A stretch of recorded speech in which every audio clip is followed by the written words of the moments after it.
I now call the special meeting to order for Wednesday, December 11th, 2024. Can I get a motion to adopt the agenda of the special council meeting of Wednesday, December 11th, 2024? Councillor Stetsky, Councillor Blissett. All in favor? Opposed? That's carried unanimously. Thank you so much.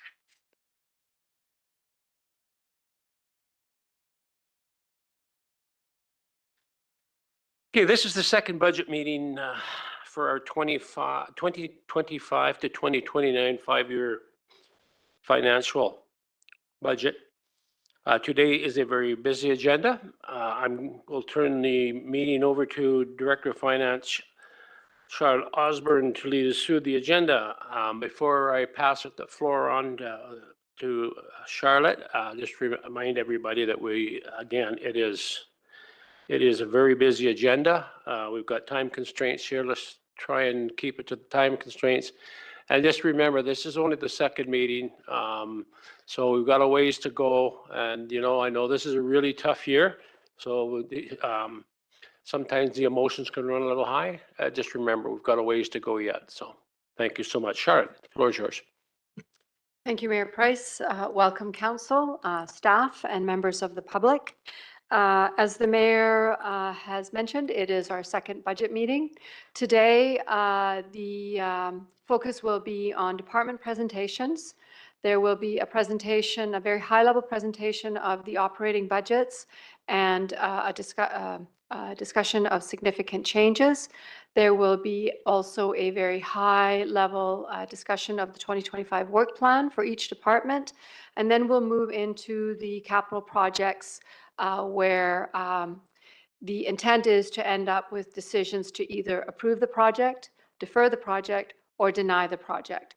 Each department will move through their projects, and at the end of the department presentation, and after there have been decisions on each project with respect to the go-forward action, we will read out resolutions for the approved budgets, the denied budgets, and the deferred budgets, so that we have those resolutions for reference. So you also have in your package the detailed operating numbers for 25 through 29, including the 2024 budget for comparison. So those numbers are highly subject to change. They, when we published on Friday, things have moved since. So please don't consider those the absolute holy grail. There will be shifting within those budgets, and particularly if as we start getting into the meatier parts of the process, those will be changed, and the final budget bylaw will reflect the final decisions of council. Charlotte, if I could just interrupt for a moment, just for process here, and to keep the flow of the meeting going. When we're looking at the approve, deny, defer, do you want those identified after they've gone through the items, or how do you want to do that? So thank you, Mayor Price, for the question. In your package are the pages that are in your package are intended to be your private worksheets, and you can designate your decision. And then we will go through the projects as a group. And, the hope is that there would be a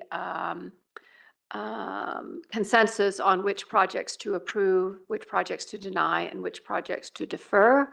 And if there is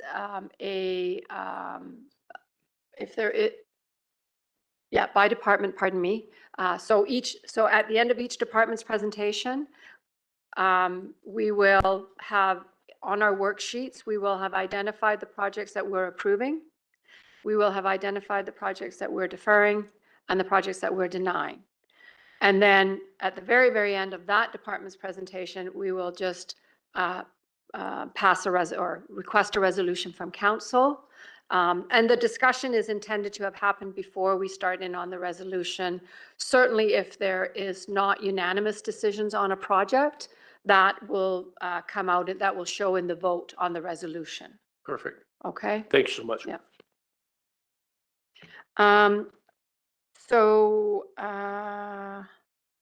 So I think that, and then of course, we're meeting again on Friday, and where we will wrap up some of the more traditional presentations you'll have seen in other years from us. We'll talk about reserves, we'll talk about borrowing, we will just walk you through the library budget, we will walk you through the budgets for the contribution to other organizations, service agreements, that sort of thing. So some of the sort of supplementary information that I typically provide on day 2.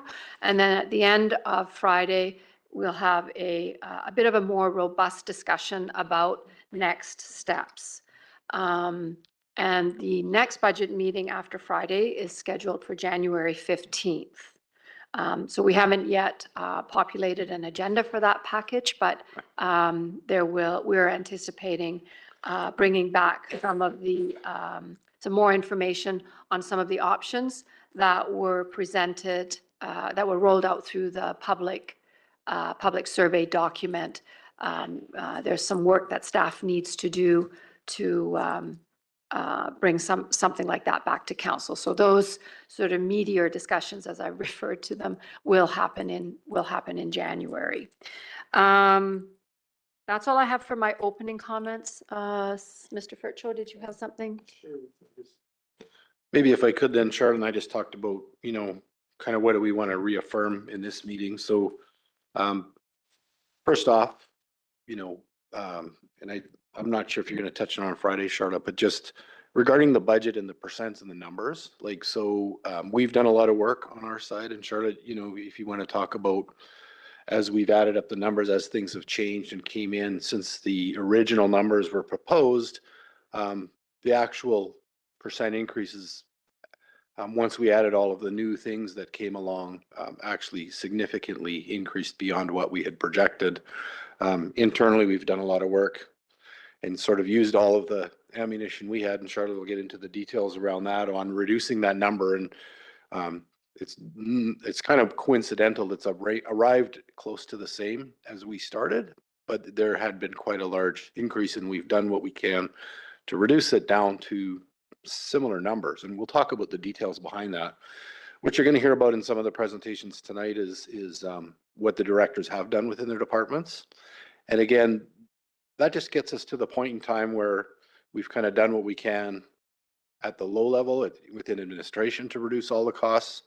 The kind of bigger decisions that were covered by the public survey and potentially more things. The only 2 changes that were made were the decision that council approved on the removal of the interest and the prepayments options, and then some of the things you're starting to see come through from staff, but they are again at the smaller level. So the concept today is this is a point in time presentation, and then in the new year, that's when we're going to get into some of the more robust conversations, as Charlotte says, the meatier ones that focus in on, some of the things that were covered in the public survey and potentially other things around services and service levels with council. And each one of those warrants a very focused discussion. They're not something we're going to try to jam into today. So today's process is the result of what we talked about last.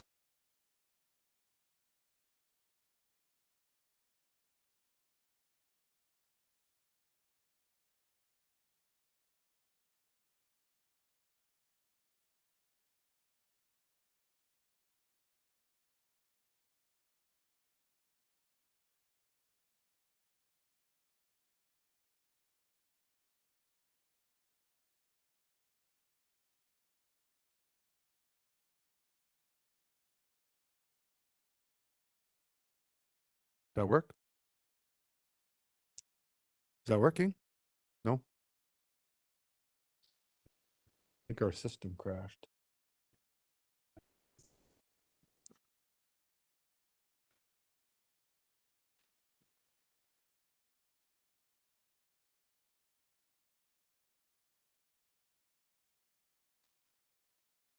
Test. Oh no. Yeah, that one's working. Okay, try that. Can you guys hear that? Okay, so I'll start with this so we can get the main system working. As you recall, we reviewed the budget process. So previous budgets, council is presented quite extensively on a 2-day session that covers what the department did last year, what it's going to do next year in the work plans. And you are presented with all of the spreadsheets and information. And what we did this year is made that much more succinct to push this all into a 1-day session and then make some decisions, as we talked about, on capital to get whatever we can started early to save the most amount of money by getting the best prices as we can. So, so what you'll see in the presentations is the summarized high-level data. And so your spreadsheets have all the data that you're used to seeing. So this is going to be new, what you're going to see on the screens by the departments. It's simply going to be, what did they get last year? What are they asking for this year? What's changed? And they'll cover a little bit on the high level of what's changed. Does that work? Oh yeah, look at that, works now. So they'll cover a little bit of what's changed, but they're, please ask questions. And so I guess I'll just say, working with previous or other councils, as we've moved off from a very detail-oriented budget process to more policy level, there can be some discomfort in that change. And so it does take a year or two to get to the right place. What's the right amount of information to present? So I think we all agreed there was too much being presented before. What I want to hear from everybody as we go through this is, there not enough? Is this just right? So be prepared, ask questions, and if we've not got it exactly right this year, we'll get it right next year. But the idea is to make it very succinct. What'd you get last year? What'd you get this year? Work plan summary, that all the detail of all those things, the spreadsheets, the business plan will have all the detail. You won't have to sit and listen to all that. And then get on to the capital. Yes, no, or defer. And then we move on to the next department. That way we can get everything done by around supper tonight. So that was the plan. And we'll move on. Thank you, CAO Furcho. So the first item on the agenda is an introduction of the tax increase for 2025. As CAO Furcho has mentioned, we're very, very close to the 8.59% that we started the year with. We are currently at 8.87%. On Friday, I will bring back more detail on what makes up that 8.57 or 8.87%. Thank you, and we can have a bit more an in-depth discussion on it at that time. One of the primary movers in terms of allowing us to stay close to the budget number or the increase from last year was the deferral of borrowing. So we deferred the borrowing on the FS over at Western Financial Place. We deferred the financing costs of the start of the RCMP renovation, and we have eliminated the repayment to the Moyer Reserve. So those three alone were equal to over $600,000. So had it not been for the deferral of those, we would have not been at the 8.84%, 8.87%. Having said that, there are other factors at play here as well. Our non-market change was $275,000 last year. We're now at $190,000. So that has an impact on our increase. The RCMP continues to be challenging in terms of getting caught up to the collective agreement increases. That item alone for 2025 represents over a $900,000 increase to taxes right now. So, and I'll walk you through how that is when we look at the RCMP presentation. Transit has also increased. I don't have the number right in front of me now, but it's over $100,000 that's gone up. So on the other hand, what we have done, of course, is we have eliminated the interest payments on the prepaid taxes. That is a difference of $160,000.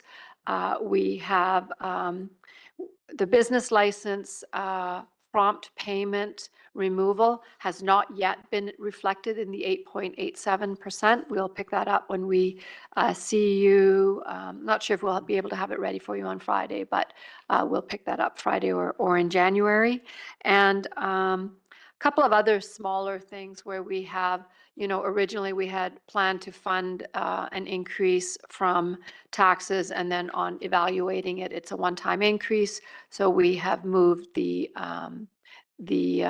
increase to be funded from the Financial Stabilization Reserve, which is exactly what that reserve is for. So we have some one-time increases in costs that we're anticipating, and those will be, if appropriate, will be funded from the Financial Stabilization Reserves.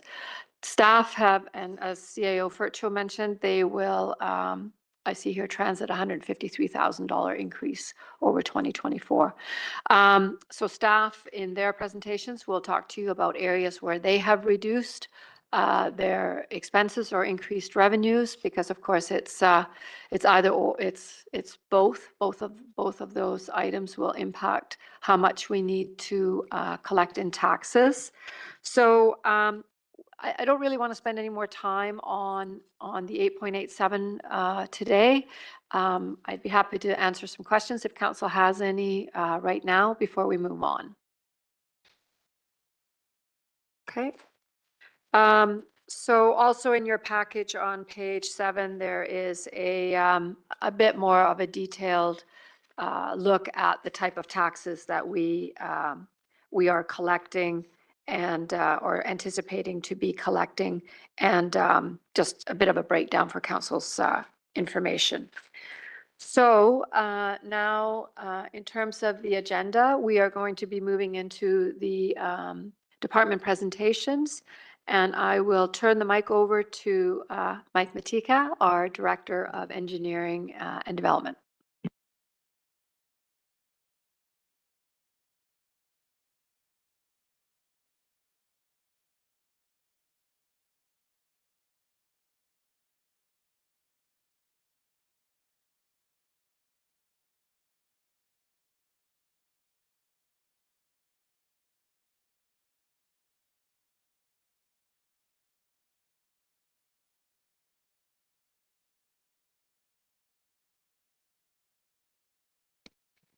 Look at that, we're working.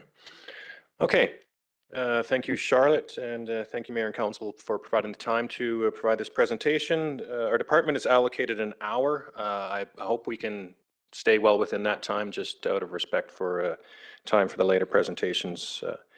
So this is our Engineering and Development Services presentation, just a high-level look at revenue and expense comparisons. We're looking at a small or modest revenue increase and a small reduction in expenses over the comparison with last year.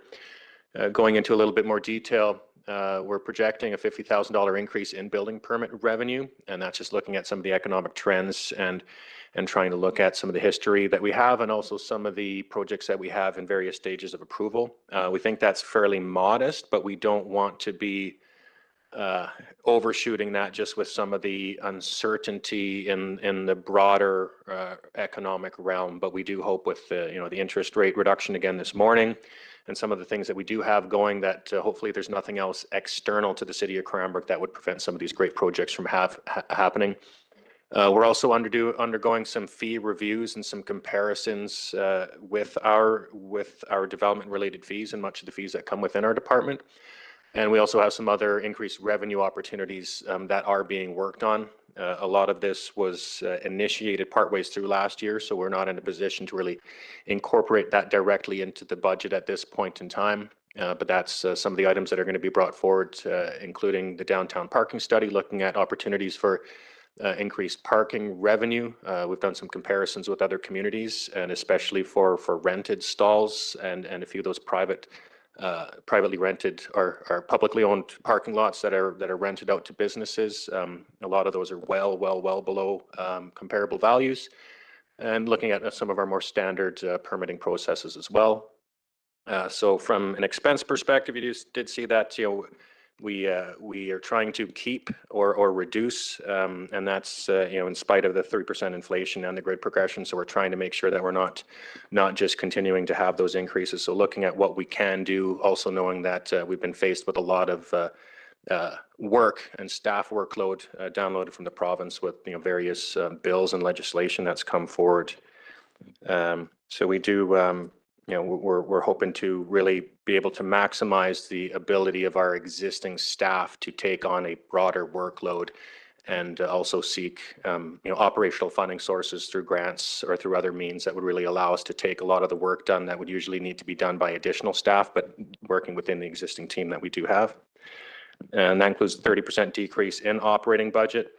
That came out of our economic development portfolio, just looking to make some more efficiencies within that portfolio and really focus that portfolio on directly returning economic benefit, ideally through development incentive initiatives or potential development of city-owned land or leasing city-owned land, really focusing on more direct, tangible returns to the corporation that would see some financial benefit from the taxpayer perspective. And then that's a $20,000 also moved from the operating budget to funds, and that's only if we're successful with grant funding for the wayfinding signage plan that was presented to council for resolution for a budget or for a grant funding opportunity. So as I said, we have no new asks in our operating and capital budget. We have deferred some capital projects from 2025 and 2026 to later years, just recognizing that the need for those aren't necessarily there, and also just respecting our ability from a prioritization and workload management perspective. We're really trying to be lean and mean and doing only the things that are really going to have greater benefit, and some of those other projects that are nice to have, we just don't have the capacity to do it right now, and we really need to focus on what we need to be getting done. And we'll see a little bit later, shifting some of that capital budget priorities to critical infrastructure to support growth and development. That's always a balance that we're trying to play. We've got a lot of existing older neighborhoods in the community that do need some infrastructure work done. We also have some major arterial roads and major sewer and water trunk mains that do need some upgrades. So we're trying to look at can we focus on some of those major thoroughfares and those major trunk mains that are in those growth areas. So if we can invest in areas that do need those investments for development, then we can increase tax revenue that will then allow a bigger piece of the pie to go some of those side streets, and to continue invest in those local side streets, road, water, sewer projects for some of those areas where we see a lot of those routine repair and maintenance issues that we're seeing. So that's kind of alludes to our summary work plan for 2025. It's investing in those critical infrastructures, really focusing on capacity and condition. That includes a UV disinfection, Gold Creek Dam, Phillips Supply Line trunk assessment, some of those sewer-related projects that have been in front of council with the lagoon, spray irrigation, and liquid waste management plan, the Victoria Sewer Shed trunk capacity upgrades, and that's a project where there's been a recent grant application for it. So we're really looking at trying to address. We had brought forward that large Victoria Avenue project that was to the tune of $30 million. We've realized that's just not something that we can sustain. So we're looking at breaking it up into pieces, only getting the pieces done that need to get done, and also trying to find some grant funding and really making a strong business case that some of those upgrades are critical for some of those housing needs that the province is putting upon us. So can we make that case to say, we don't need money everywhere, we need money here, and this is where we can really utilize it well, and this is how we can deliver the housing mandate through the province and through our community. We have some policies and initiatives for growth, vibrancy, and sustainability. So really looking at a lot of staff resources invested into supporting development projects. And that's something that we've really been working on a lot over the last couple of days, and we're meeting again on it next week. I'm sure council does, hear a lot of inquiries about different developments and the status of them, and then there's a lot of questions. What can I do on this piece of land? Where can I go here? And we're starting to gather some of that data, and especially now that we're migrating to some more digital permitting systems that will actually allow us to quantify some of these things. We do have some stats that we've pulled together, and really we have a lot of projects and a lot of pieces of land in the city that we spend dozens and dozens of hours on working with landowners or potential developers before a permit application ever comes in.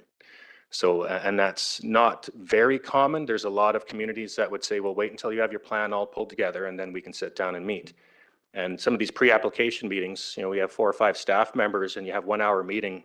There's $500 to $1,000 in staff time before we have a permit fee that covers any of those costs. So we're, while we respect that we want to support a lot of those developments, we want to start working on tracking and quantifying and qualifying some of those things, and that's related to some of those fees. A lot of communities do collect fees. You know, you can have a pre-development meeting, you can have your initial one. We really set people up to understand the process. But when it comes to meeting again, a lot of these times we're delving into providing consulting advice and not providing advice on what our processes are and how we work together. And we understand that it's costly to hire consultants. We hire them quite often, but there is a balance to be made there, and that's something that we're looking at. And also trying to find ways where we can have the development community help themselves through better guidelines, providing better language that they can understand, and steering them in a way where they can find a lot of this information, so we're not bogged down with staff time providing a lot of these answers. Moving forward on that, we have the project in there.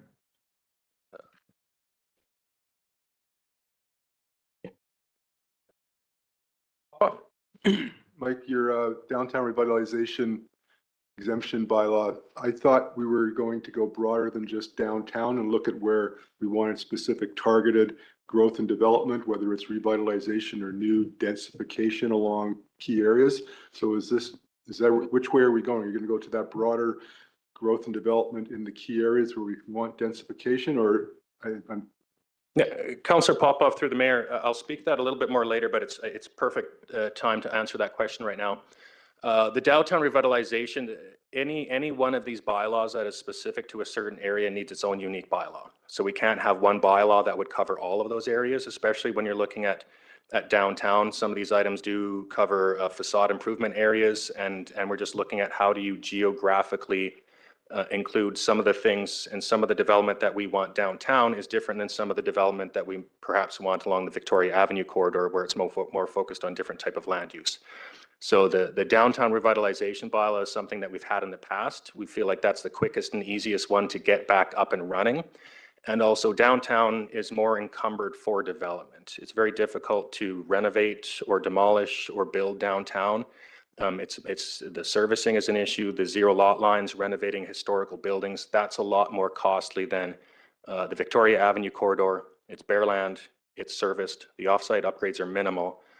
They, in general, in comparison, doesn't need as much revitalization support for the same type of project. So we need to do that analysis as well. And our plan is to we're working on the downtown revitalization tax exemption bylaw right now, looking to get that moving forward. And then at that time, we'll have the discussion about the 1 or 2 other areas, and then they will piggyback off of that work that's being done. So it's not excluding those, it's just looking at phasing it based on prioritization. We'll get council feedback. Thanks, Mike. On the and then we're working still on the DCC bylaw, subdivision development service bylaw, and also on the water meter implementation. A bit of an update for council on that. There's been a grant program opened up just in the last few days for universal metering support that would provide millions of dollars to universally meter the city of Cranbrook. We don't have any exact numbers, but it would be several $1 million for a small community.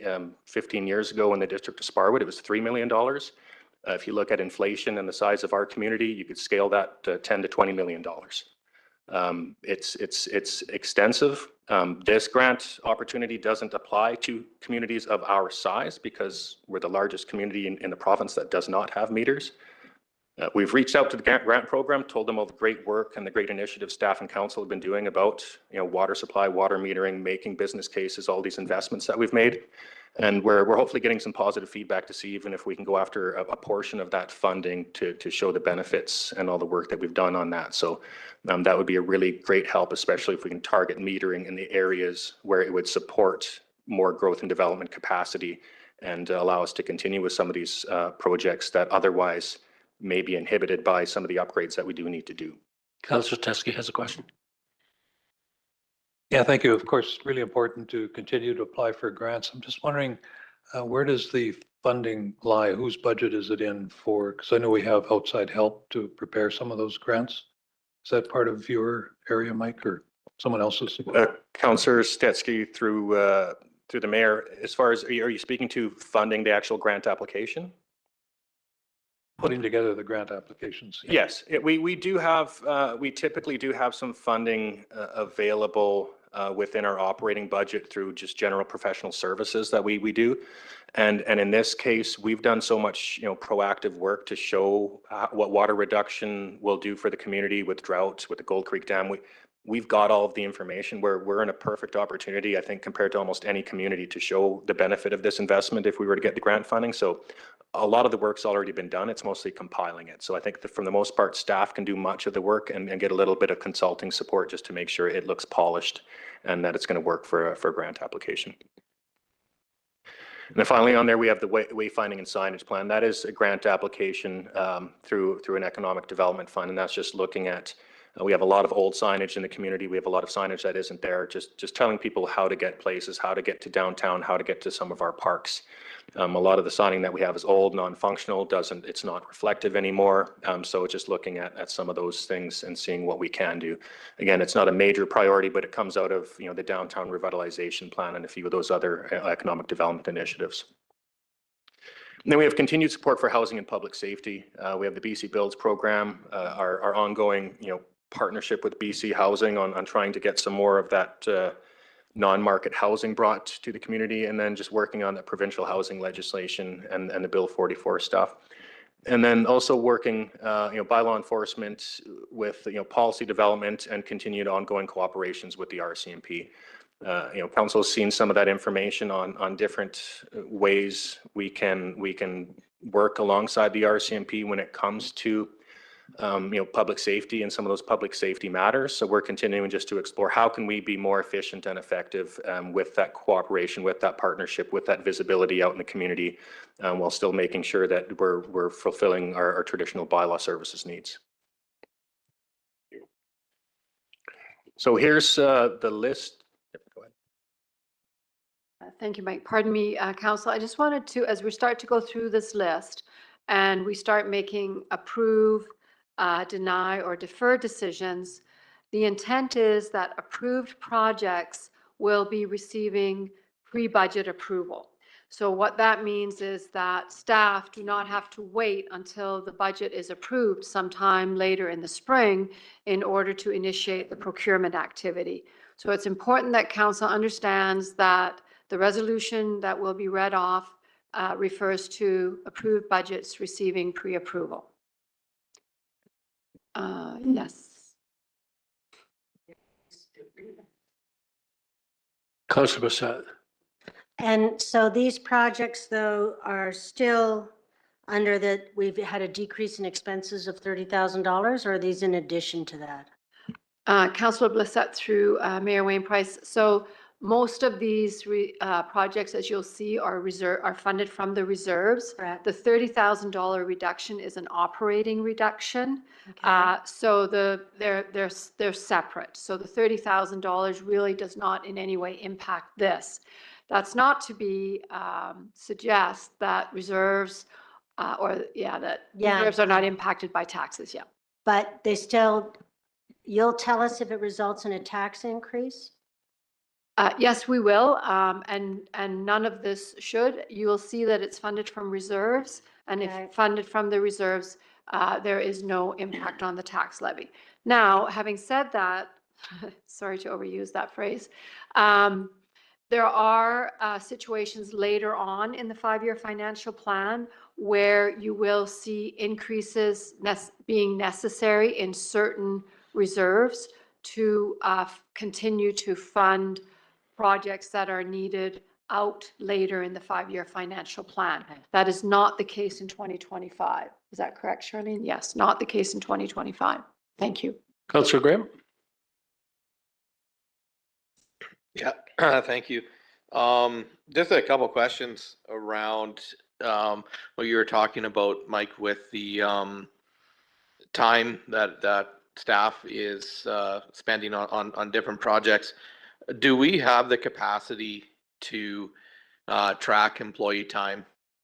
So that we have a code, a new developer comes in, it's created, they can track their time to it. We can track time to provincial downloading. We always talk about, oh, provincial downloading is so much, but we can't quantify it. Like, do we have the capacity within our system so we can quantify internal projects like OCP, bylaws? We can quantify each developer, how much time that we spent with ones that nothing's happened, or ones where we've got stuff out where things have happened at the provincial level. Like, I think we need to get there so we can start quantifying some of these numbers and costs and seeing where staff time goes. Mike? Councillor Graham, through the mayor, that's a great question, and it's perfect timing. We've got a meeting set up for our department Monday morning to discuss exactly how we are going to do that. So we do have the capability to do that. We have different, softwares through HR, and we have now our permitting software that we're getting online. So we're just looking at what the best tool is to do that and how we can roll it out to make sure that the tracking of this time isn't another encumbrance on what we're doing. So we're going to be meeting on that Monday exactly for those purposes, to look at, even if we pick a standard permit process for various types of applications, and track some of that stuff, where it is in the development process, how often are we meeting before we even get a permit, those types of things. So then we can be more informed, and especially, yeah, for some of those items that have been downloaded, we've done some of those things through bylaw services, especially related to homelessness and those types of items. We have the same capability to do that, and I think that's a great question, because then we have that information to make more informed decisions on fees, on policies, on how much we push back to say, this is your opportunity to hire a professional consultant. This is where our responsibilities begin and end. And we're also engaging with a consultant for some advice on that, for best practices as well, just to make sure we have that context. Thanks very much, Mike. Go ahead. And just one other one, with the Gold Creek Dam, I know we see it there. When can we expect that to go out to AAP? I assume we want to get that rolling soon. Councillor Graham, through the mayor, will provide some more robust information on the Gold Creek Dam that will provide some context on that during this presentation, if we can wait there, because then a bit of the timeline will be presented to council on when we have to make some decisions there. Thank you, Mike. And Charlotte, just a comment as we're moving forward here. I really appreciate that you're identifying where the funding is coming from as we move forward. I know in the past years that's been something that we've had to sit and debate and whatnot. So this is really helpful.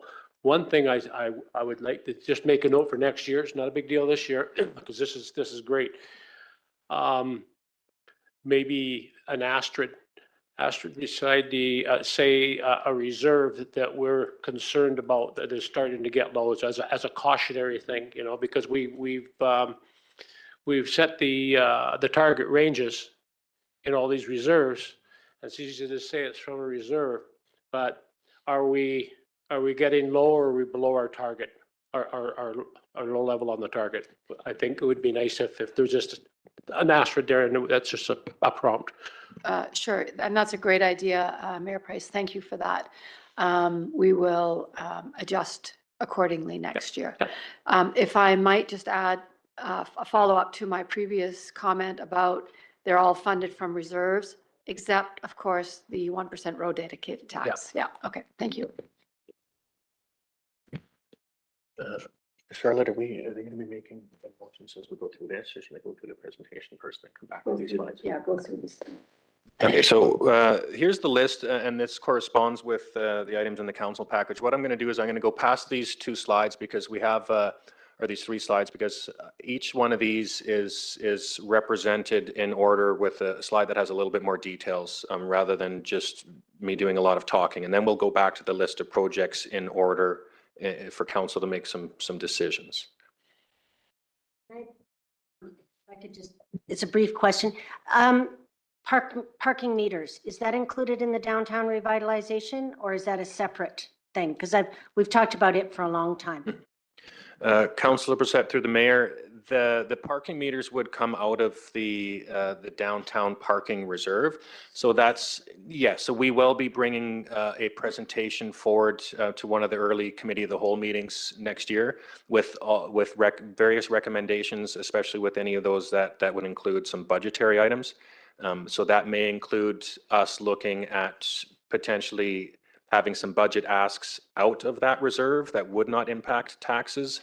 That would also show the revenue that would come back into that. So in a perfect world, we would have been there by now, but it's just a few other things that we're not quite exactly where we'd want to be. Okay, so we'll start with the liquid waste management plan. That's showing this project over a couple years. I know this has been brought forward to council in the past, but this is just another highlight. You know, the project has started. We're working with a consultant. We're working with the province. And really, this is something, especially a community of our size, with the complexity of the system and the complexity of the assets that we have, the unique spray irrigation site that we do have, that is a really good, operating piece of infrastructure for the city that saves us a lot of money and headaches compared to more conventional mechanical systems that have outflows into rivers that are used constantly.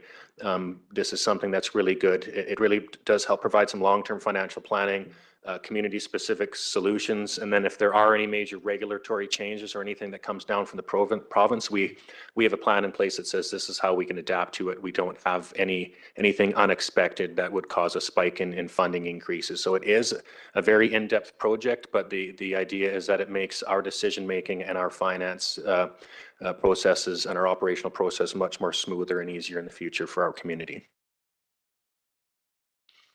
This is the Downtown Revitalization and Beautification Fund. This comes out of that, the downtown parking reserve. This is intended just to support development and investment opportunities in the downtown area. We've had quite a few meetings with the Downtown Business Association, Chamber of Commerce, Cranbrook Tourism, and the intention is to really look at how we can get the Downtown Business Association more back and engaged and active, so they can be an entity that can seek grant funding that's available to nonprofits but not available to the city, to really leverage and use that as seed money for major investments that could happen in the downtown area. And that would include the formation potentially of a business improvement area if the downtown businesses choose to do so. So that funding will really only be spent when we do see those opportunities for doing something great. And ideally, we'd bring that forward to council for their information, just to make sure we're all on the same page and in alignment that this type of an investment is going to be a return on investment for downtown and downtown businesses. This is the wayfinding and signage plan. That is just a photo in general of what some other communities have done. And really, this is just to look at creating a comprehensive plan to look at where signage should be, could be, where are people trying to get, especially as we look at investments in the downtown. We've got a lot of park spaces. We've got a lot of areas in the community where we just need to help people get there. And then ideally, this plan would help us find, there's grant funding for capital improvements for signage, and it is specific for that type of stuff. So we're not going for grant funding for signage when we could be going grant funding for critical infrastructure. They're two different funding streams, and we're recognizing where those priorities are. Okay, this is the capital works program. These are all sort of lumped in one, just to look at, most of these projects do address multiple funding sources for these items, especially in a project shown on that page there. We're using road, water, storm, all the sewer funding, all those things come in those combined projects. So we do have a constantly ongoing program in development that looks at some of these priorities. Some of our highlights, and I alluded to earlier, the Victoria Avenue sewer shed capacity upgrade.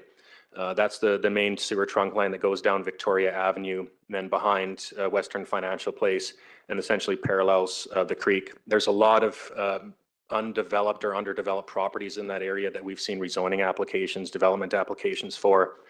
We've recently completed some modeling work that reaffirmed some items that we saw a few years ago, especially with some of the density now that the provincial housing legislation is allowing, is we're at capacity. We have the ability to maybe approve a couple projects in that corridor, but if we don't start tackling some of those sewer capacity issues, we're faced with having to defer or delay some of those projects. So we're going to have to start investing some of our annual capital funding in that, but we're also recently saw a grant application for critical infrastructure capacity upgrades, especially related to housing. And I think we're in a really good opportunity to both invest some of our own funding on it, but really go after some grant funding with a lot of the great work that we've done in the housing and infrastructure phase on there. We do have, is the dedicated tax shown on there? No. So I'll speak to the road dedicated tax, and this is just something for council's consideration if it does come up for discussion. In last year's budget season or budget meetings, we did bring forward an update on our funding level targets, and this is often a discussion. We've had some significant increases in water and sewer that were based on some work that was done in 2016 and 2017, and the same thing with our roads. And then the massive inflationary spike that we've seen, especially in those commodities and services. The 2024 prices, our road target was $5.7 million in road funding in order to maintain the existing level of service for the roads out there. So every year that we're not meeting that $5.7 million targets, the roads are deteriorating more than we can keep up with them.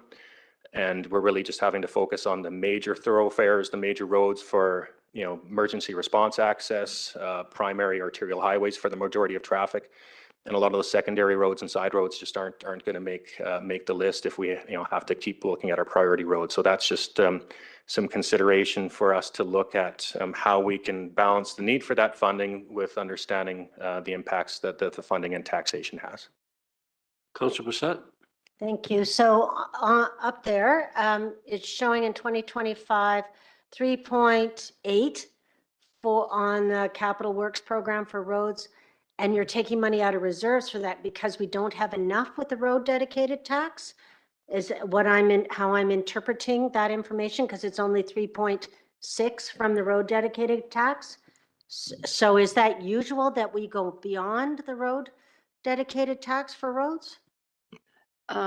I may need to, I'm sorry, Councillor Blissett through Mayor Price. I may need to ask you, Councillor Blissett, just to repeat, but. We look at the top where it says Yeah. 3.8, and so that requires $150,000 from reserves and 3.6 from the road dedicated tax. So we're funding in addition to the road dedicated tax. The $150,000 is a grant. It's from the gas tax. Right. Yeah. It says reserves. Yeah, because the gas tax goes into a separate reserve. Yeah. And really the road dedicated tax, quite frankly, goes into a reserve as well. But we do speak about it separate. We assume that all the road tax this year will get spent. Yeah, but yeah. Plus a little more. Correct. Sure. So, thank you. What is your name? Mark. CAO Percho, sorry. Been a long week. That was bad. So what we're going to do when we do the approve section of this for Mike's project is we've split it out. So we've split out the 1% growth component for 2025 and just the grown piece, the piece that flows forward from prior year. We've split them so that there is an opportunity for council to be flexible about what it is you're approving. So the 1% will be considered separately for approve, deny, defer from the 3 million and change allocation that comes forward from, the growth component. And then where it says on those other projects from revenue, is that, where is that taxation? Or is No. that the water and sewer fund? Where it is water and sewer, where it's water mains or sewer mains, yes, that would be from fees or frontage tax. And in terms of the storm sewer, I think that the 50 may be taxed, the 350 Yeah. is Canada Community Building Fund. for sure. Thank you, Mike. So the 50 is, in the old days, we said everything was funded from revenue, which was taxes. And in that flip over to funding everything out of reserves, there are a few minor ones that sit there, but they don't represent an increase because they were there last year. It's a continuation, it's a status quo, so they are not in the 8.87% increase. They're just a carry on. Having said that, now it might behoove us to clean that up a little bit so it's not confusing, but thank you for that. Thank you. Councillor Teske has a question. Yeah, thank you, Mayor. Do we have a separate section for sidewalks and replacing sidewalks that we're just not there yet? Accessibility is, for a lot of our people, is dependent on having good sidewalks, and there's lots of work to be done.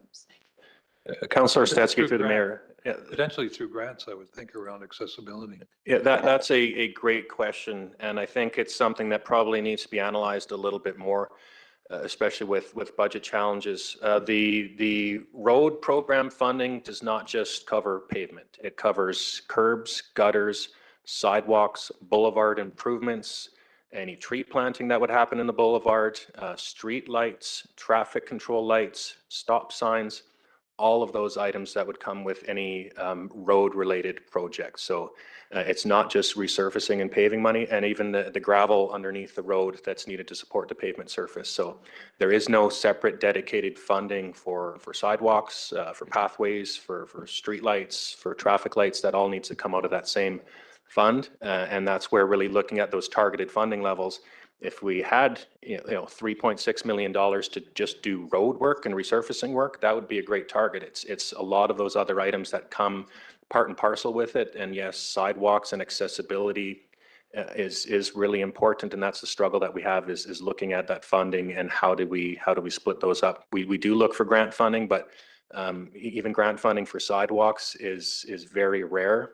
And grant funding for paving and for roadworks is extremely rare, especially with the lens, provincial and federal government to put on things is they're not funding roadways whatsoever. So it is difficult. And that's why a lot of the Canada Community Building Fund, formerly gas tax, we do need to use for those types of projects.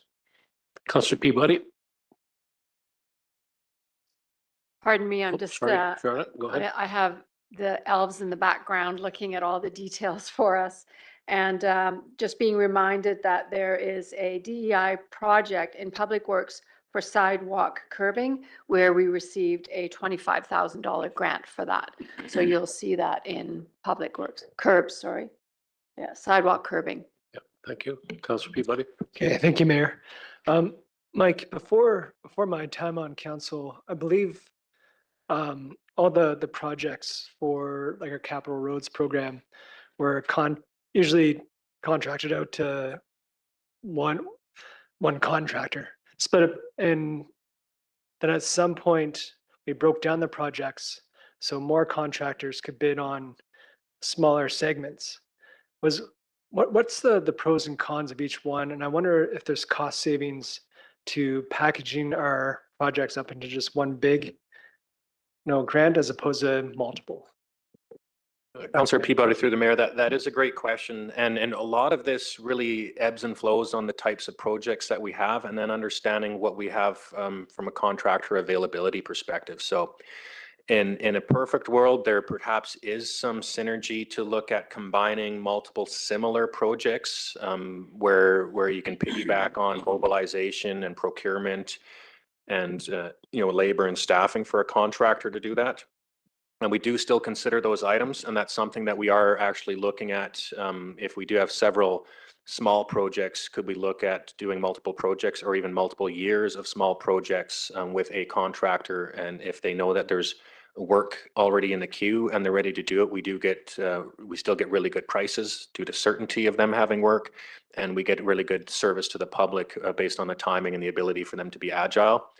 Some of those larger projects, then we have to look at our contractor community, and that changes every year based on capacity. It's really, there's a struggle with staffing in the contractor community. So we need to look and see what the capacity is out there to make sure that we're not putting things out to tender that people won't bid on. So it does ebb and flow. We really try to balance making sure that we can get the most effective prices, but it does take a bit of an analysis on a year-to-year basis, and we are looking at that, and we're sort of actively exploring and working with other communities and engaging we sit on a committee through the Southern Interior Construction Association, consultant, owner, and operator, advisory committee, just to see what are the best things that we can do for the contractor community and as an owner to procure things in the best way. Thank you, Mike. Councillor Ray? Thank you, Mayor. I recall we had a discussion at one point about the possibility of considering putting in only one side of sidewalks rather than the two sides. What's the status of that? Is that included in what we're looking at for 2025? Councillor Ray, through the mayor, yes, we have started doing that. It is a level of service that's already defined in our subdivision and development servicing bylaw. So we've done that for the last couple of years, and for the most part, there's once in a while people have some concerns about it, and rightfully so. But for the most part, it's been really well understood. And I think for a block of street, we were looking at $500,000, $300,000 to $500,000 in sidewalk work. So I think the public understanding that if we do that for 3 or 4 blocks of residential area, it allows us to go and do another street, and it helps us get to all those other areas of the community. It's something we need to do. There may need to be further discussion looking at budget challenges. A lot of communities with dead end streets or cul-de-sacs, they're not even putting sidewalks in, they're not even putting streetlights in. It's happening in a lot of places in North America, so we do need to look at balancing that level of service expectation with our funding abilities, and we may need to reduce and trim that where we can. Just a quick follow-up on that. So thinking not only of new subdivisions, but when we look at, doing what we do each summer in terms of existing blocks and doing the deep infrastructure upgrade, for those as well, are we able, if we're digging up sidewalks, just move to one sidewalk rather than Absolutely. two? Yeah, that's what we've done for the projects that happened this year, and we did one last year as well. So it's been done. We've tried to really do some good proactive engagement, and I think it's been successful, and it is allowing us to not get more work done because things cost that much more, but we're getting the best use of our dollars, we think, from that perspective. So moving along, you do have the water and the sewer funds there. Those, the revenue does come from the utility fees, and then the reserves in those items as well is, I believe, is that from the reserve funds, or is that from the Canada Community Building Fund as well? Which one, Mike? The water and sewer. The reserve portion? Yeah, it comes out of the capital reserve. Okay. For that utility. And I know this has been asked. We have been working a lot the last couple of years just to make sure we're not asking for funding from reserves unless it's necessary. And we're looking at, if we do have projects that don't need to happen one year, if we don't need to spend the money, then we need to proactively plan for contributing to reserves, even looking at the annual allocation that we have. If we have a big year next year and maybe a lighter year this year, then spending the money just because we have it, we need to be a little bit more strategic, because we need to budget for input into reserves just as much as we take out, or else it's not going to be sustainable. I went way faster. Okay, IPD 36, the Phillips Reservoir water UV disinfection facility. This does have a borrowing component and a significant component from grant funding. So this was successfully awarded grant funding in 2024. The addition of an ultraviolet treatment system here to provide that additional barrier of water treatment. This is just to really meet the interior health regulatory requirements. And that would also ideally, once complete, would allow us to obtain filtration deferral from the province. So we see that large water treatment plant item always in the last year of the budget. That needs to stay there in order for us to have that deferral. But as we look towards a longer financial plan, we will just be able to kick it out to the end, as long as we're able to get this project in there succeeded. This is in the pre-validation phases. So we're looking at an integrated project delivery where it's more of not necessarily a partnership model, but we work with a selected proponent contractor through the design stage to make sure what we're asking them to build is something that they can build. They provide a lot of great input on alternative construction methods or materials, and it's really a way to cooperate through the construction process. And this method of project delivery is extremely successful to keep things in budget, especially when we have grant funding. We don't want to borrow, we don't have to contribute any more than our proportion that we need to. So it's going to be something that we hope is really successful. These two items are related, the wastewater treatment upgrades. That was successful grant funding for some of the operational items with baffle curtains and diffusers to really improve the operational effectiveness of the treatment operation. And then we do have the desludging. We completed cell 1, which was the biggest critical issue a couple years ago, and now we're looking at having to do cells 2 and 3. If I might, thank you, Mike, through to council. The last year we established the desludging reserve, and the expectation was that for this first major desludging after cell 1 had been done last year, we were intending to borrow for the desludging of 2 and 3, of cells 2 and 3. There was some concern that we may not have been able to borrow for that amount because it is an operating expense, and indeed that has been confirmed. So what we have done is we have finance and has worked with Curtis. Well, Curtis has really done all the work. I just said we can't do that. And so Curtis has developed an alternate strategy that uses the amounts that have been accumulated in the reserve since last year. So we're putting away about $650,000 a year. So for 24 and 25, we have the $1.3 million, and then there is a redirection of money from the annual allotment for the sanitary sewer capital fund that will then supplement that 1.3 million, resulting in a total of 1.8 million. I will probably let Curtis speak a little bit more to that. What I will say is it's not as thorough a desludging as we would have been able to do for $4.5 million. But yeah, I will let Curtis speak. Mike's going to speak to it. Thank you.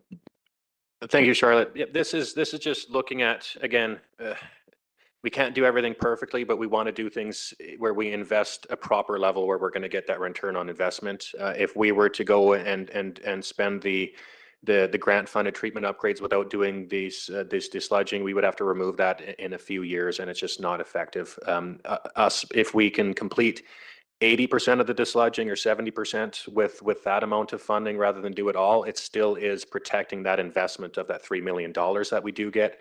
And we're really still trying to balance making long-term decisions that are sustainable. We don't want to kick things down for somebody 5 years from now. And that's what we've inherited in a lot of these things. And keeping council aware of that is balancing that. And this is one of those opportunities where we're looking at our capital funding and saying, this is more important than doing some of the pipes in the groundwork, because it is. So let's, rather than borrowing or going after all the reserves, let's be agile with what we have to make sure that we're really focusing on critical core infrastructure and the must-haves from a compliance and capacity perspective.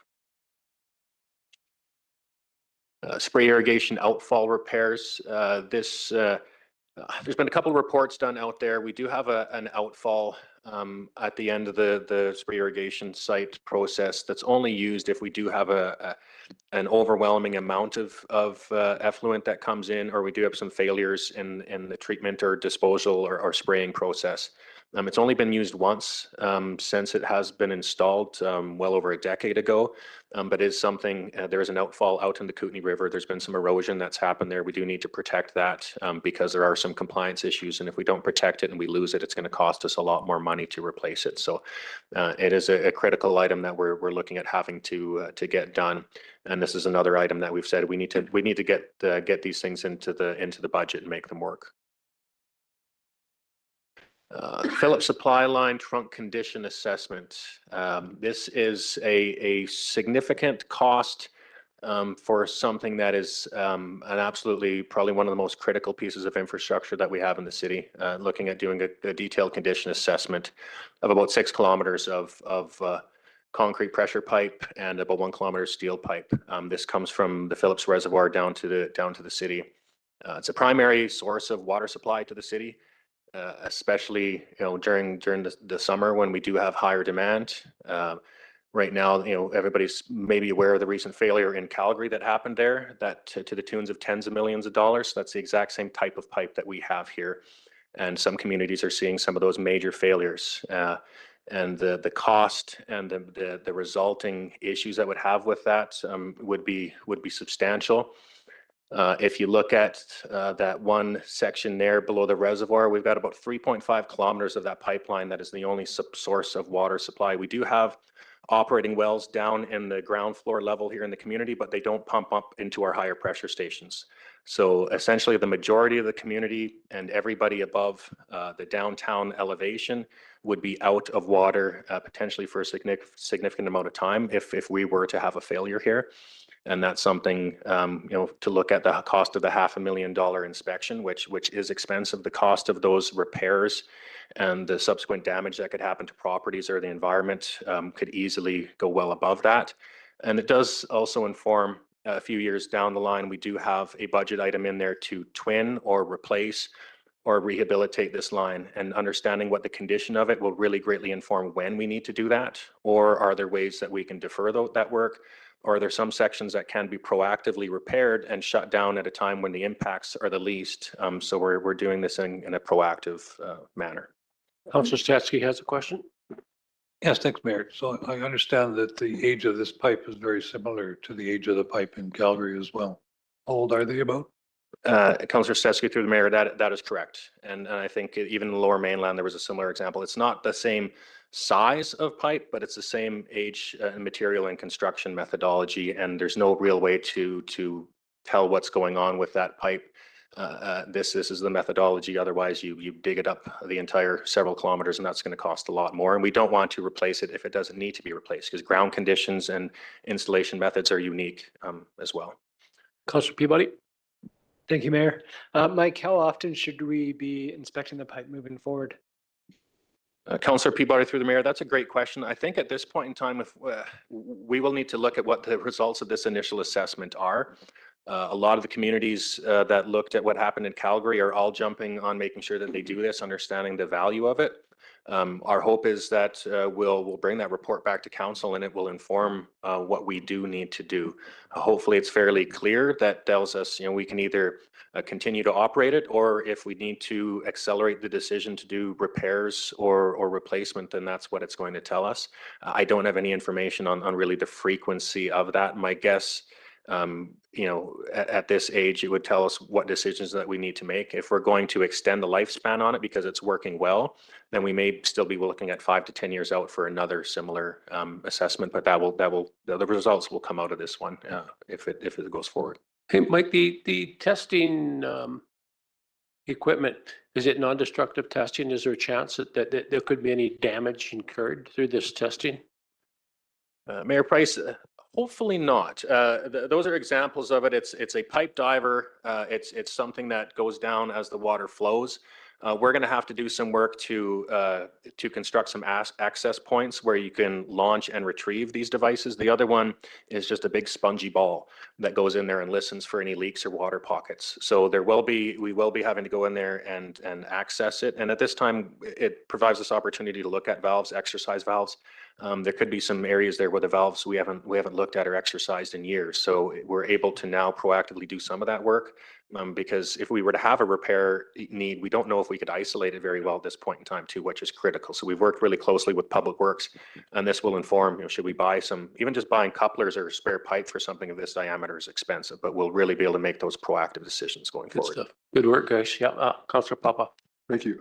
Is this purely city funded, or is there some grant funding for this as well?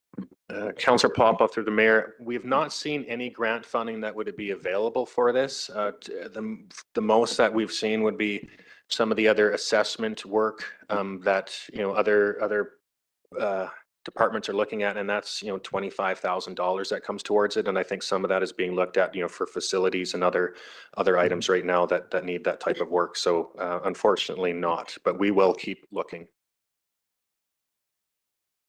Gold Creek Dam. This provides some great information. As Councillor Graham alluded to, we do need to consider the timing of when we do need to make some decisions, and that is absolutely correct.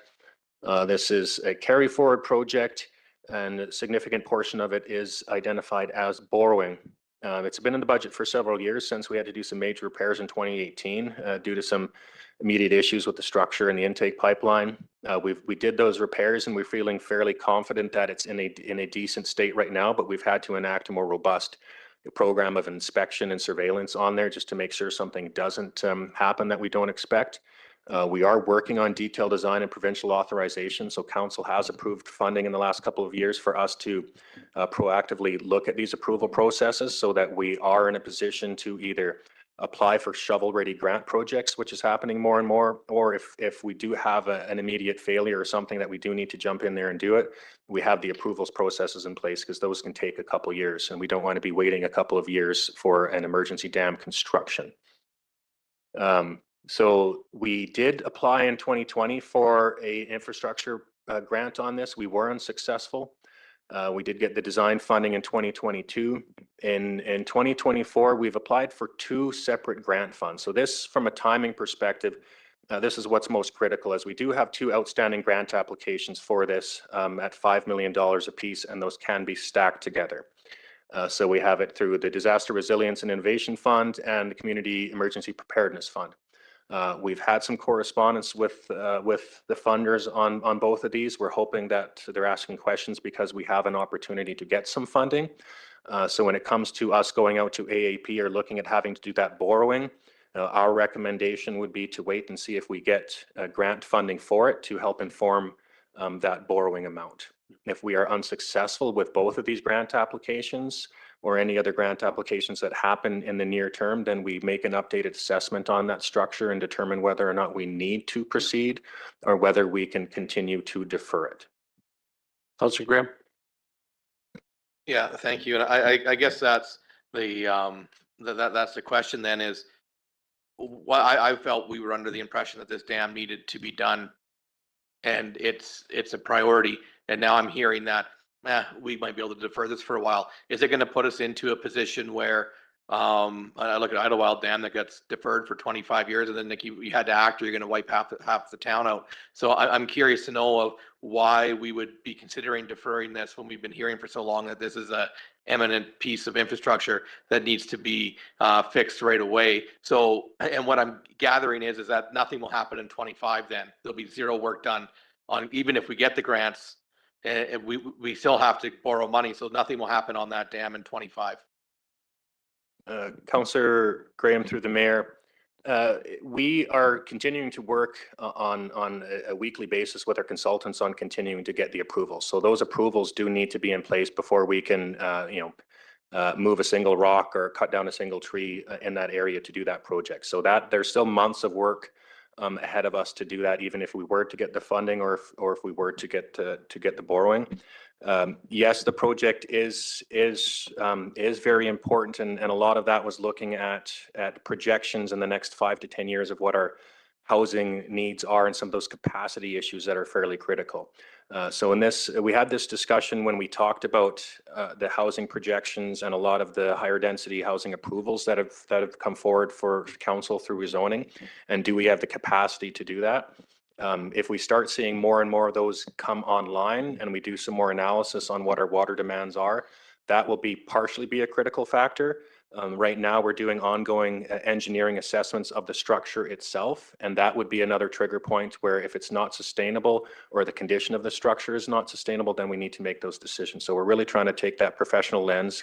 Dam engineering is a very complex and specialized engineering field, so we're trying to make sure that both of those things are understood. If we did have several of these larger projects moving online and we did start to have a concern about a capacity issue, then we will also need to make that decision. So we have those two points where we need to look at it. Supplemental. Yeah, I guess my fear is, or I think we have a window of opportunity here with what we've gone through last year, where I think the public is willing to support an AAP process on this. I think we can get the borrowing and we don't need to spend all that money if we get the grants. And I would like to see this process similar with the water meters. I think we have a specific window here where we've gone through a bit of a drought year and we're looking at capacity and we're looking at these things where the public is amenable to this because it is setting us up for the future. So I don't want to kick the can down the road for another 4 years situations kind of change, maybe, we start seeing more of the June monsoons, and now it's not top of mind anymore. It's top of mind, and I think we can get these projects going, so that does concern me. Thank you. Councillor Stetzky. Yeah, thank you. A question for Charlotte, I guess, really. Municipalities, of course, each have a cap or a limit on how much we can borrow. I know it's difficult to say because we're paying off some of the loans we already have in place, but at what point do we get close to our cap and be concerned about when we want to have something left there for emergencies inside our cap? So where are we with borrowing in general?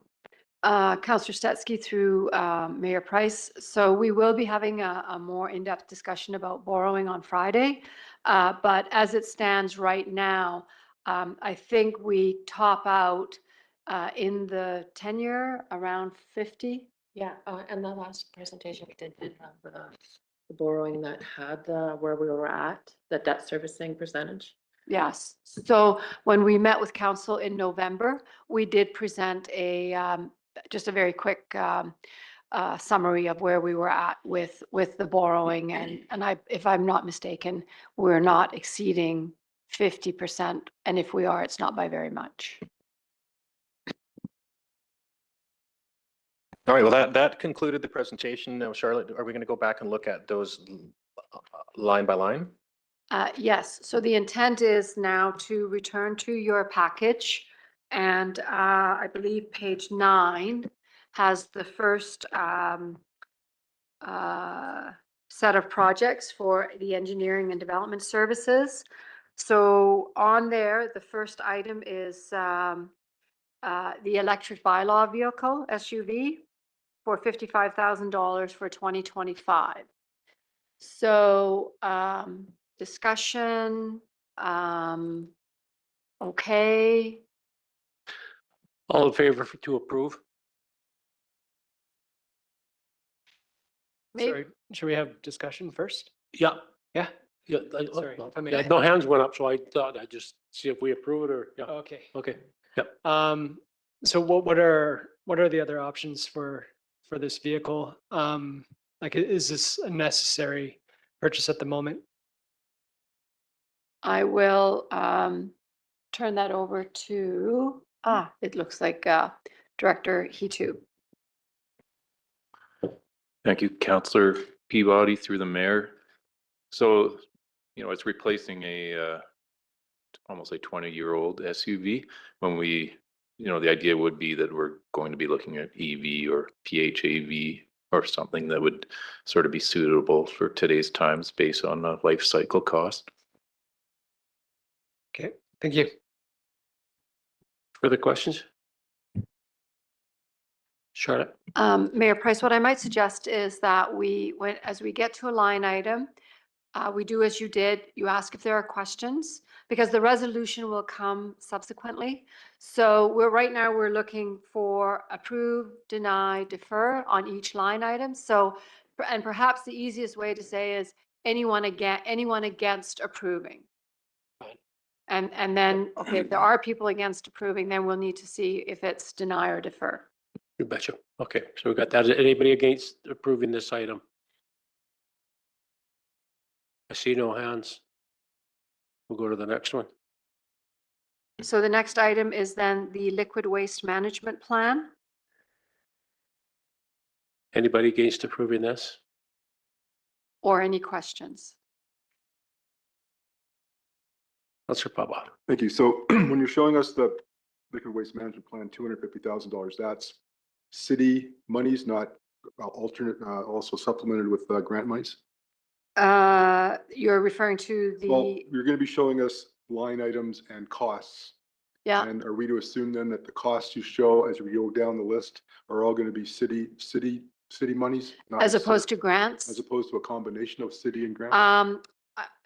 Admittedly, this sheet does not show the funding source, but the presentation did. Yes. And yeah. So I guess I would Yeah, ask, that's probably, okay, we'll put that back up. so I guess I would ask them when we get to wayfinding, of that 100,000, majority is grant money. So we just need to put an asterisk or something on this, so it's clear that. Sure. Okay, thank you. Yeah, and, you know, we did have this discussion at, downstairs, and okay, funding is on the presentation. So there are also, the sheets from November 20th, but we had talked about not flipping back and forth, sorry. Yeah, that's fine, just like that. Okay. Thank you. Next on your list, Charlotte. So the next item is the downtown revitalization beautification. Questions? Anyone against approving this project? Nobody's against it, Charlotte? Okay, and just in terms of the wayfinding signage, so this was approved by council on October 21st. So it's probably fairly safe to assume that it's approved. Contingent on grant funding. Yeah, I believe the Yep. grant funding Yep. has been received. Yeah. So the resolution, being that they were all approved. And here's the other, just because this is the first time we're doing this, and you can see that there are companion projects. So you can see that the liquid waste management plan has funding allocation in 2026 as well. So I don't want to predict what we're going to be doing next year, but presumably in a case like this, you are providing approval for both years. Similarly, for the downtown revitalization beautification project, Yep. also for 26. Certainly, Charlotte, if you should emphasize that as we go through, then Sure. we'll approve it on that understanding. Sure, yes, Certainly. okay. Yeah. Councilor Bissett. Yeah, and I recall it during COVID, we made some changes because there was a crisis that arose. So barring crises, real big crises. Not just the usual crisis. Understood. So I will read the resolution. So that council give budget pre-approval for the following capital projects from the Engineering and Development Services Department, the electric bylaw SUV, the liquid waste management plan, the downtown revitalization beautification project, and the wayfinding and signage plan. Mover and Can the I get a second. mover, please? Councilor Stetsky, move, Councilor Bissett, second. Discussion? All in favor? Opposed? That's carried unanimously. Excellent. Thank you, everyone.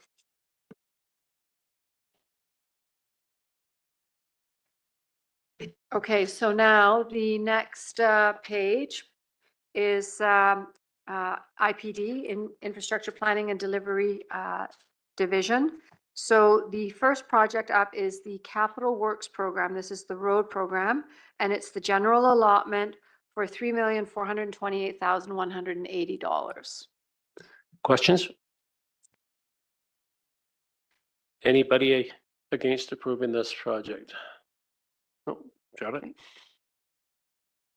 The next item is the 2028 road dedicated 1% increase for $357,942. Okay.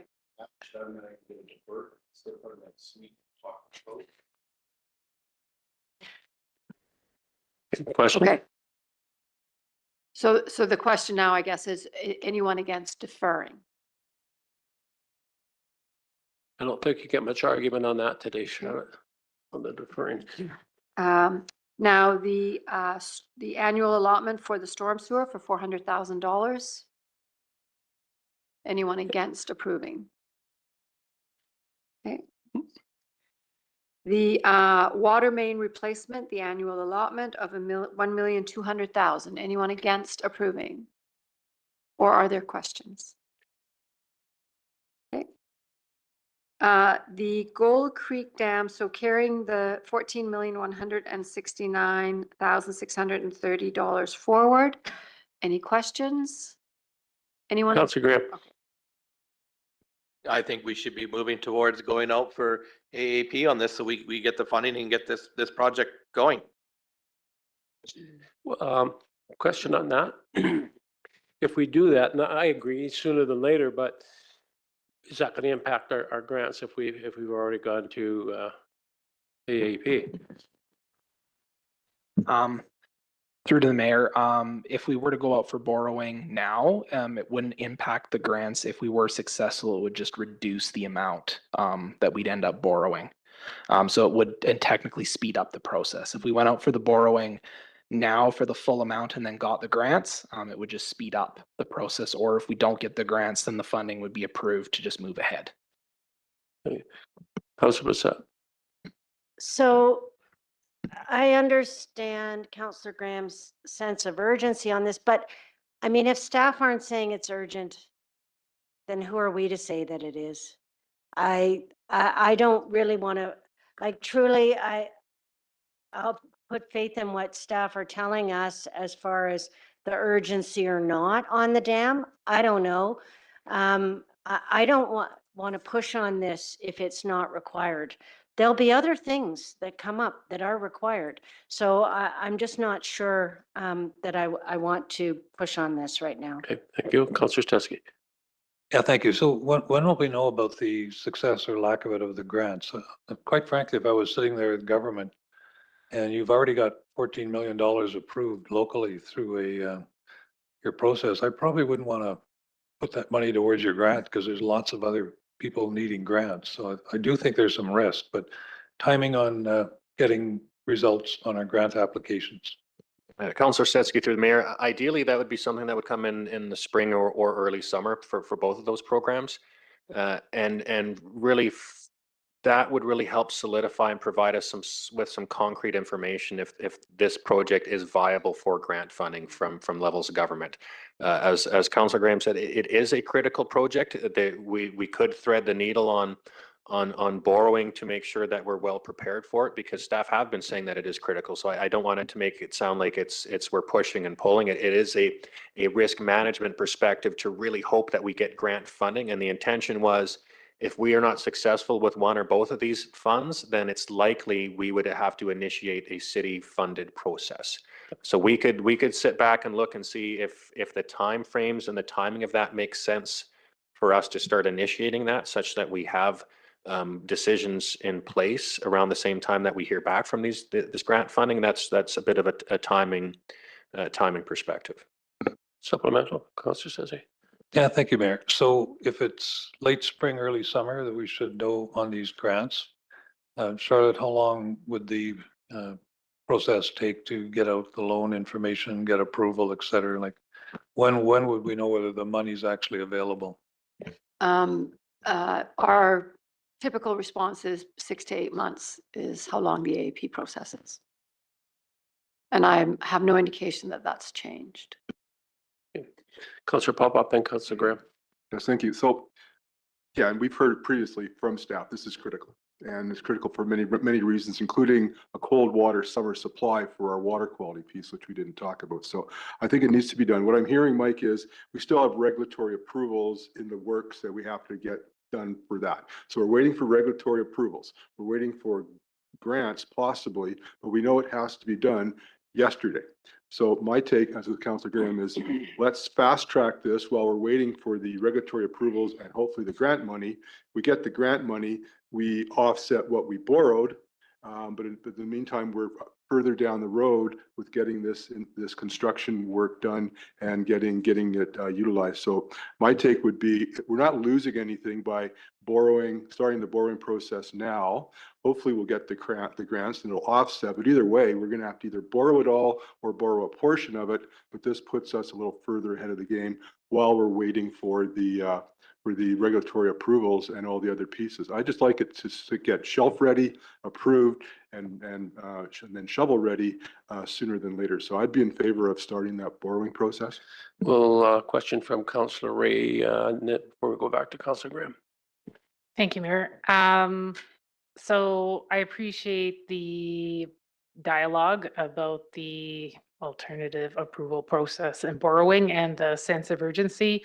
My understanding is that today we're looking at approving, denying, or deferring for this budget project. So I'm wondering if it would be appropriate to make a note of this AAP discussion and bring it up as an item at a separate meeting, just because it is not actually on our to-do list for today. Exactly. Good point. I think that's a good recommendation. Councillor Graham. Yeah, thank you.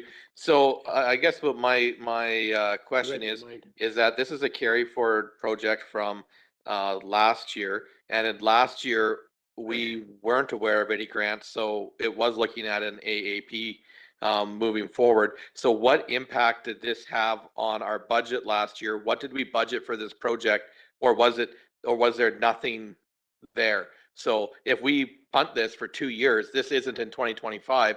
What impact does that have on our budget process? Because this is $14 million. That's a carry forward. So there had to have been something somewhere that would reflect this moving forward, not just out of reserves, because this was not a reserve spend. Councillor Graham through Mayor Price. So it's in borrowing, and it would have been in the water fund. So the borrowing has shifted out. Thank you. So I think Councillor Ray made a good suggestion. In the interest of time today, I think we need to think this through a little bit further. We're already 15 minutes behind on our timeline for today.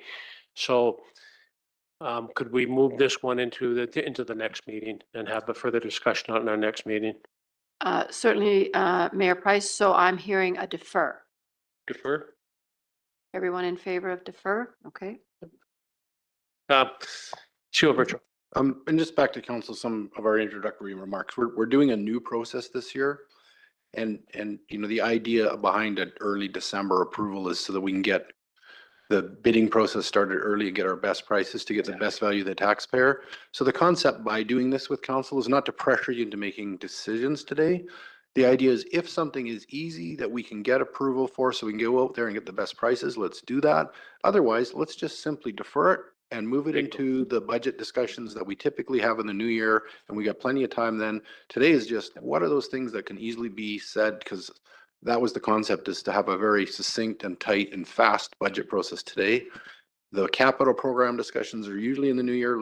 Anything that you can't just say yes to easily today, defer as the financer, push it into the new year. We'll have a long capital budget meeting then. Perfect. Thank you for that, Mark. Councillor Stetsky has a final question on this. Yeah, I haven't heard any councillors disagree that this is important. It's just how we get there and when. Yeah. Thank you. Following is the Phillips Reservoir Water UV Disinfection Facility Design and Construction, $12.5 million. Any questions? Anyone opposed to approving? The next project is the Phillips Supply Trunk Condition Assessment for $500,000. Any questions? Any opposition to approving?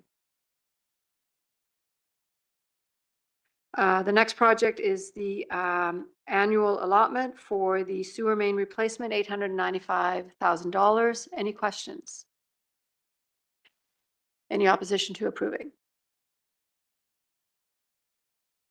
The next project is the wastewater treatment upgrades for $2,920,000.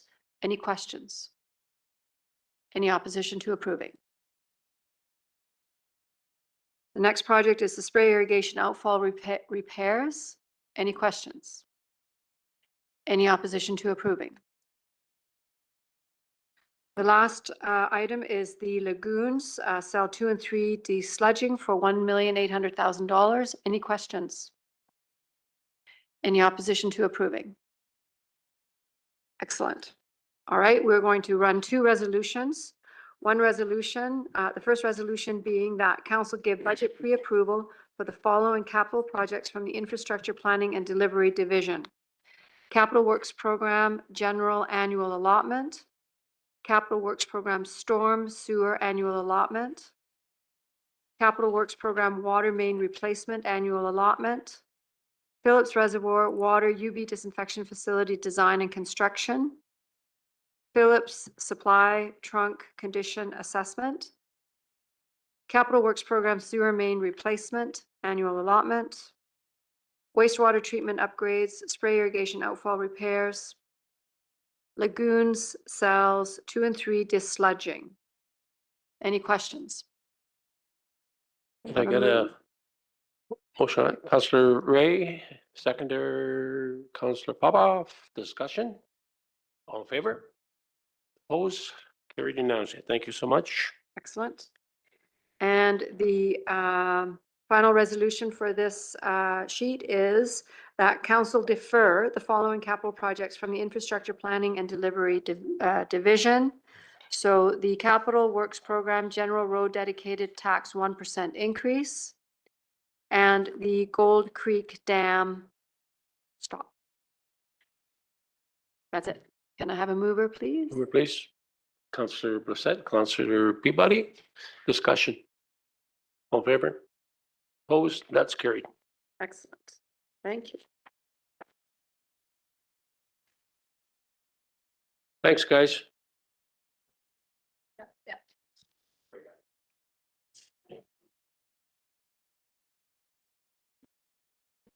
So, That's it. where did he go? Where's my schedule? So that was 12, 13, 17 to 14, 34. Okay, so Amanda, I'm going to try, okay?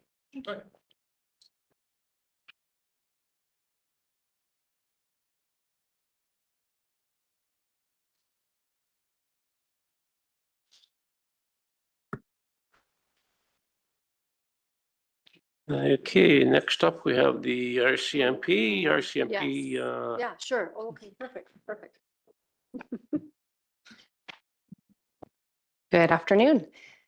So within RCMP Support Services, our mission statement is to provide the highest quality support services to Cranbrook RCMP. Looking at our budget comparison, 2024 revenue is at $306,800, and this revenue comes from keeping of provincial prisoners, the contract we have with City of Cranbrook for jail cell services, police information checks and disclosure requests, as well as the lease for the RCMP building. We expect a slight increase in revenue next year of about $2,600 and have also suggested a fee increase for disclosure requests and police information checks as well. Under expenses for RCMP support services, this year we're looking at $1,926,022 with a slight increase next year, more than a slight increase next year, an increase of $56,186. The RCMP policing contract for 2024 is $5,768,452, and that is increasing by $696,893 next year. Great. Councillor Brissette has a question. So with regard to the increase that you just showed on the previous slide before you moved it, that's just salary increases? That's not increasing in staff, nothing? No, exactly. Yeah. And I have that under significant change. My apologies, Councillor Brissette, through the mayor. That's correct. There's no increase in staff salaries. Okay. So the change in the RCMP contract of just under $700,000, that's relating to the new collective agreement or the signing of the collective agreement. And then for RCMP support services, that $56,000, that's the 3% inflationary adjustment, again, from the collective agreement, and as well as the reassignment of some resources to IT. Okay, so just a second. Our work plan for the coming year, we have three primary priorities. One is to expand the Cranbrook RCMP volunteer program. The second is to increase crime reduction initiatives through the community engagement coordinator and building out our volunteer programs. And the third is to assist with the implementation of the Cranbrook RCMP strategic plan. And Director Osborne will provide an overview of the RCMP policing contract. Thank you, Amanda. This slide shows 3 years of the RCMP policing contract budget starting in 2023. The primary intention of this is to show how we have over time been risk managing and smoothing in the increases we've seen in the coming from that particular contract. So in 2023, the budget that we were working towards was $5,473,000. We risk managed $210,000 of that, resulting in an adjusted budget of $5,263,475. Of that, we used $201,398 to lower the increase that it would represent to our tax levy, resulting in funding from taxes of $5,062,077. Then as we moved into 2024, and this is last year, and council will remember, we risk managed $200,000 of it, of the budget, resulting in an adjusted budget of $5,768,452. We used $458,000 and $458,019 from RCMP surplus to again lower the impact to the tax levy, resulting in funding from taxes of $5,310,433. That meant an increase in funding from taxes in 2024 of $248,356. Using the same methodology for 2025, we're opening up with a budget of $6,465,345. There has been no decision to risk manage anything in 2025 at this point. Adjusted budget is the same as the original budget. We have $196,065 left in accumulated RCMP surplus that is available to help lower the impact to the tax levy, resulting in funding from taxes of $6,269,280. That is a change in funding from taxes of $958,000. Considering that 1% tax increase in 2025 is $357,000, that increase represents a 2.68% increase to our tax levy. Councillor Bissett? Okay, so I'm not clear on the last calculation, but my question is, earlier we had a presentation from Sergeant Graham about that you were returning money this year because of you didn't have enough staff. So what is the surplus from the 2024 budget looking like at this point in time? Thank you, Councillor Blissett, for that question. So the surplus reported to us is for the time period ending March 31st, 2024, and because that's the RCMP's fiscal year end. And the surplus at that point was $298,000. I'm sorry, I don't have that number off the top of my head. Much of that money is going to be required to fund the retro pay that we will see coming forward in for 2024, 2025. That we did put money aside based on projections that we received for what the retro pay would be. However, the retro pay has exceeded that amount. So there will probably be a little bit left over, but not a lot. So with that, what is a little confusing on this from my head is that we often talk about how many members we're funding versus how many are actually there. And that's how we have done this risk managing. So I don't see that in this. So how, are we full? I guess my question is, because sometimes budget has come to us that we're, funding the 26 officers or however many the max is, but we only have 20 present. And where our risk management is that we decided to fund 22 of them or something. So what is that information? I'm pretty sure Staff Sergeant Graham will probably have some things to add to my comments. My comments are seen from our perspective. Yeah. So when we risk managing or the number of staff who show up, that's one piece of the equation, because the other side, of course, is overtime. And I think you've heard Staff Sergeant Graham speak about that. But there are also other things that end up impacting the amount of money that we spend towards the policing contract. For example, signing bonuses and payout of excess vacation. Those are things that are not embedded in these line items. Those are things that then get funded from that tend to get funded from that surplus that Staff Sergeant Graham often refers to. And as you can see, we've used 4, 6, 8, almost $900,000 over the last 3 years in surplus funds that were available because the utilization was below the 26 contracted. So that is that funded from surplus. That is the surplus that results from 21 members showing up, as opposed to 26, as well as paying out signing bonuses, as well as paying out vacation pay that is no longer being held, as well as paying out retro pay in excess of what we had set aside. Councillor Stetsky has a question. I think Oh, Sergeant Graham- Barry, were you going to comment on that? I can appreciate this. The whole model is complicated in funding, and every time I look at a funding projection, I see something new. It's like, one of those mind's eye things.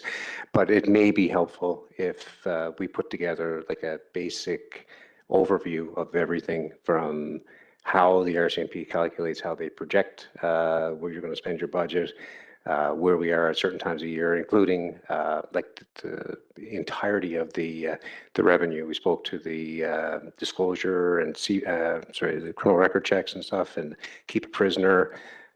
We get significant money for the traffic work that's done, but maybe I could put together something, or Amanda could put something together better, on like a one-page thing that better lays out, so you can make an informed decision on the entirety of the budget impact.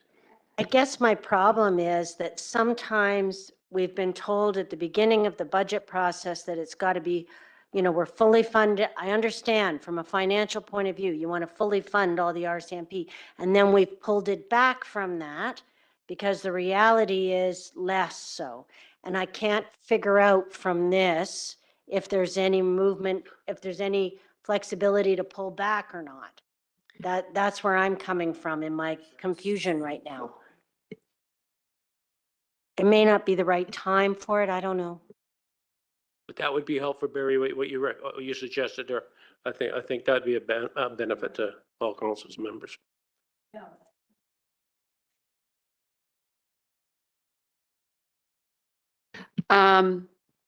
Councillor Blissett, as Staff Sergeant Graham has suggested, it is, I can appreciate the challenge in understanding this. So, and I'm going to try to explain, and if I'm not, please stop me. So when we talk about risk managing, that is exactly what you sort of have talked about, is this idea. It's highly probable that 26 will not show up. And so we say, all right, we have been told by E Division that we should plan to spend $5,968,452 in 2014. That assumes 26 members show up 365 days of the year. So we say that is unlikely to happen. We are confident that we can risk manage $200,000. We are confident that we don't have to go to the public. So that's one member, 200. That's correct. So you're saying, sorry, you're saying instead of 26, we're going to fund 25. Because one member is $200,000, at least $200,000. So in addition to that is this idea that we have of recent times seen these unexpected payouts resulting from the collective agreements. We're only in iteration 2 of the RCMP collective agreement, if I'm not mistaken. They're now on their second approved collective agreement. So there was a lot of catch up because they had been bargaining for a really, really long time. So, and that first collective agreement, by the time it was ratified, it didn't have a lot of time left until they were back at the bargaining table. So you're right, this $200,000 that we've risk managed is only one member. and probably not even a whole member, because there are a lot of other costs associated with that member. But we are also seeing like I said, in their collective agreement, they've received a signing bonus. So I have to fund that from somewhere. The retro pay that I've set aside, based on what we were told was likely to happen, we've set that aside, but the retro pay is more. So I have to use that. Then there's also our members can now not sit with more than X number of vacation days. So any of those members that are sitting with more than those vacation days have to get paid out. That's hundreds and thousands of dollars every time that happens. And as a matter of fact, on the vacation payout, they split it over 2 years, because otherwise it would have been over $200,000. So if you remember back, the reason there is almost $800,000 in surplus able to fund this increase is because 20 members showed up and I only risk managed for 1. So that's how that surplus exceeds even what we are risk managing. So last year in November, I believe it was, or maybe it was December, I very specifically remember council saying to me, are you comfortable, Charlotte, risk managing the $200,000? The financial statements I had received from the RCMP, the most recent prior to that meeting, showed that we had a surplus of $341,000. The next set of financial statements I received after I said, yes, I think we're fine, we had a surplus of $39,000. So it fluctuates like that. And in March of 2023, we actually had a deficit. So I envision that eventually, unless the RCMP gets to a place where they have recruits and everybody's showing up, I expect that we will, if we are not more aggressive in the risk managing, then we will return to those large surplus years. But right now, we're still managing the fallout, if you will, of these 2 collective agreements that happened where we got the information very close on the heels of, okay, now this collective agreement expires. We're back at the bargaining table. We have only really had a couple of years after knowing how the first collective agreement settled out before they're back at the bargaining table. And then, okay, and now we're back with or the second set of retro pay for the second collective agreement. So there's no question that there are a lot of moving parts here, and there are a lot of variables feeding into the complexities around the RCMP policing contract. And, and in light of, or as council is aware, they have approved 4 unfunded positions, and Staff Sergeant Graham can speak more in more detail about this, but that intent was so that he could access members if the members assigned to his detachment were not available, because if he was assigned only 26 and 4 of them are off on leave, he's tapped out. And if he has then 22 members showing up, he has nowhere to go. That's where the four additional unfunded members allows him some flexibility. That mechanism has also inserted complexities into, or uncertainties into, predicting what's going to happen with the annual budget. Thanks, Charlotte. Councillor Stetsky. Thank you. I'd like to move from detail to the big picture. Now, when I was looking at the numbers here, straight math, if I've got them right, it says that about 17.5% of our taxpayers' dollar are going towards RCMP. And if we added in bylaw, I'm not sure how much that would add to it, but it'd be interesting to look at our strategic priorities from the plan, and at the end have a percentage of tax dollars that was spent towards meeting each of those priorities, of which public safety was front and center, as a way of presenting the information at the end of the process. My 17.5 comes by just taking 6.269280 and divide it by 357,941 comes out to about 17.5%. Yeah, you're in the ballpark for sure. Yeah. But it'd be interesting to see it presented that way against our strategic priorities in the end. Thank you. Councillor Graham? Yeah, thank you. Yeah, I think just a couple of things to consider. I'm curious to know if there's a way that with any budget that is returned, it just goes back into that RCMP reserve that then we can utilize for smoothing, just so then that way there's a bit of consistency there, because it is already taxed and it goes into smoothing and eventually it'll run out, hopefully. But and I think the other thing, you know, like doing that might help us to keep these costs reduced at a moment. Councillor Graham through Mayor Price, absolutely. And for, I can't remember how many years, but for quite a few years, that is exactly what we've been doing. What's challenging, of course, as I keep saying, is trying to catch up with the impacts of the collective agreement, because they were significant.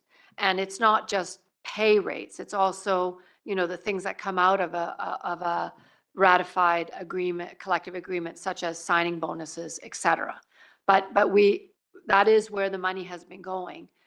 It has not been put into general revenue for years.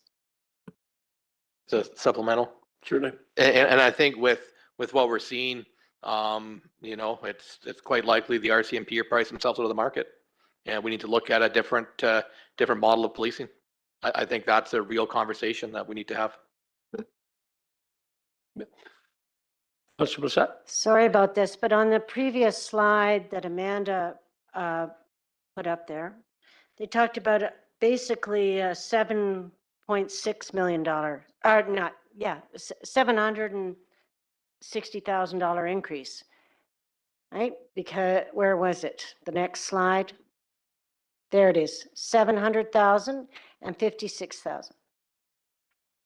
So then we get 900,000 on the next page. Where's, I don't understand. Okay, Councillor, excellent question, Councillor Blissett. The purpose of this is to show you that the amount of additional tax funding that I need to support this budget is $958,000, because we risk managed 200,000. We used 458,000 to smooth. So last year we paid $658,000 less in taxes to support our RCMP contract. This year, so if you take the $600,000 less that we paid last year and subtract from that the $196,000, that's about $400,000 that in additional taxes. But in addition to that, the actual budget went up $496,000. So I have to fund the increase, the actual budget increase of $496,000. I have to fund and you'll see that 696,893 agrees to on slide 1, the increase in the policing contract, because that's the increase in the budget.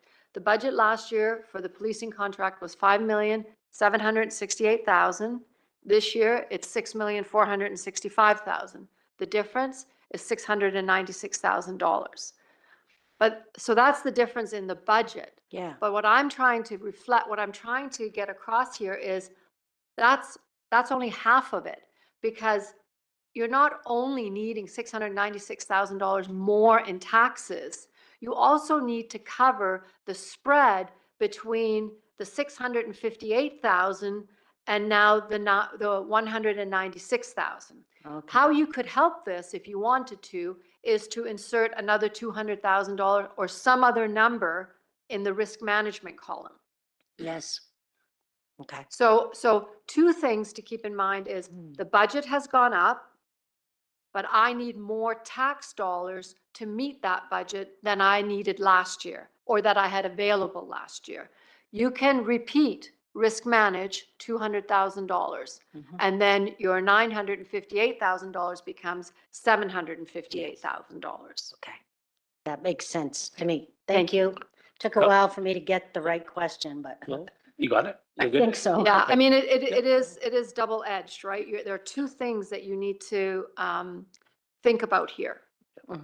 Thank you so much. Councillor Ray has a question. Thank you, Mayor.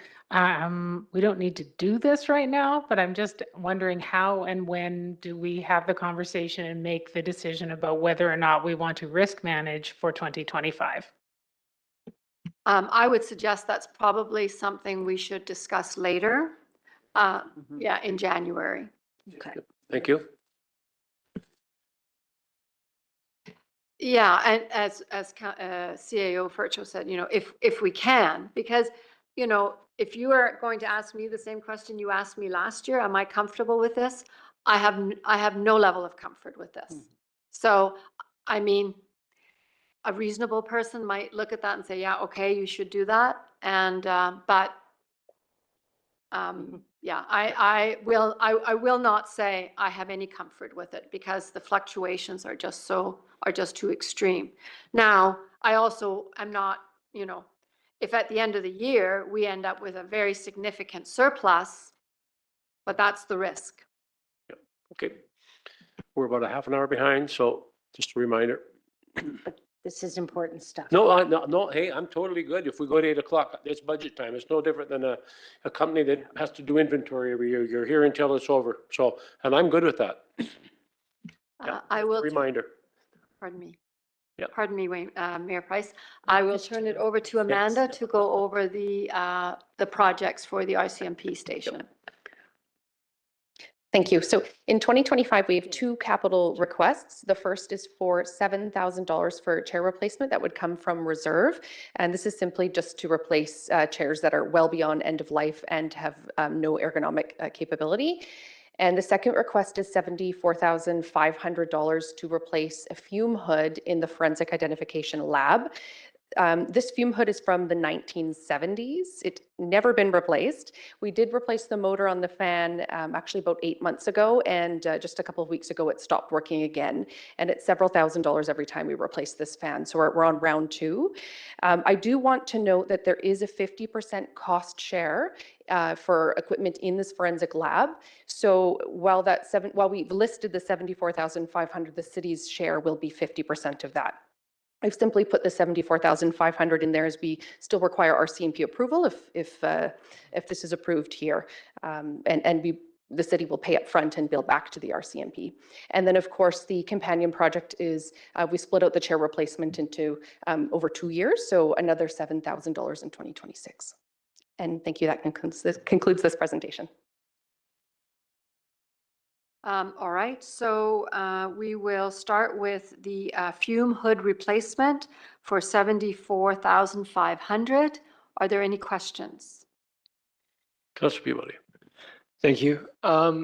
Is this area going to be rebuilt with the proposed project that we have going on with redoing the RCMP building? Because from the presentation, from what I recall, this is one of the areas that was flagged as just needing to be updated. So I just want to make sure we're not throwing $74,000 at something that we're going to replace in a year or two. Councillor Peabody, through the mayor, there's some renovation to the forensic lab within the detachment renovation, but I don't believe that covers replacing all of the equipment. Any equipment that was to be replaced prior to that renovation would be used in the new lab. And I should mention that the fume hood is used on a 24/7 basis. The forensic section uses a lot of acids and very harmful chemicals within the lab. So having something that's continuously working is really critical for that group of staff.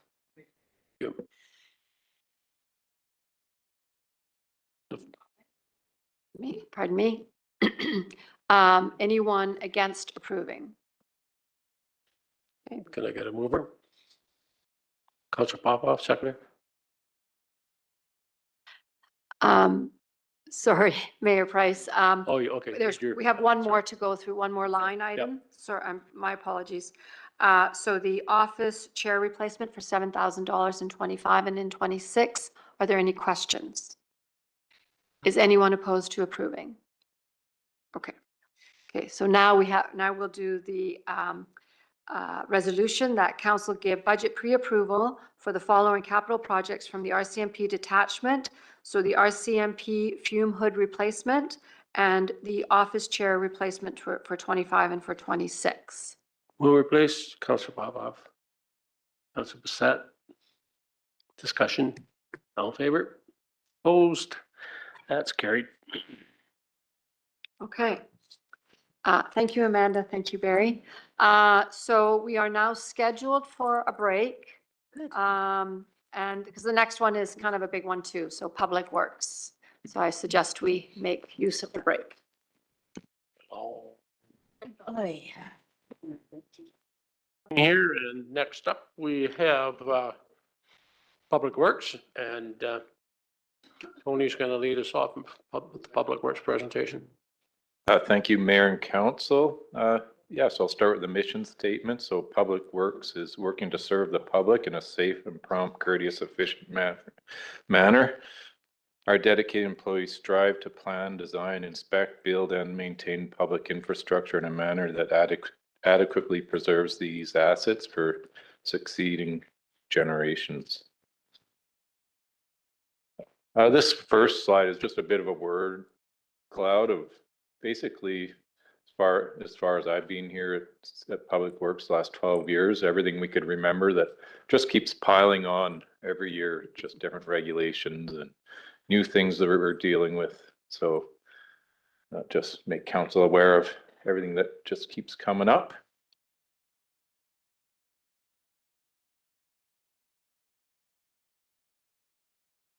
So the Public Works general fund includes revenue and expenses for roads, parks, and cemetery operations. Looking at all the accounts for roads, parks, and cemetery operations, revenue for 2025 has increased $32,520 compared to 2024. Expenses for these accounts increased by $431,329 from 2024 to 2025.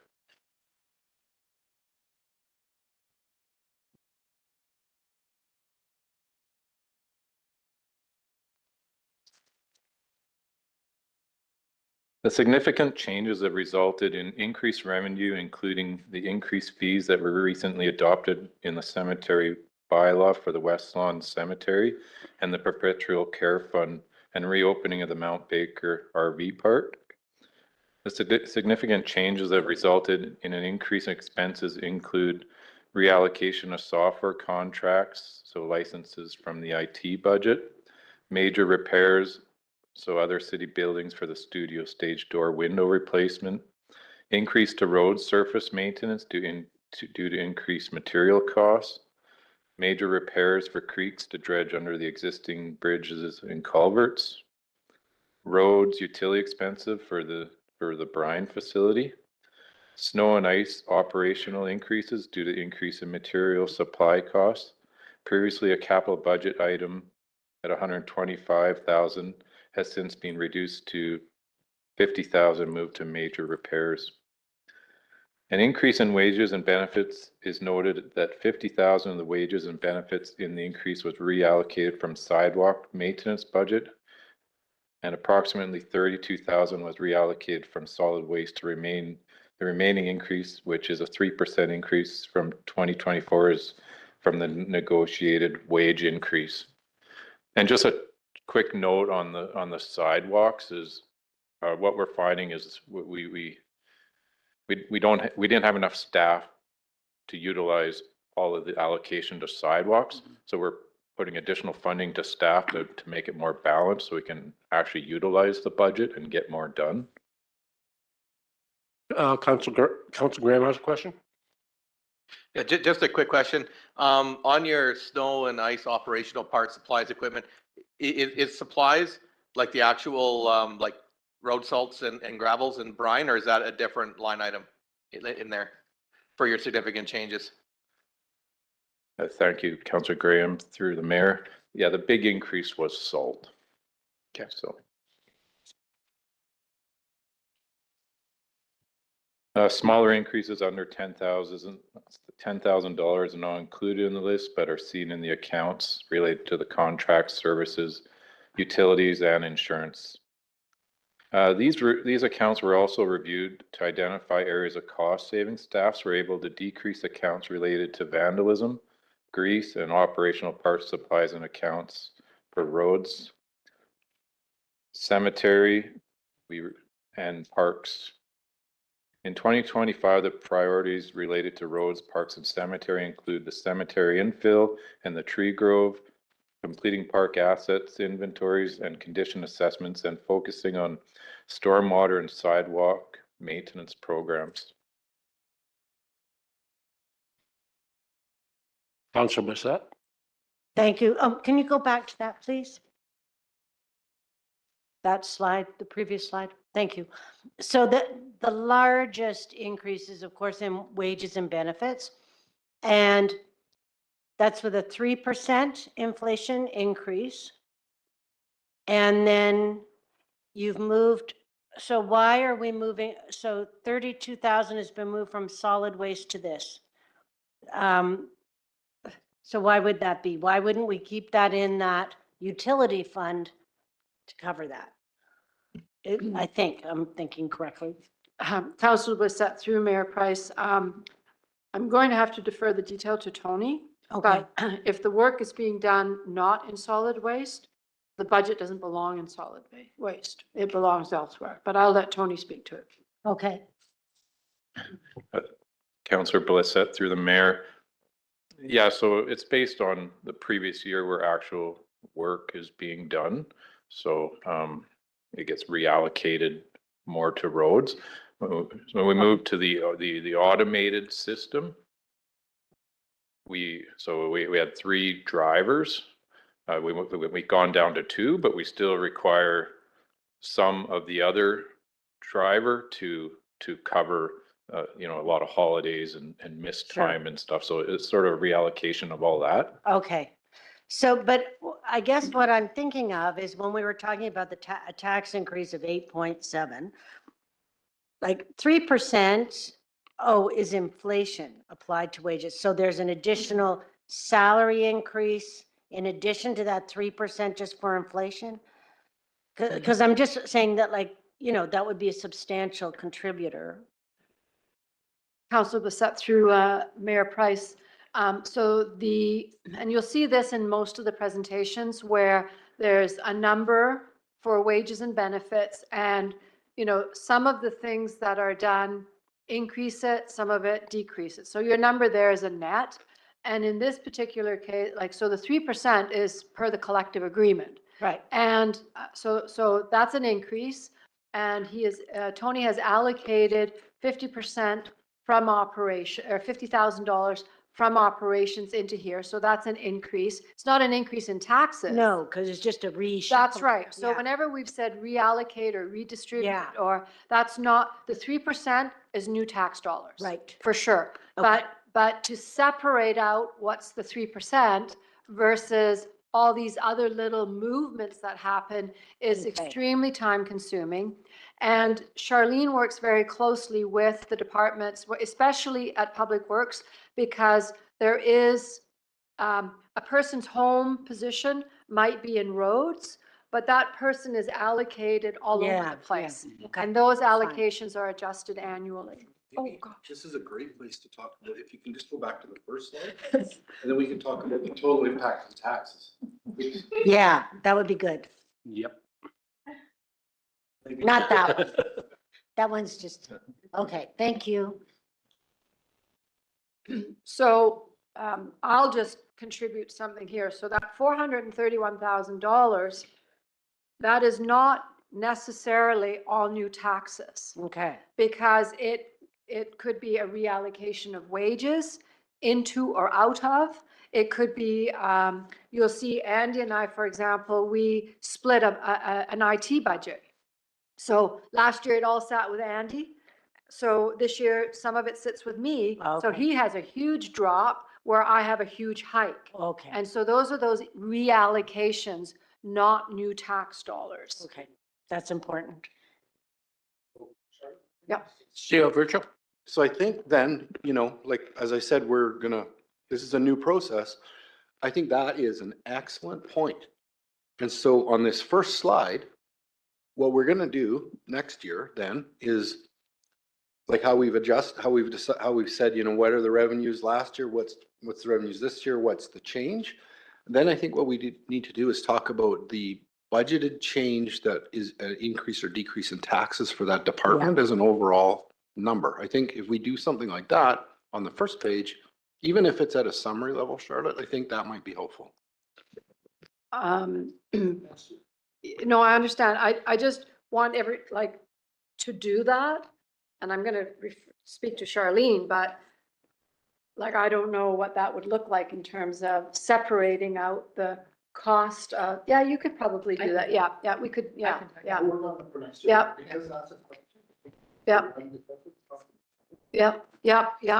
I was just thinking of your salary budget. Yeah, I've seen, you can run those reports, sure. Councillor Graham?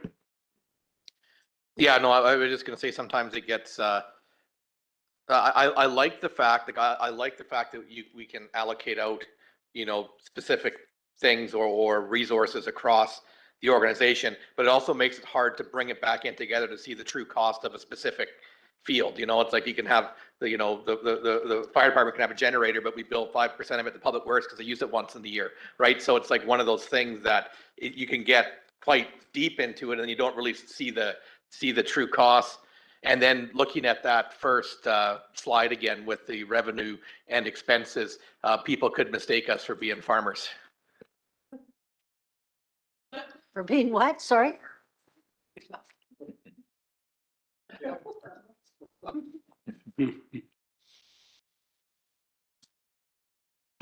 All right, I'll carry on.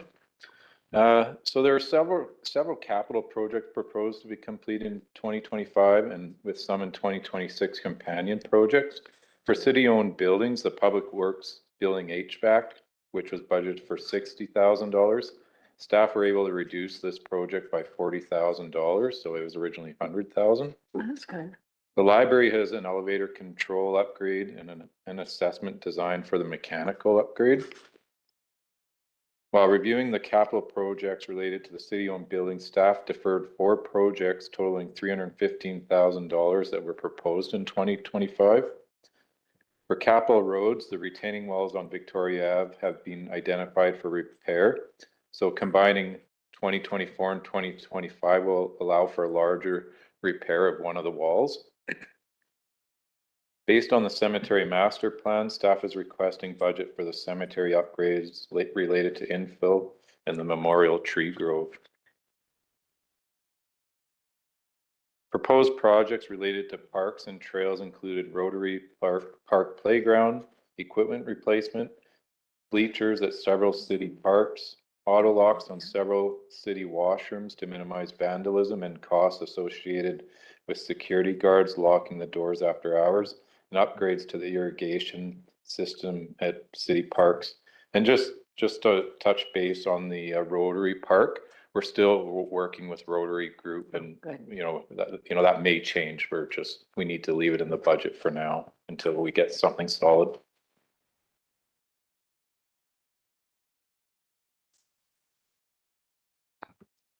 So on the topic of equipment, so several mobile and other equipment are proposed for 2025 based on the city's replacement plan.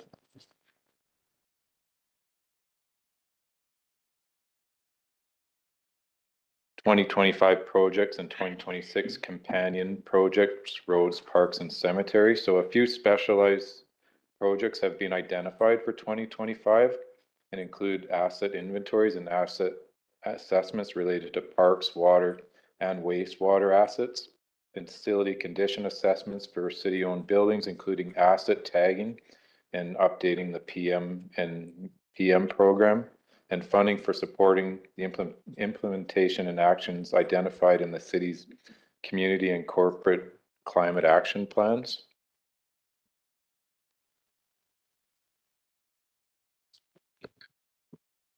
So under Public Works Water, the Water Fund 2025 revenue has increased by $359,356 compared to 2024.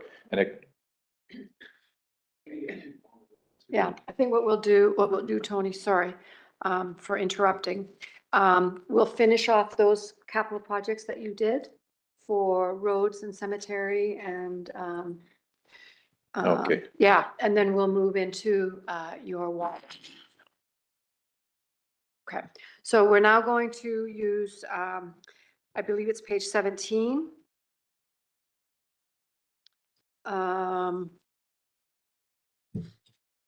And yeah, so on page 17, we're going to start with the Public Works Building HVAC for $60,000. So same questions, same process, I should say. Are there any questions on the Public Works Building HVAC project? Is there any? Councillor Peabody? Oh, pardon me. I'm just wondering for the sake of time, could we just do a broad question of if there's any questions about anything on this list that we can see here? Yeah. Are there any questions on any of the projects that we've gone through? So that would exclude water and solid waste at the bottom. Councillor Papa? Pardon me? Okay. Okay, so how about, are there any of these projects we reviewed that are not going to be okay for approval? In the interest of time. It's fine. Okay, so what I'm seeing is that all the project that Tony has gone through, council is okay with the approval. Yes, but And- Ron, didn't you have a question? Councillor Papa? Yes, thank you. So are we going to talk later about capital projects, water and solid waste? Yes, Okay, yeah, thank you. yeah, okay, yeah. And just to make sure that we're all on the same page here, so the cemetery upgrades, 45,000 in 25 and 37,000 in 26. And the parks bleachers, 32,500 in 25 and 33,000 in 26. Can you go back? Is that up there in a previous slide? Can we go back to that? So we can, like, we skipped over those ones. We, So So these bleachers, ones here. so Oh, okay. bleachers, 25 and 26. And then the irrigation upgrade of 30,000 in 25 and in 26. So what I'm documenting is that council approves moving forward with each of these projects. Yep. Okay, no questions, okay? Councillor Bishop? Thank you. I mean, it's just about the washrooms. I had mentioned one time in open about how I'd seen in other communities that one of the ways to help decrease vandalism in public washrooms is to chain open the outside door. Have we done anything on that? I mean, that's what they do down in Hope, and they've got significant issues. Has that happened? Like, it doesn't have to do with, but it just relates to it. You don't have to answer now, but I think it's a positive thing to do. That's all. Okay. So we'll say all of these are approved. Climate action plan is also in 2026. Yeah. We'll do the resolution at the end of Yeah. this. So now Tony, water. Oh, sorry. Sorry, we'll do the resolution at the end of all these projects. Now, Tony, if you would move to water. So underwater, the water fund's 2025 revenue has increased by $359,356 compared to 2024, and expenses in 2025 have increased of $33,319. That's positive. Yeah. The increased revenue for the water fund is from the parcel taxes, which is being allocated to fund the water reserve. There was also $10,000 removed from the annual allotment for water operational parts, supplies, and equipment. The increased expenses are related to staff wages and benefits. This increase is due to the negotiated wage increase. Smaller increases under $10,000 are not included in this list, but are seen in the accounts related to insurance, equipment charges, and utilities. In 2025, the priorities related to water include the design for the shallow well alteration for the public bulk water fill station, completing asset inventories and condition assessments, updating the waterworks bylaw, completing annual programs such as leak repairs and creek flow monitoring, water quality, and supporting the engineering department in the design for the new water treatment plant.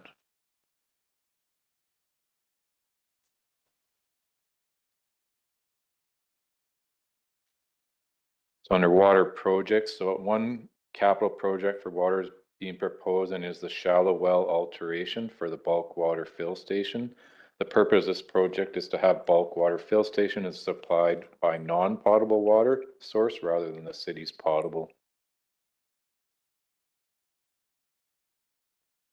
So now we're going to move right into the approve discussion for that particular project. So this is the shallow well alteration to bulk fill station design and construction, $75,000 in 2025, $200,000 in 2026. Are there any questions? Oh, sorry, there, thank you. You know, when I see funded from reserves, I have this comfort feeling. I'm thinking it might be false, but like, I don't know. So what if I said no? Like, I don't see how I could say no to any of these things because I don't see that they're discretionary, right? That we have to do them. So it's being funded from reserve. You know what I'm saying? Like, I don't know how I could say no to anything. Councilor Bissett, CAO Furtru, did you have something to say? Okay.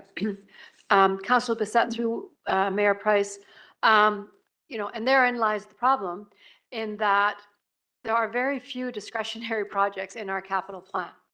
So what I would suggest to council is that if there are any issues in the reserves, we're going to talk about them on Friday, and I know that doesn't help you today, but the issues are not in 2025. The issues are, you know, out in the 5-year financial plan, and how are we going to keep these reserves sustainable based on the current funding methodology we have. So the projects that are coming through to you in 2025, yes, they are probably 98% of them are non-discretionary and should, you know, yes, you could probably kick it out into 2026, 2027, but you're going to have to do them. So I think it's a different discussion around, you know, what is the future of our reserves? And that is a discussion that we need to have. But in terms of whether or not we can afford to fund the 2025 projects, you can take some comfort in that we have done what we need to do in order to fund the projects we're bringing to you. For sure, if you defer projects or get rid of projects, it's, you know, it's less of a drawdown on the reserve and will help in the future. So you need to determine on your own that this indeed is a non-discretionary, which most of our projects are, and then you should decide accordingly. And then the discussion about the reserves long-term is a different discussion. Thank you. Councillor Stetsky? Oh, go ahead, Mark. So just in terms of the overall budget process, what I'm trying to mean, you know, like I said, we just completely retooled the budget process here. So the concept was at the, what date was that? November 20th meeting, we kind of gave a global overview of the capital projects so that then you could see before you get into this yes, no, or defer, you kind of saw how it fit into the bigger picture. And I'm just wondering what might help, or maybe that meeting should occur like the day before this, or like, because November 20th, is that too long to see, like to remember? Or we were trying to look, what I was asking for to look really quickly is we did have some discussion on the reserve levels at that time, but I don't think they were maybe as robust as what you were looking for. So I think just like, I want to look at adjusting for next year. So if we maybe squeeze the timeline from that global capital budget discussion to this meeting, and then we have a little more robust discussion on the reserve levels.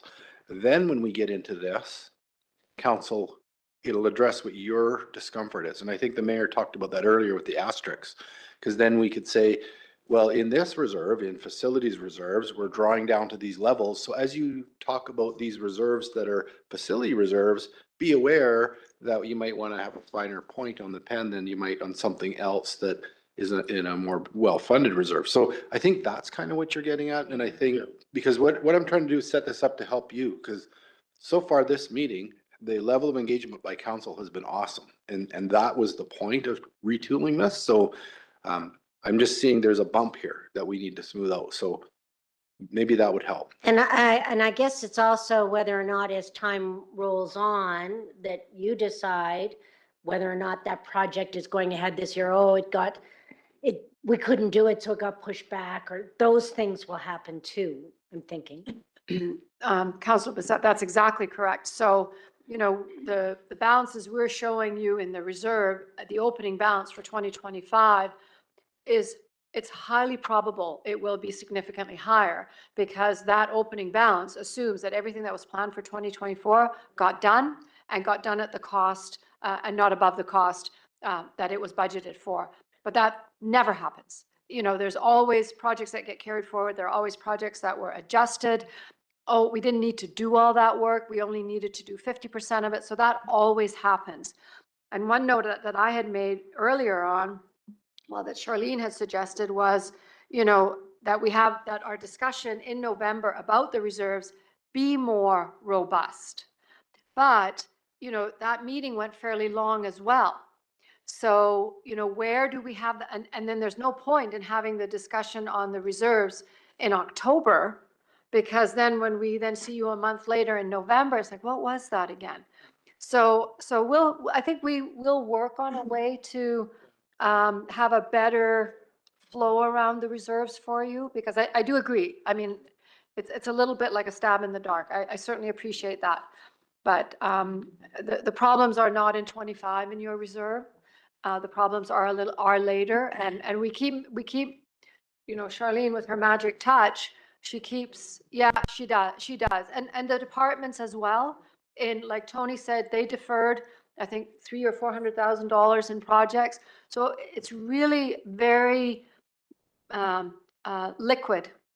And but what we are lacking is a strategic plan for ensuring the sustainability of our reserves. That's what we don't have. So that's what I would end. So Charlotte, I totally agree with what you're saying, and I appreciate Councilor Bissett bringing that up, because I remember a time when there was no consideration about the reserves. Oh, as long as it's not coming from taxes, that was almost standard. So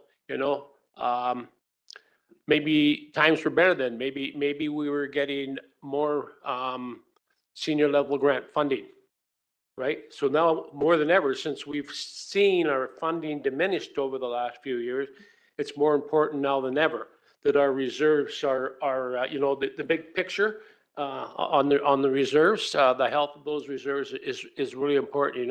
I'm pretty impressed because I've seen a lot of councils over the years, but certainly this council has that awareness that I haven't really noticed in the past. So, yeah.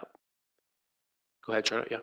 Thank you, Mayor Price. Another big shift in our funding for reserves is that we're not seeing the surpluses we used to see. So we used to be able to count on, 800,000. That was sort of a little bit of an in-house joke, right? 800,000, the number's 800,000. We haven't seen an $800,000 surplus in quite a long time. And we used to rely on those surpluses to fund our reserves.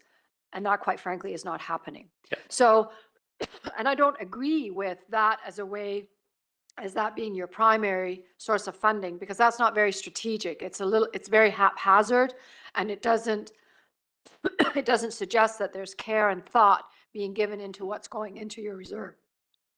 Pardon me, I'll end it there. But yeah, so that's a big change for us as well. Councilor Steske, do you have a question? More a statement, I guess, than a question, but gyro park washrooms are not on the list. I totally understand why. I would recommend that we keep them closed next summer and maybe put some porta potties there if we're not able to invest any money into them, because unless I was just there on a really bad day, it was not a pleasant place to be at all.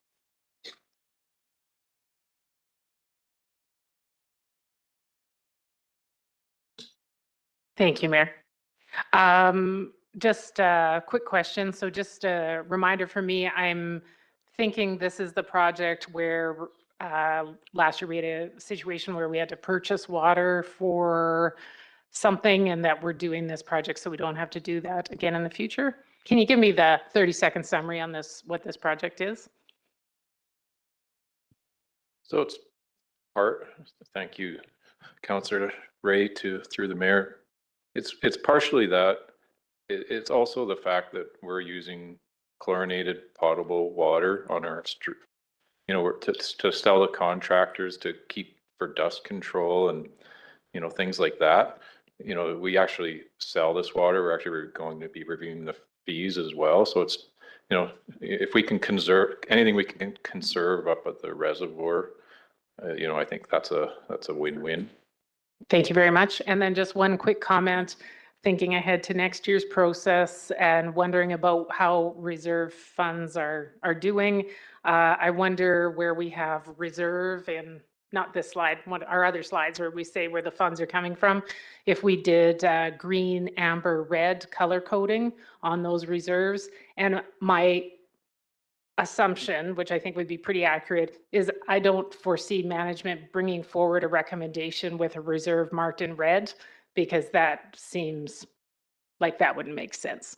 But I think if we had that kind of color coding, then it would just be a quick reminder for us, okay, we've made some definitions of what green, amber, red mean in terms of our reserve funds. And that would just give us a quick little reminder of where that's at. Great suggestion, Councillor Ray. Thank you. Just for the record, in DCCs, there are some challenges that probably should be marked in amber, in red. Oh. The whole thing's red.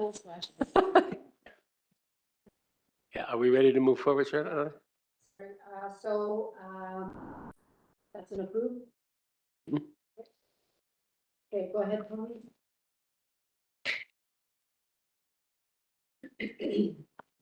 All right, so sanitary sewer. So the sanitary sewer fund for 2025 revenue is increased by 404,683 compared to 2024, and expenses in 2025 have increased of 248,668.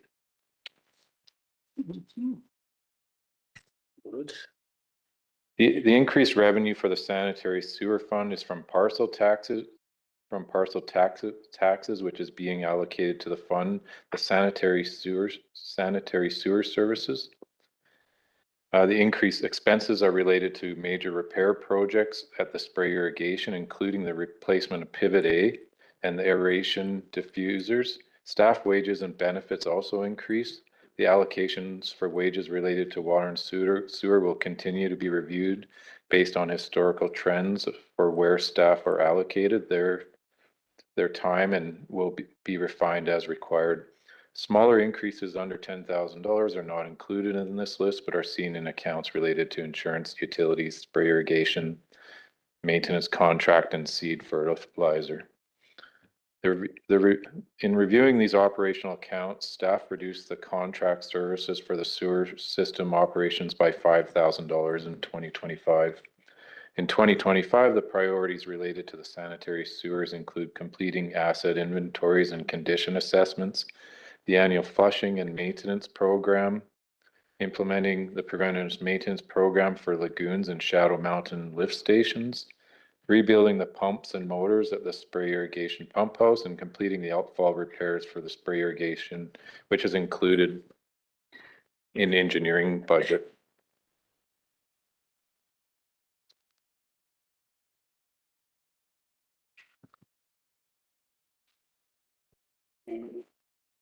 We can just go back on the projects, or, oh, sorry.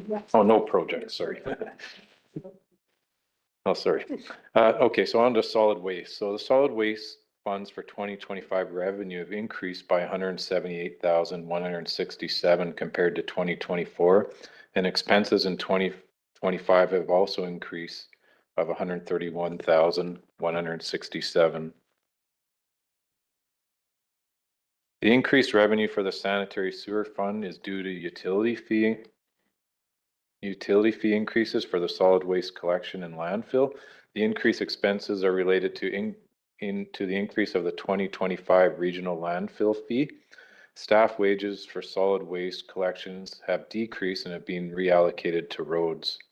Smaller increases under $10,000 are not included in this list, but are seen in accounts related to software contracts, licenses, and internal equipment charges. In 2025, the priorities related to solid waste include preparing for recycling collection to be completed by staff in May 2026, and we'll speak to that on the final slides. Councillor Popoff has a question. No. We're going to talk about this immediately now. There's some slides coming. Okay. So 2025 projects for solid waste. So one capital project for solid waste is being proposed and is purchase of an automated recycling vehicle to support moving to the contracted recycling collection to be completed by staff. Staff have prepared information for council regarding the proposed change in service delivery and is provided in the next slides. So we'll just start with a bit of background. So in 2019, the city started curbside recycling through Recycle BC. So we have an agreement with Recycle BC to meet Recycle BC requirements. And by providing the service, Recycle BC provides the city with financial incentive. And to provide the curbside collection service in 2019, we entered into an agreement with GFL, and that is to complete collection until April 30th of 2026. And then in 2022, during negotiations, a letter of understanding was created and agreed upon between the city and CUPE. And the purpose of the letter of understanding is to determine the viability of continuing a curbside recycling program. And upon conclusion of the contractor's term, all aspects of the recycling collection service that is included in the current contracted recycling program will be evaluated for consideration of bargaining unit work. So in order to meet the requirements of that letter of understanding, that's the purpose of doing this review. So in 2024, we started this review because the contract with GFL is expiring in April of 2026. So we need to prepare for any procurement if we do bring it in-house. Do we know the value of that contract offhand? We pay GFL approximately $20,000 a month for curbside collection services biweekly. That's So covered by Recycle BC. that's correct. I'll have more details too on those numbers. Yeah. So option one is to continue our existing collection program. So this would see weekly collection completed by city staff for garbage and biweekly collection of recycling by a contractor. We would require to go out for an RFP process because the contract is ending. So we're not too sure on what the financial implications of that will be until the RFP process is completed. The services the city currently provides for curbside collection include curbside audits, media outreach, resident inquiries, collection schedules, processing bin deliveries, and all communication with Recycle BC. So that would continue to be the same and completed by city staff. And then there are some efficiencies with the existing service. So right now we have garbage and recycling bins for new occupancies. Garbage bins are delivered by city staff. Recycling bins are delivered by GFL. The residents do have to call the contractor for any recycling inquiries, and sometimes the city receives calls for that. And then we have to either reach out to our contractor or redirect the customer to reach out to GFL. And GFL also charges the city a delivery fee of $60 for every bin.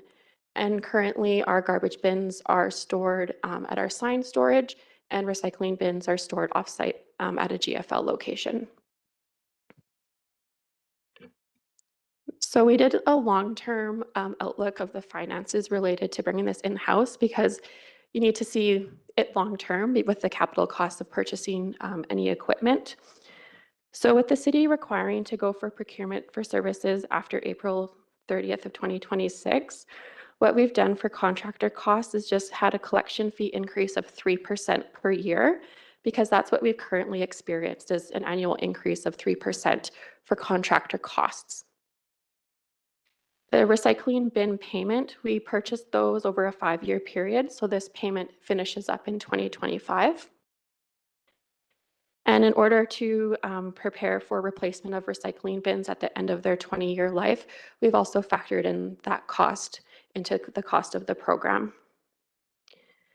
When we look at the revenue, we receive revenue from Recycle BC, and that incentive includes revenue for collection, resident education, and service administration. Recycle BC just updated their incentives effective 2025, so this reflects that update. And annual increases will be based on CPI. So in this estimate, we've used 2.5%. We also received funding from the regional district over the first 5 years of the program to go towards the purchase of recycling bins. So we have one more payment of that in 2025. The recycling bins will be paid off, so the RDEK funding is finished then. So when we look at the long-term funding for continuing the program by a third-party contractor, we see after 2025 a steady deficit. Over 9 years, it's about $118,000. And if we look at utility fees from 2025 to 2026, to cover that $12,000, it's about $2 per year per household to cover that shortfall. Councillor Brissett. So considering those recycling bins are plastic, they'll last longer than we will. And they will. We will deteriorate before they will. And so I understand some will need to be replaced, but not the whole thing, right? So you factored that in?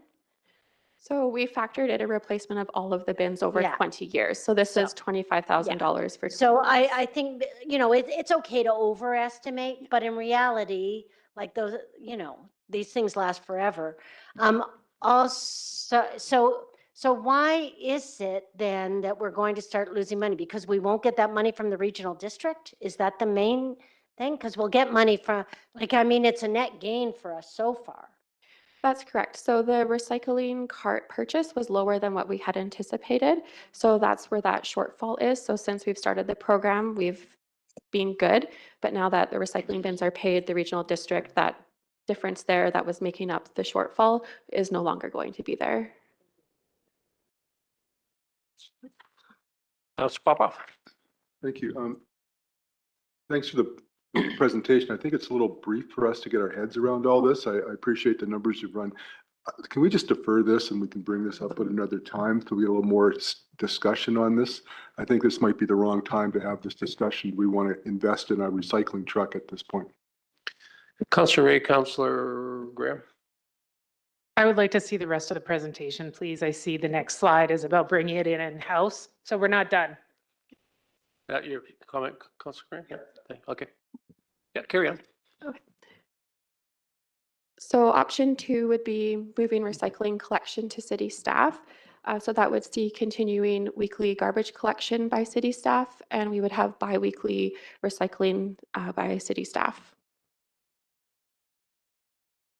So this option, we'd continue to see the same services provided by city staff for recycling. So we'd continue to do curbside audits, media outreach, resident inquiries, collection schedules, processing bin deliveries, and Recycle BC. So there wouldn't be any increased capacity required by city staff for those options to move it in-house.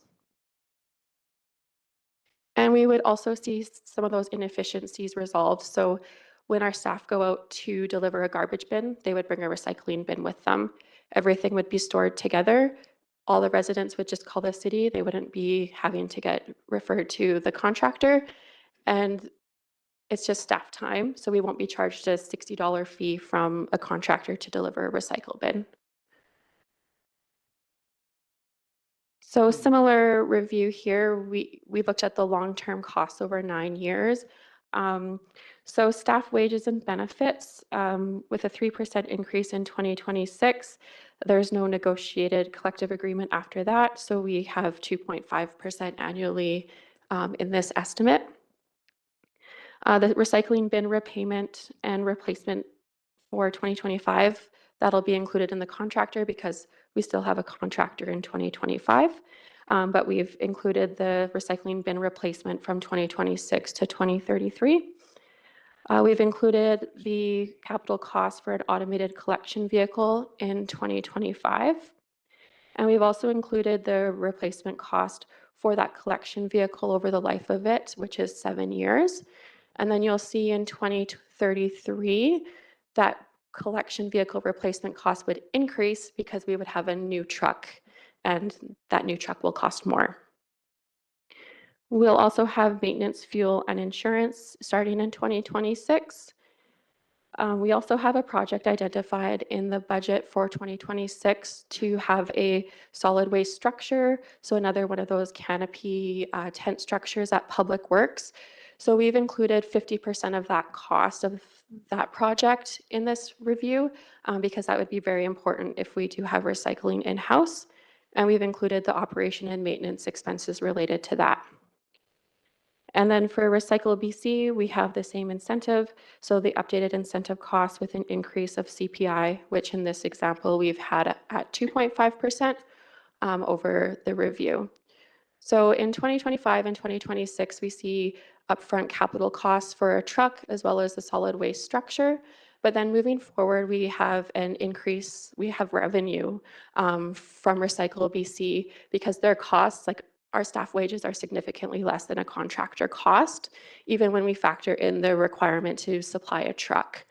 And this funding from Recycle BC, it could be used for any staff wages related to recycling. So not just collection staff, but it could be used for media, our staff who are going out and doing collection audits, as well as those that are doing administrative tasks. So that could help minimize some of that staff wages.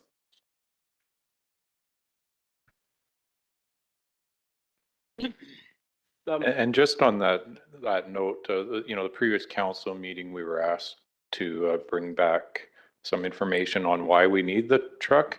And, it's also a 2-year procurement to actually get a truck. So it just sort of all fits. Thanks, Tony. Got Councillor Peabody, then Councillor Graham, and then Councillor Ray. Okay, thank you, Mayor. Two questions, I guess. Has there been any discussion to purchase GFL's truck as opposed to buying a new one? And I'm just curious if they will even have a need for their truck after this contract is done. Councillor Peabody, through the mayor, we haven't reached out to GFL with that. I know they have started to do organics collection in different municipalities, so they usually utilize their trucks where they need. So we're required to give them some notice before the contract expires. But yeah, we haven't, because this isn't approved, we haven't engaged that conversation. Okay. If it is approved, can that be a question that's asked just in case? Just one note on the truck, so used garbage trucks are generally fairly worn out. I have, approached, other municipalities and whatnot, and we did look into a used truck because they are out there, but they are high maintenance. And then the other part of it is we're really trying to standardize our fleet to reduce operational costs. And the current trucks that we currently use, they're smaller. They're more energy efficient. They get into our smaller routes, and whereas the big GFL trucks, it would take us days to load a truck, and it's just a lot of weight driving around for no reason, and it's not able to get into tight spaces and whatnot. So, okay. Second question. I know in the public survey, there was a lot of comments about moving to bi-weekly garbage pickup as well. Just wondering if that's being considered. Councillor Peabody, through the mayor, we have discussed that based on best practices. Typically, solid waste is weekly collection unless an organics collection program is implemented, particularly due to the smell during the summer months, as well as like rodents and such. So we would look at doing bi-weekly garbage if organics collection was something that was implemented. Okay, thank you. Thank you. Councillor Graham, then Councillor Ray. Yeah, thank you. Just a question on that that slide that showed the green profit. So I guess to Charlotte, the cost of the truck there is in 2025, I believe. I don't, it's gone now. 2025, I think it is. So that cost there, that shows us on our bottom line is a loss.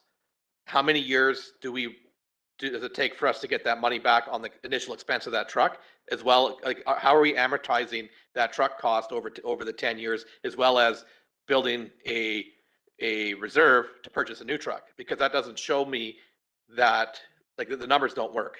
Because that 450,000 for us to be profitable, we have to pay that initial back while we're saving, correct? Councillor Graham, through Mayor Price, I think yes. I think what you're asking is, so at the time that we're going to pay up front the $450,000 for the truck, amortization is going to be whatever it is, I don't know, 10 years or something like that on the truck.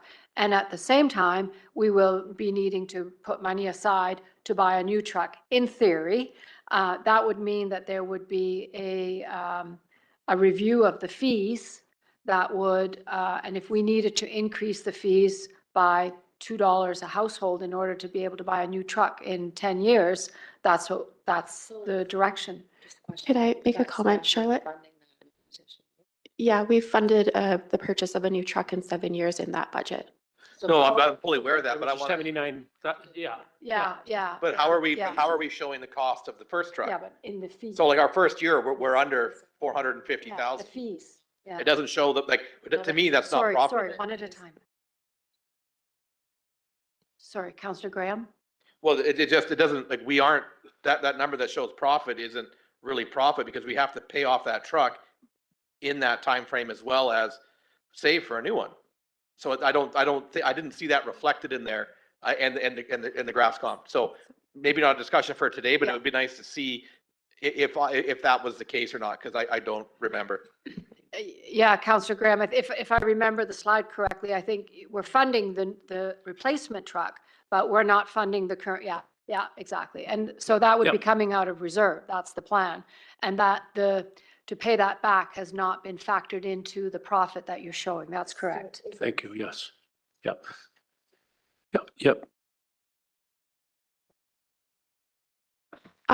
Sorry, can I just make a comment, Councillor Graham?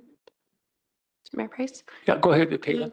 So when we totaled the total amount from 2025 to 2033, that includes the $450,000. So we would have to purchase the truck, but in about 5 years, we would pay off the truck and then also have about $80,000 to $90,000 surplus per year from the Recycle BC incentive. So it is on that green, like it's included in that. Otherwise, we would have had $550,000 profit over that period of time. Thank you, Caitlin. Councillor Ray. Thank you, Mayor. So the question I'm going to ask, I don't think is for discussion today, but I'd like to flag it, and Caitlin, you touched on it. So in the UBCM newsletter that Kelly just shared with us today, there's reference to a new organics management funding stream that's available. I know that I believe Kimberly's doing organics and Fernie.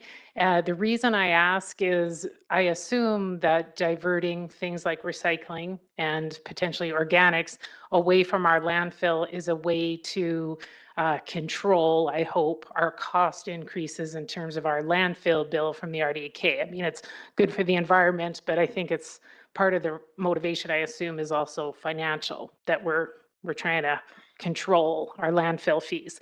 So I'm just wondering what our considerations are around organics, what that analysis might look like, what a timeline for considering that might be. Councillor Ray through Mayor Price. So yeah, staff are aware of that grant. It came out on December 3rd. So we're just in discussions with finance and preparing how to bring that forward. When speaking with Regional District, the landfill fees wouldn't be decreased, but you wouldn't be charged to bring organics to the central subregion landfill. So that's where that difference is. And if that's the case, we would look at also this biweekly garbage. Thank you, Katie. Yeah, that's a good point. And, interesting is that since we brought the recycle in, I forget how many tons we have supposedly saved by recycling, and our tonnage going into the landfill has not changed one bit coming from the city of Cranbrook. So it's quite interesting that you would assume now we go to organics, you were almost thinking, well, boy, that would bring things down, but end of the day, does it really? So yeah, just food for thought. Councillor Papa. Yes, thank you. Mentioning that this new garbage truck would be smaller, more nimble. So is there a business opportunity to get into the stratas and increase some revenues? Ooh. Well, you said it's smaller and more nimble, and that was one of the challenges we had with not being able to get into these places before. So we can encourage more recycling, and we can get into these places now because we're more nimble and there's some revenue opportunities. So is that an option? Is that a no-go? Mayor. Revenue from where? Oh, no, we would charge the stratas, the collection fee. Like Yeah, we're doing with the no, rest I of hear them. you. Councillor Papa through Mayor Price. So that we'd have to look at the capacity of our staff with us going down to 2 collection staff. Like right now where our numbers are, we can manage 1 collection staff for half of the city. So if we were to increase the amount of households, we might have to increase staff and increase truck. So it would be dependent on where the numbers lie there. So I think it would be worth looking at. We're not talking about an extra day a week, I would imagine, for getting into some of those stratas that we could get into, and they're willing to have us do that. I think it's a worthwhile exercise because it's a revenue opportunity for us. Secondly, I heard some mention that there's some discussions or agreements already with CUPE on taking over recycling. What's the status with CUPE and taking over recycling? It was mentioned, so. Yeah, Councillor Popoff through Mayor Price. So that was a letter of understanding that was negotiated in the contract in 2022. So that exists. So we're required to review and determine whether it's going to be in-house or not. There isn't any requirements about what that review looks like or any thresholds of including it or not including it, but just that we're doing our due diligence to do that review. Good, so it's not binding. Thank you. Thanks, Caitlin. We got Councillor Ray, and then and then Councillor Bissett. Thank you, Mayor. I do recall that we have that this council has made a decision and passed a motion. We've addressed the strata issue. So we do, as a council, I believe we have addressed that issue. So just to be mindful of that. And it's been an excellent discussion, and I'm hoping we're getting back to our motion here shortly. Thank you very much. Councillor Bissett. Thank you. So I'm going to bring up the elephant in the room, at least I believe it is, because those figures are great. But from what I understand in previous discussions, capital things like trucks they're a big cost, but it's labor and it's grievances and it's WCB. And that is my worry because because of other stuff. And so that is where I get hesitant about city staff in this field, because we're just expanding those possible costs. And I think that isn't necessarily for you, Caitlin, or Director Hitu to answer, but it is for our personnel department and our CAO to consider, because I know that's a big cost to the city and how things go, and why sometimes contracting out can look like, even if it's more expensive, can look like a better alternative. So it's something we will need information on in the future when we make this decision. So just throwing that out there. Yeah. Yeah, thank you for bringing that up, Councillor Bissett, because that is a factor that seriously council does have to consider, and and that's a big impact on our budget right now. Mark, can you comment on that or no? I'm just thinking that, there was a number of things that, like as Tony said, this was brought forward because it was part of a question last time. Plus, the only sort of urgency is that it's the 2-year procurement process for the truck. But I don't see, a critical issue with this being deferred into the regular budget time to have more information for council rather than trying to do it tonight. That's all. So, when we get onto the resolution, we just simply defer this one. Yeah, good. Thanks, Mark. Is that it, Tony and Caitlin? Okay, thank you.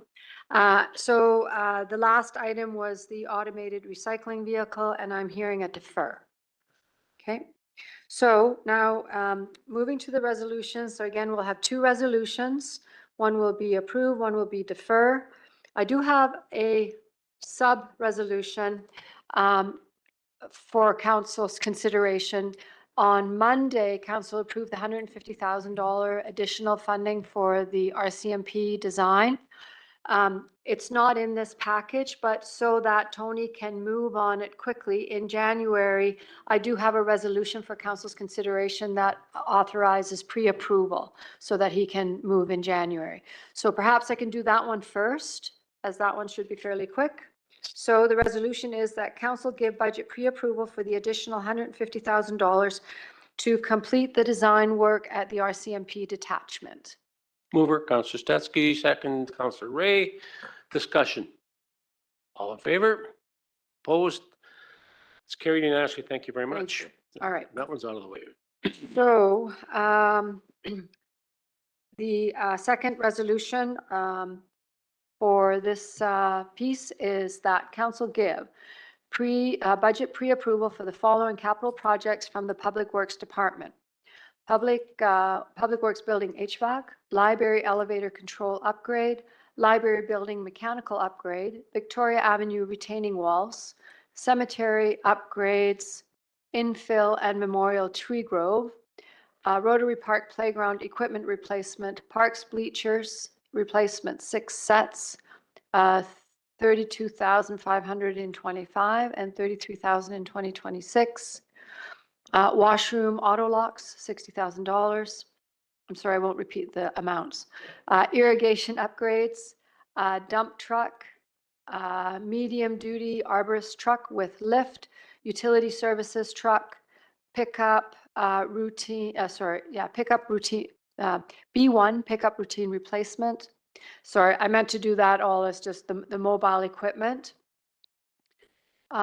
Special projects, parks, source and water and wastewater asset inventory assessment, a facility condition assessment, asset tagging and preventative maintenance, climate action plan, shallow well aeration, alteration to bulk water fill station design and construction.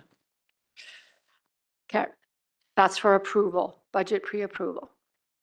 Any questions on any of that? Okay, can we have a mover? Yes, that should. Counselor Ray, Counselor Popoff. Discussion. All in favor? Opposed? That's carried. Thank you. Okay, and then now the final one is for defer, so that council defer the following capital projects from the Public Works Department, the automated recycling vehicle. Any questions? Okay. Mover? Mover, Counselor Popoff. Second, Counselor Peabody. Discussion. All in favor? Opposed? That's carried unanimously. Thank you. Excellent. Thank you, everyone. Thank you, Tony and Caitlin. Next up is spot driver for fire and emergency services.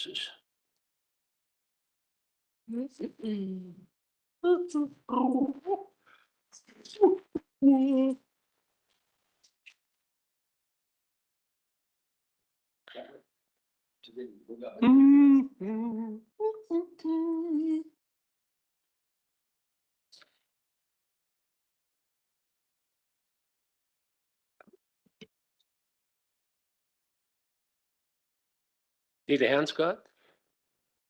I can't help it.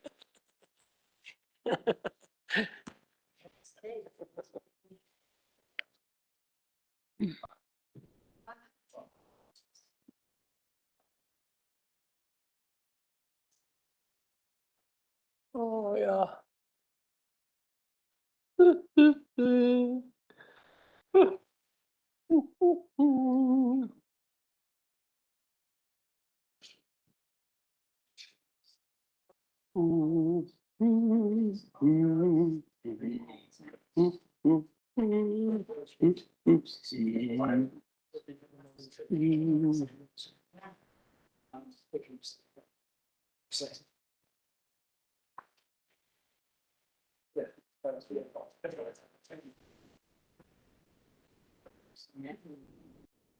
Apologies.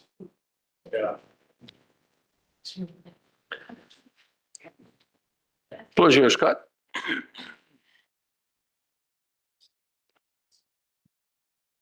Good afternoon, Council and Mayor Price.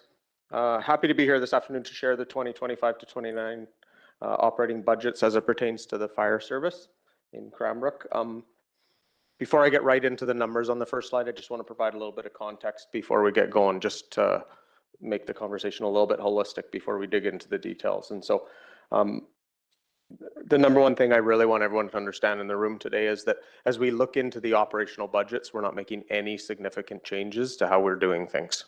We're staying the course from 2024 to 2025, and the changes that we can see in the financing is the cost of doing that business as well as we can do it.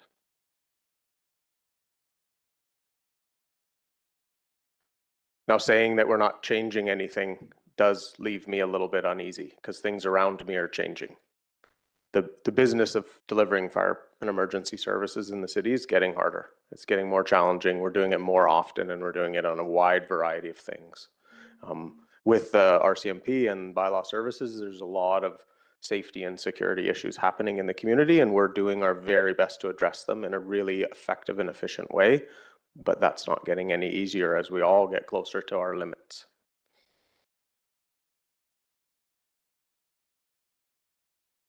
At the same time that I say that I'm uneasy with it, I'm also hopeful and optimistic because in staying the course, it means we've been doing something right. And so some of the investments and resources that we've put into the fire service in the last couple of years and some of the management changes that we've made operationally seem to be helping us get more capacity, to be more efficient, while we are still continuing to be very effective.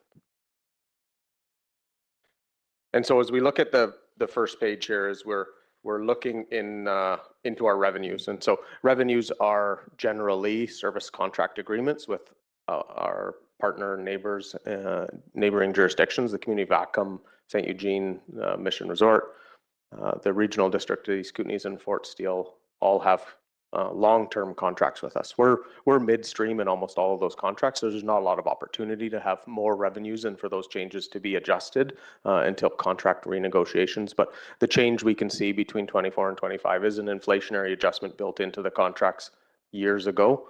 And when we come to the end of those contracts, we'll see if those inflationary adjustments need to be improved upon. With respect to the expense column, is that the fire service is generally 90% of the cost of delivering fire services is staff. We deliver service with people, mostly staff, not stuff. So I will use the next slide to talk about the $391,000 change in the budget from 2024 to 2025. But I want council and the community to know that we do it based on the fact that 90% of the costs to deliver fire service in Cranbrook are staff wages. It's the cost of staff time.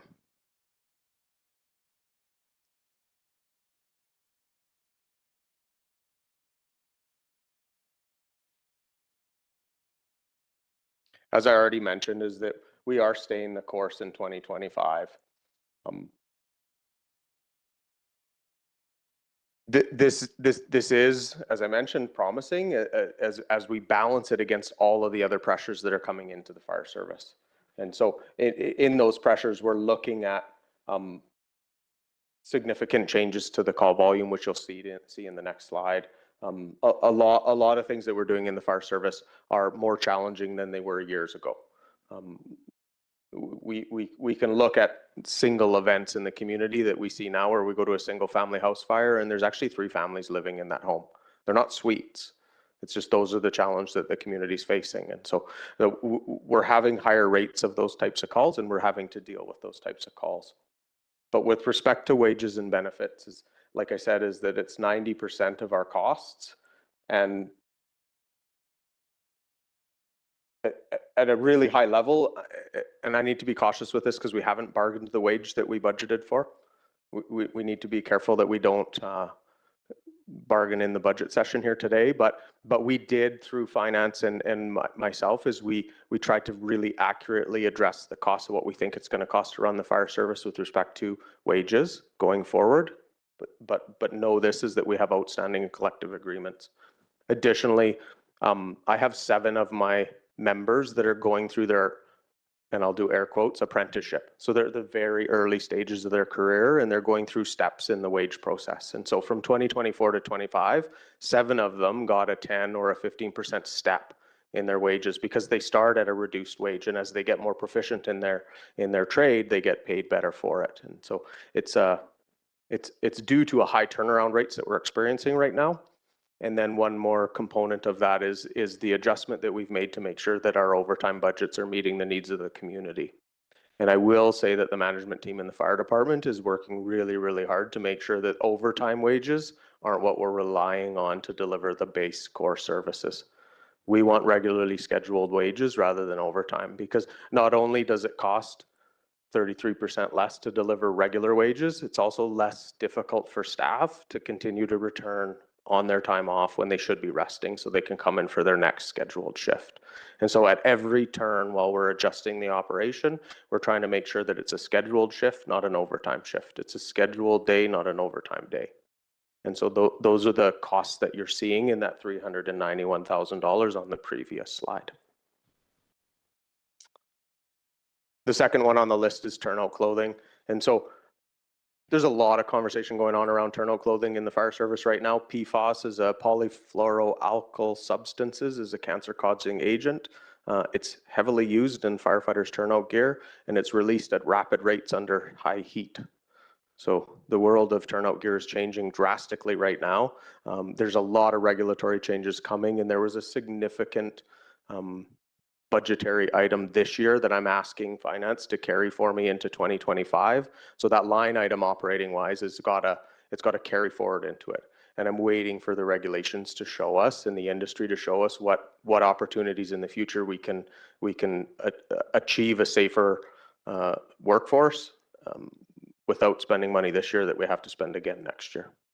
Scott, quick question. I see a couple of departments down east have changed over their turnout gear already because of the forever chemical thing that's in there. What's the cost differential right now for turnout gear that we're currently buying and the new? So I'm not certain any of the departments other than one in Canada has made the actual change to the membership. A lot of departments have talked about it and promoted it and made promises about it, but I don't think the gear is in the hands of the firefighters at this point. Okay. And there are a lot of private members bills and there's a lot of legislation coming in this arena as well, which I'm waiting for. But from what I understand from the vendors is we're looking at about $1,000 increase per set at the beginning from what we're already paying. That may go down over time. I also am as a manager, I'm concerned that we're trading one thing for another problem. So a known problem for unknown problems. And so we're hoping, and my staff, I've been working really closely with the union and the member in charge of turnout gear and protective equipment to really look into the issue before we actually spend a lot of money on it, because it's not going to be a cheap transition. Yeah, thank you. Okay. And then in SCBA is this is one of the areas where I think we're doing a really good job of managing. We have staff that are running programs in the department that came to us last year and said we need a $13,000 influx into an operating budget, which we will then need every 5 years going forward. So a reduction in the SCBA is a significant change in my budget this year because everything else is kind of staying the same. But that reduction this year is because we're actually dealing with costs, not projections. Stuff we know is going to cost money. So looking ahead into 2025, we're experiencing communication issues. That's our first item. Fire 0037 is a communications equipment. So that's a capital purchase to update our communication system across the region and the service area. That follows on the heels of last year's budgetary item that was communications design. So we have a contractor who has not completed the design because the expert that's needed to do that work is going to be available come January. And so when that project gets done, then we'll know what the project going forward looks like into next year. And we have on many occasions experienced wide dead spots where we are not able to communicate while we're on scene effectively with dispatch. And it's created some significant I guess safety challenges while we're on scene. So this is a really important project in the service, and something that I hope to have wrapped up as soon as we can. Auxiliary turnout gear is another one that's in the 2025. It was prior to the PFAS problem. It was regularly scheduled, required rollover of gear because it expires after its 10-year life cycle. This is what we thought it was going to cost last year. We won't be spending any money on the auxiliary turnout gear until we know what the turnout gear for the entire department looks like. So that one will likely be sat on until we have to do it. And then Fire 43 with wildfire interface mitigation. This is a placeholder for grants that we think we're going to have accessible to us and we will receive as we have in the past.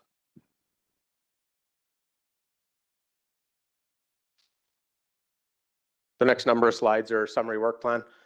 That's generally the most of the budget that I wanted to talk about, but I do want to talk about our work plan because when 90% of your wage or your operating expenses are staff wages, is what those staff are doing during the day is really important to the budget.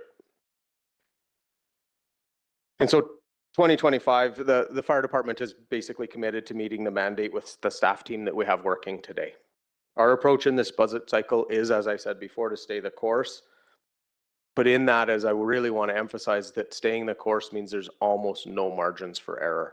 If we have big significant incidents, we're going to be struggling. We have a continued increase in demand, which leads to an incremental resource need. And I'm not prepared to come to council in this year with the conditions that were under the budget to ask for those incremental resource needs, but I guess I'm shooting one over the bow to say that I'm probably going to have to come in the future. And some of the challenges that we're facing, I'll very quickly roll through the demand for service since I put this white shirt on. So when I started doing the chief's role, we were doing around 1,300 calls a year, and we went through a little COVID blip, but we very quickly picked back up and it started going back up. And so we're almost double what we were doing when I started this.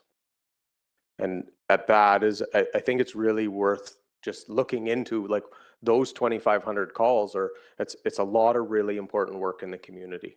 And I'm comfortable talking about the fact that a lot of people think we do a lot of overdoses all day long, every day. But I need to explain some of the context around that pre-hospital care system. It does create challenges in the community, but there's a lot of really, really important and I think beneficial wins to the taxpayer that as a council you've supported by supporting the pre-hospital care system in Cranbrook, and it's very beneficial, right? The 200 plus or minus overdose calls that we go to happen very publicly at the busiest intersection in the community. And it leads the public to believe that's all we're doing. But when we go to a house fire with 3 families living in it, that was a pot on the stove at 2 in the morning in a subdivision on a cul-de-sac, no one sees it. And so we are doing that really good work across the community. There was as many seizures in Cranbrook last year as there were overdoses. And we don't know that. We don't advertise that. I don't drive around town telling people that everyone's having seizures. But the community has an opportunity to talk about overdoses because it's happening at the corner of Victoria and the highway at 2 in the afternoon. And so as we become a larger community, we become a little bit more urban. And we're not urban like Surrey is urban, but we're urban compared to our neighbors. We have services in the community. We have low income, high density housing in the community. The things that make us the key city also present challenges for the fire emergency services. We do a lot more calls.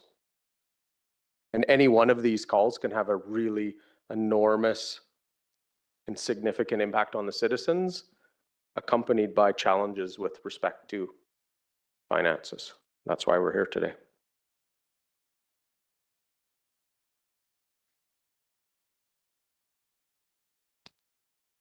The second little bit of information in terms of our work plan for 2025 is those operational response strategies to address the growing demand, emerging risks, and the regulatory changes that the fire service is experiencing.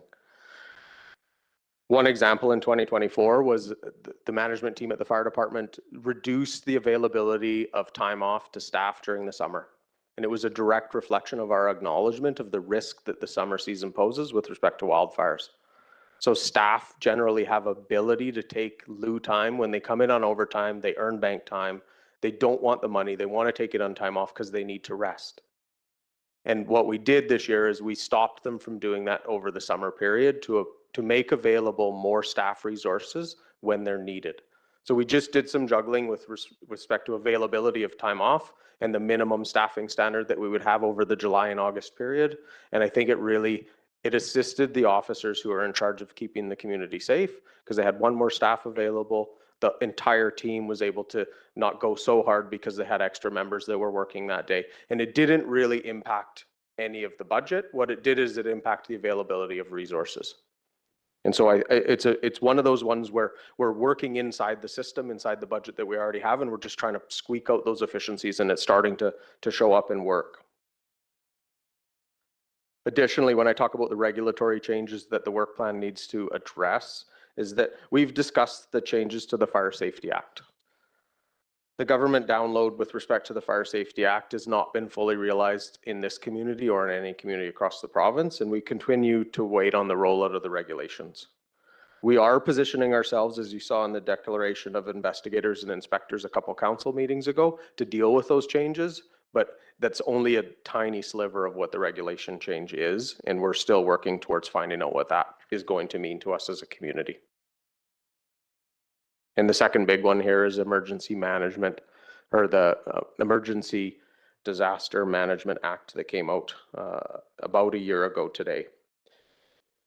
We also are waiting for the regulations to roll out, and they're supposed to be rolling out in 2024. So proactively, the team of directors and the managers across the city are moving resources inside the approved budget already towards this to find out what the resource request is going to be going forward. So again, I don't know exactly what it is because it's a lot bigger than the fire department this time. The act is 80 pages, not 20. The other 60 pages are other directors' stuff that has to be dealt with, and so we're dealing with that. But as we go into 2026, there certainly is probably going to be some identifiable and quantified resource needs in respect to emergency management. And lastly, with respect to wildfire resilience, is that the city has done a really good job of dealing with the land that we own. And the easiest example I can talk about is we need to look outside our boundaries is the Gold Creek Dam. So if we're going to make an investment into the Gold Creek Dam to stop the water and hold it back there, but the water that shows up at the Gold Creek Dam isn't worth drinking because there's a wildfire happened behind the dam, we've made a mistake. And so when I talk about looking outside the city's property or the city boundary for what are the environmental risks that we need to deal with, wildfire risk reduction is a big one. Treating the watershed that serves the Gold Creek Dam is a really big one that we need to look at. And so that's just one example of the work that we're going to do. It's generally going to be grant funded at the start, so I'm not worried about asking for resources in that capacity, but you are going to see us looking outside the city-owned property for those things. So that's my work plan. Charlotte, are we going to go back and look for approvals, or do we need to do that? Scott, I've got a quick question. Sure. You're talking about the services and the impact. I don't know if it's rumor or not, but I'd heard that BC Ambulance Service ran a deficit to the extent that there's the budget reduction. And they've cut back, and I've heard it's going to impact Cranbrook possibly.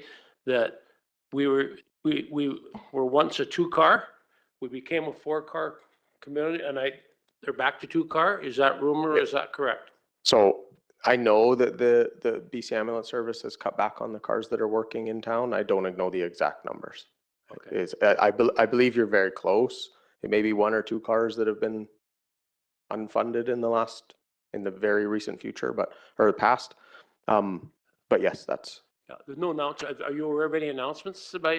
haven't seen any formal announcements yet, but I know from my staff's experiences is we've no decision on as many cars running around the city in the day. Okay, and obviously we know what the impact on the fire service. You're going to be there, and if there's a transport, you're staying there a lot longer. Your crews are tied up for significantly longer. Yeah. Until a crew's free. That's correct. Yeah. Okay, Councillor Papa. Yes, thank you. Scott, the Emergency Disaster Management Act, as this is going to evolve and roll out, yes. Is it all fully city funded, or is there any grants or supports from the province? I'm hopeful that there may be grants, but I would expect that they're downloading the responsibility, so I imagine they're going to expect the taxpayers to take care of it at this level. Just thought I'd ask. Yes. Councillor Peabody. Scott, so it seems like a majority of our calls that we're attending to they're not fires. Yet we're driving, $1 million fire trucks to a lot of these events. Should we be stocking our fleet up with vehicles that are better suited to these non-fire emergencies? Yeah. So, and Councillor Peabody through the mayor, we have done that in the past. We are doing that today.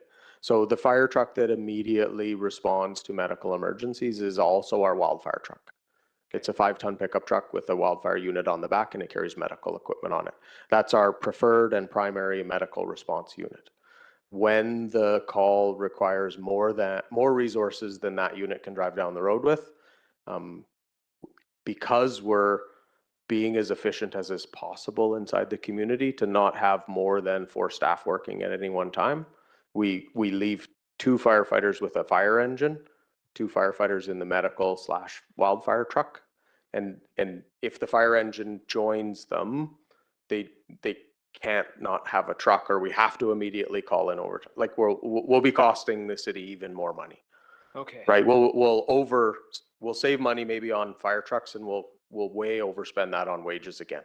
Okay. And then the rollout from using staff too many times when they're supposed to be resting it starts to compound itself when we get into medical or into WorkSafe BC. Right. So you can't take all the staff from the station away unless 2 of those staff are in a fire truck. We're risk managing the best we can to deliver the appropriate resources to the call that comes in, but knowing that when you're calling 911 is the information you're giving is rarely perfectly accurate. Okay. Thank you. Thank you.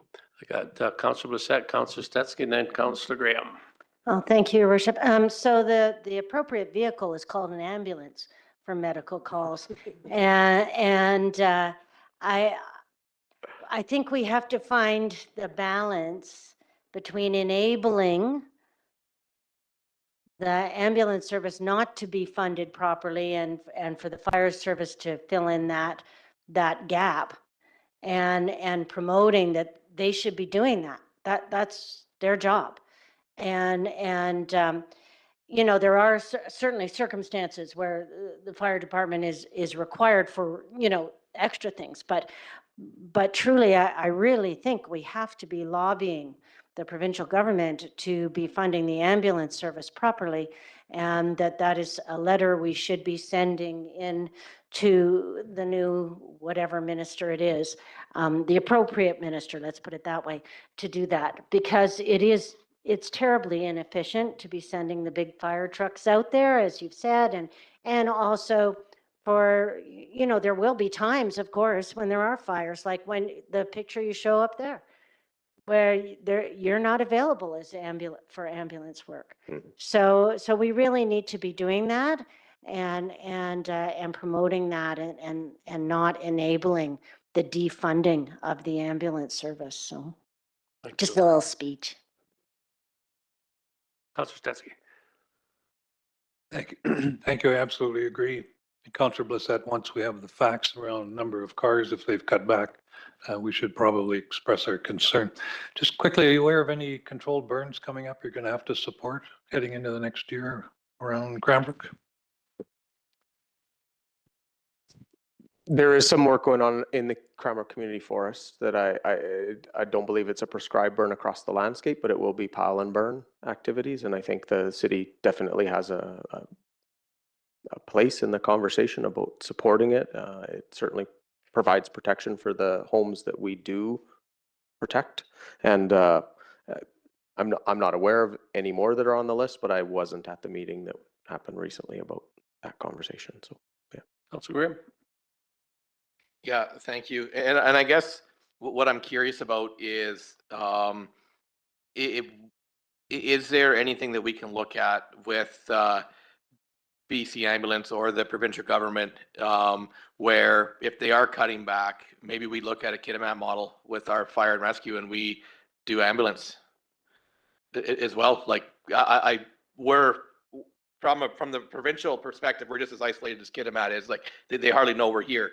You know, they don't look past Nelson sometimes. So I think that you know, things that need to work in Cranbrook are outside the box ideas, and just wondering what that looks like. You know, I know Kitimat gets back about $1 million a year from BC Ambulance because they take care of that, and I'm not sure, you know, what that would look like, or if there's like a 50-50 partnership. But like those are things that are worth exploring with the amount of you know, ambulatory calls that we're going to.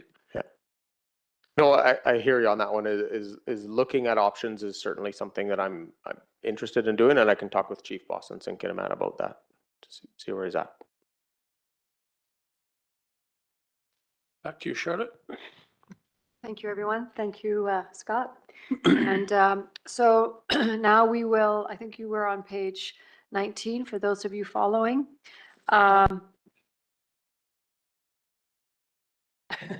Nope. Okay, so Scott is going. I can go back. While I speak, Scott is going to bring back up the slides of his projects. Yeah. So we have 3 projects in Scott's plan that we are going to be asking for your decision on.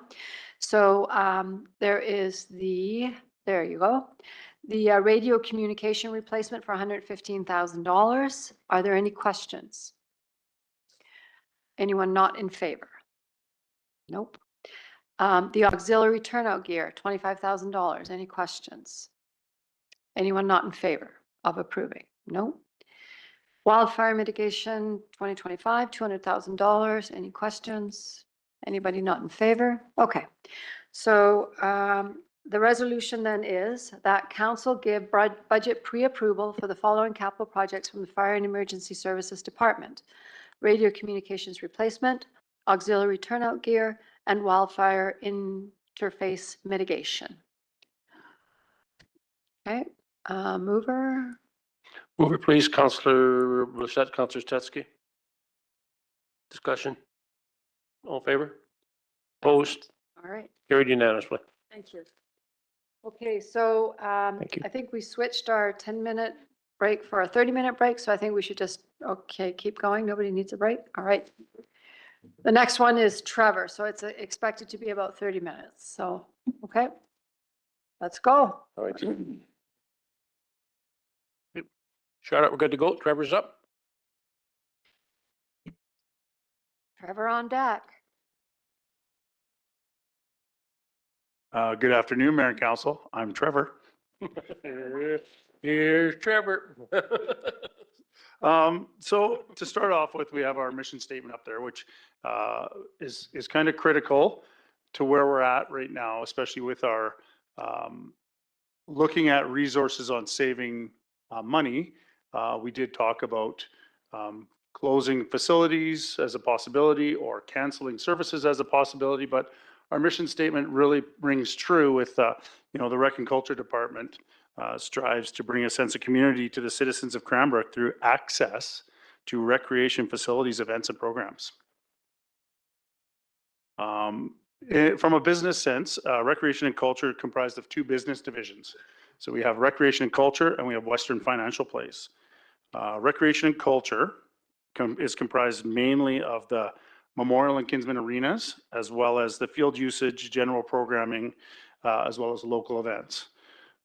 Whereas Western Financial Place is comprised of the arena, the aquatic center, the curling club, the common space, which is basically our tenants and squash court, and special events. The big difference between local events and special events are local events are tax-based funded, so like a Canada Day event, whereas a special event is a non-tax-based funded event or proposed non-tax-based funded event, such as Rock the Kootenays, or as we announced today, Monster Trucks and Riverdance and Bachman Turner Overdrive. So that's why you'll see the budget split up here. So recreation and culture, with our 25 budget with 24 comparables, having a revenue change of $120,000, largely due to ice rentals moving over to Memorial from WFP based on the closure this year and subsequently last year of the Memorial Arena. So those ice rental revenues shifted from Memorial to WFP. And our expenses are growing by $220,000, mainly due to these items here. So the ice rentals, $150,000 is the proposed or projected revenue increase, and programming is down $30,000. That's based on actual. So we as the Rec and Culture Department, we're not just doing programming willy-nilly. So even though there's $30,000 of lost revenue, there's $30,000 of decreased costs as well. So doing inefficient programming. So we're reeling in our programming to make it more robust and efficient, and then turning around and growing it outwards again. So that number there is, yes, it's a loss, but it's probably close to a net break even because of the way we're working it. In expenses, so wages and benefits. So that's just a reallocation. So the actual increase of wages, we'll talk about that after we get through the Western Financial one as well. And contract services, so our contracts are just going up. So this one happens to be mainly the ice maintenance contractor, the refrigeration plant contractor going up, and utilities. So we saved a lot of money when the buildings weren't open on utilities. And you see we have our work plan there. We also have our work plan on the Western Financial slide coming up as well. So we'll talk about that when we get there. But Western Financial Place, so we're looking at revenues 2024 at $913,000, 2025 lowering those by $10,000. We'll see on the next page the overall lowering of $10,000, and the expenses with that the change of $102,000 up from 3.47 to 3.57. And here you are with our significant factors on these changes in numbers. So the ice rentals, $100,000 is just being deferred to the Memorial Arena. So we'll go back to Western Financial Place not being book solid anymore. And then our aquatic center with a projected $41,000 revenue increase. And that's just based on typical usage with updated fees. And then our facility fee. So that's our newly imposed facility improvement fee. And that is 5% on every service that Recreation and Culture does. Projected to be around $60,000. It is a revenue, and we are, the plan is to turn that into our maintenance fund, especially now knowing that we are in arrears in a lot of our regular day-to-day maintenance at Western Financial Place. Expenses, you see the wages have gone up 37,000. That's just the inflation and grid progression for staff. Contract services is estimated at $40,000. And why is it estimated? This year we have janitorial services, security services, snow removal services, all coming up for renewal. And we're we can only project what these are going to come back at. So these are all tenders and RFPs that are going to go out and hopefully come back with a great service at a great price.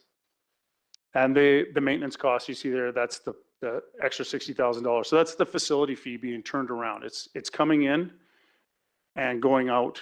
Well, hopefully not going all out, but we're gonna put that into the regular repair and maintenance and right the ship with Western Financial Place. And that's where it comes to our work plan. Really just trying to grow our asset management plan. We have a great program started with Public Works. Caitlin's been instrumental in getting us into our City Works program and actually tracking our assets and being able to track years of maintenance, repairs, hours, everything that we have, life cycles with these things, whatnot. And as you'll see on our next page here, which is our projects, it's pretty minimal for what recreation and culture typically does. And the reason why we've deferred a lot of our projects is we do have quite a few to carry forwards, just based on the past year that we had of, putting out fires, not necessarily chief drivers type of fires, but recreation and culture fires. So here we are with 4 pretty standard type projects. These are all, in essence, life cycle replacements, and full assessments will be done before we get to the point of completing them, if they're approved. But the Memorial Arena spectator stands, heaters, those have been in there since 1972. Some of them don't work. Some of them have been pieced and parted together. We're going to do an assessment to see if gas is correct or should it be electrical. The emergency generator replacement at Western Financial Place, that's a life cycle replacement. It's 25 years old. It currently works without problem, but once again, that's one of those life safety pieces that we don't want to not have when we need it. And yes, we will look at a resale of the generator once we're there. And alongside with that, the West Financial Place lighting component. So I was not in Cranbrook when the new LED lighting was installed at West Financial Place. I think it was 2019, 2020, right around there, right around the COVID time, brought in by BC Hydro grant. So the West Financial Place lighting system is new.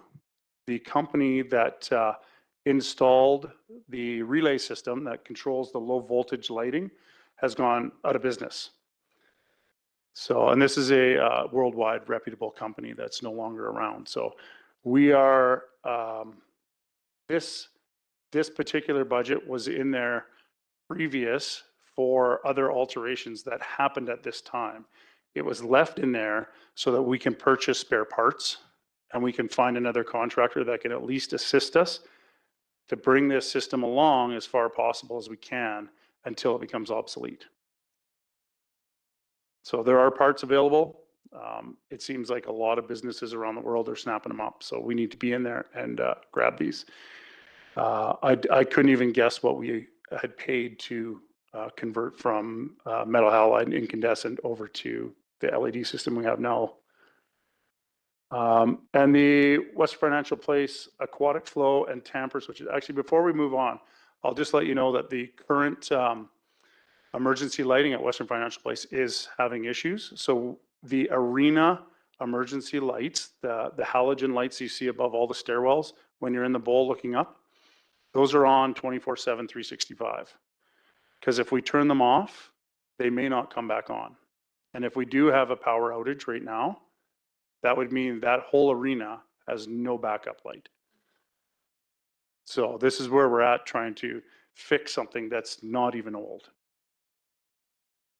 The Western Financial Place aquatic flow and tamper switches. These are parts and pieces that tell our DDC system, so the building control system that says, the heat here, water here. These are parts and pieces that tell us that it's working properly. So if we don't replace them, we run the risk of them not working. And so, for instance, if a pump stopped working into the boiler system that we just replaced. This system tells us that that pump is not working. So we know to shut it down manually. Otherwise, you could dry fire your boiler and burn it up. So they're very important pieces. They're definitely not items that we can do without.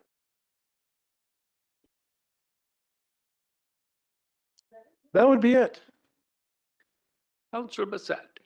Thank you. Thanks for your presentation.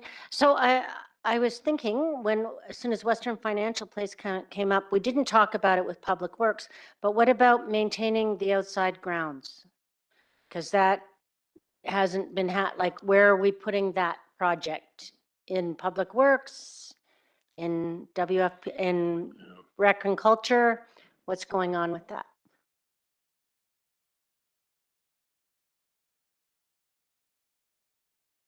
So Mayor Price through to Councillor Bassett. So this is something that's long-standing. It was traditionally done by Culture and Rec staff. And so what we've been doing is I'd asked Public Works, and I think I mentioned that to council, that, you know, unfortunately, the year that we asked them to have a look at the landscaping and see what they can do there is the same.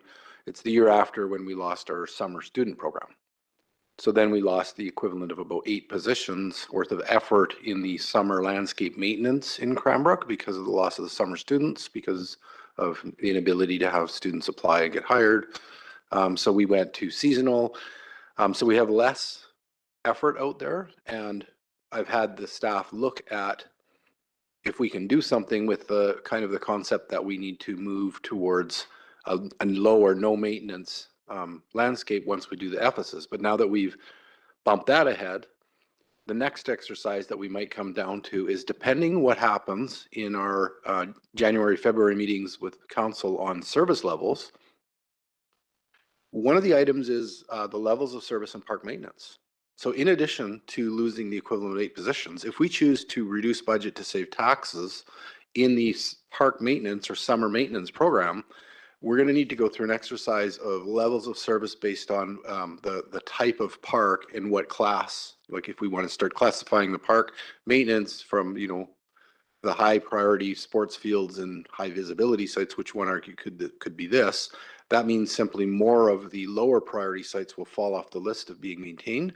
And so that is a conversation in the new year around kind of a bunch of things. And I think snow control might fall into that as well. So I do think maintaining the grounds around city buildings, I mean, personally, that's a priority over some, I don't know, flower baskets, things like that. So, I mean, it is something that it doesn't have to be discussed today, but please, I need it to be on the radar because it's come up multiple times about Western Financial Place, and we do need to maintain the grounds there. Yeah, and just Mayor Price through to Councillor Bassett, it's part of a larger conversation that we're having internally. So there is some traditional historic Cranbrook things where Culture and Rec maintained their own buildings, although a lot of the expertise existed in Public Works, where we had some shortfalls there that council's aware of that we've now been beginning to address. That carried over to the asset management plan that is now addressing all municipal buildings equally and fairly. Landscaping is another one.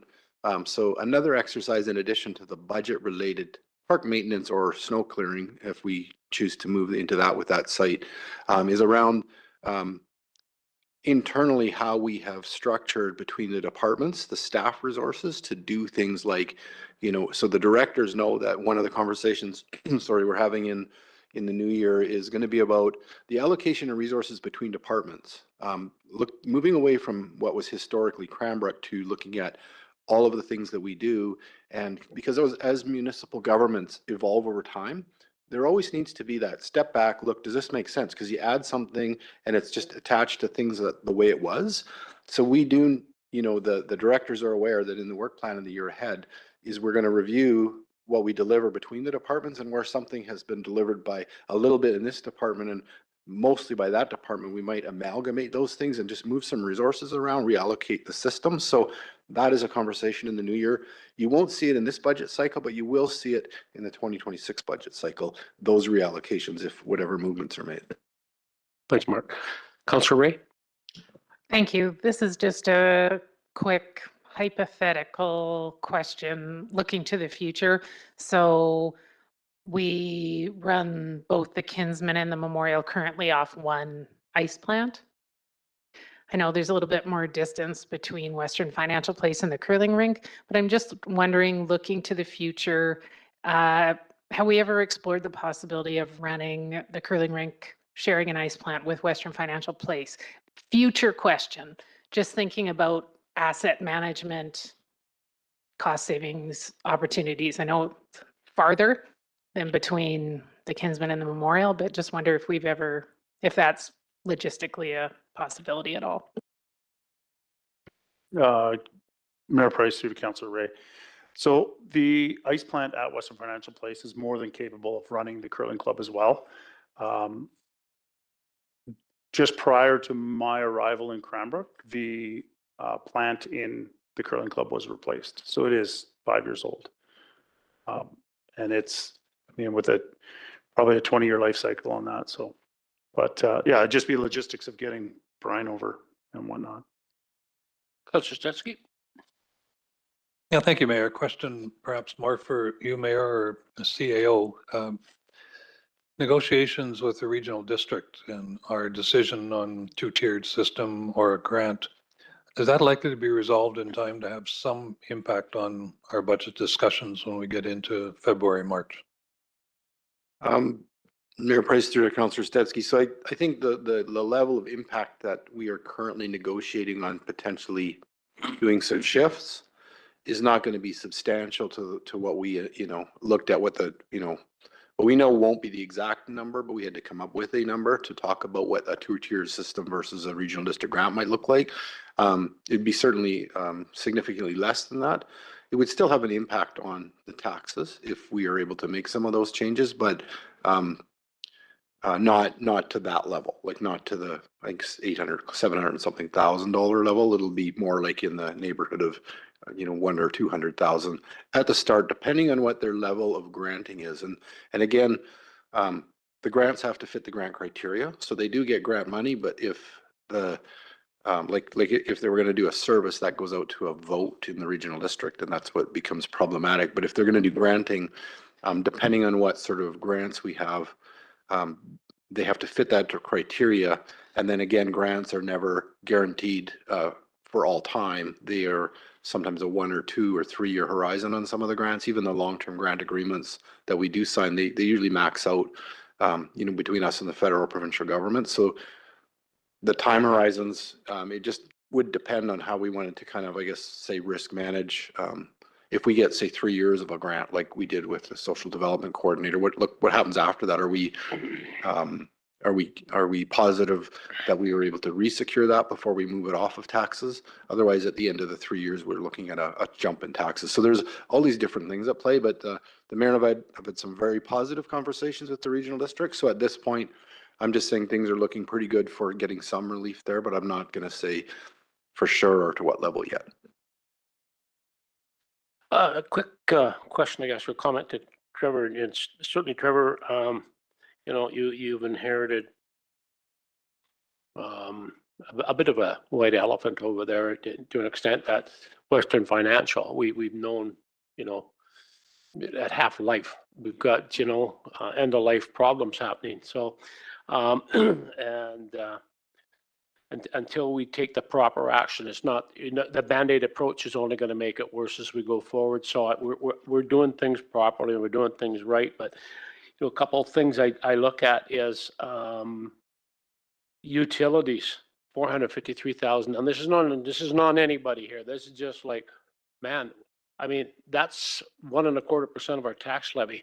And we're trying to get the tax down to 5, but that's extraordinary when you think about, that's not a huge facility. And I know it's a lot about the pool and this and that.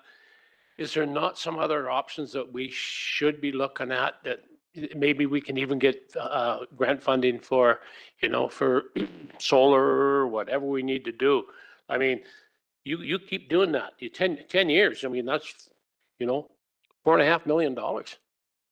Whoa, that's a lot of money. Just food for thought. And then the other one, contract services, 360, well, almost that's 1%. And I know you've got to bring specialists in sometimes for pneumonia and this and that. Is that basically those types of contract services that we got there? Is it? Yeah, Mayor Price.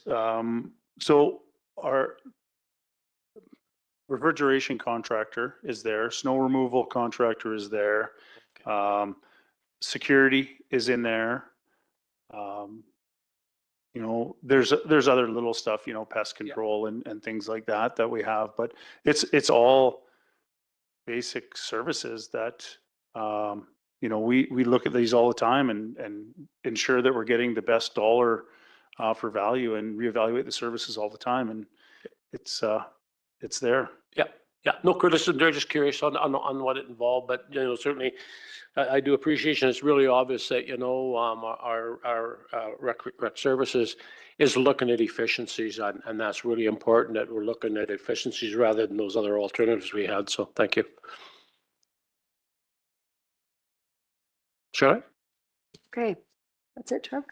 Thank you, Trevor. So we will walk through Trevor's 4 projects. The first project is to replace the Memorial Arena spectator stands heaters.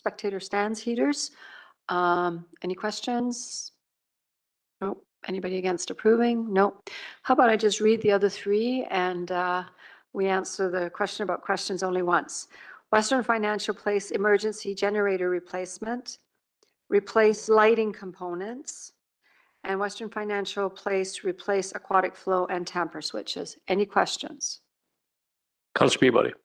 Thank you, Mayor. Actually, going up to the spectator stand heaters, do you suspect there'd be any rebates from BC Hydro or Fortis for putting a new system in there? Mayor Price, to Councilor Peabody, yes, that'll be part of our analysis, whether it's gas or electric. Obviously, we're not getting rebates for any gas-fired appliances for water or space. And yeah, we'll look into electric and see if it's makes the value go there.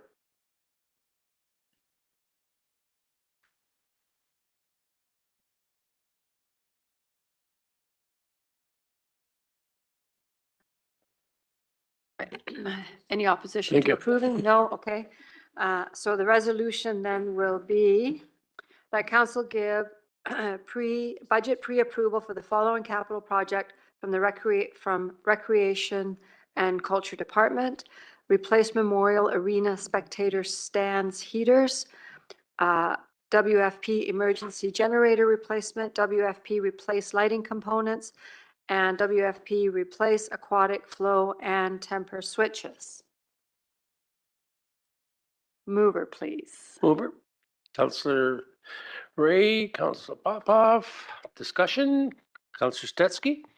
And just quickly, I would certainly encourage you to look at electrical as a priority in terms of the heaters. That's what's the right word to use? Environmentally friendly direction to go these days is to look at electric rather than gas. Councilor Graham. I think just to stem on that, I think it's important to look at what's the most cost effective. Further? All in favor? Opposed? That's carried unanimously. Thank you so much. Thanks, Trevor. Okay, you're up here. Did you bring your laptop, Peter? No. Ross, can you pull up? Thank you. Is it still Wednesday? It is still Wednesday.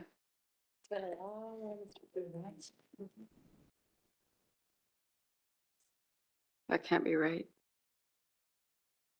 I have 17:30. What was that?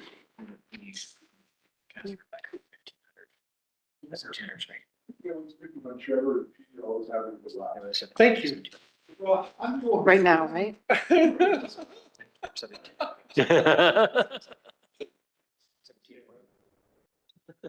They take up the less time, we get out quicker. Okay, that makes more sense.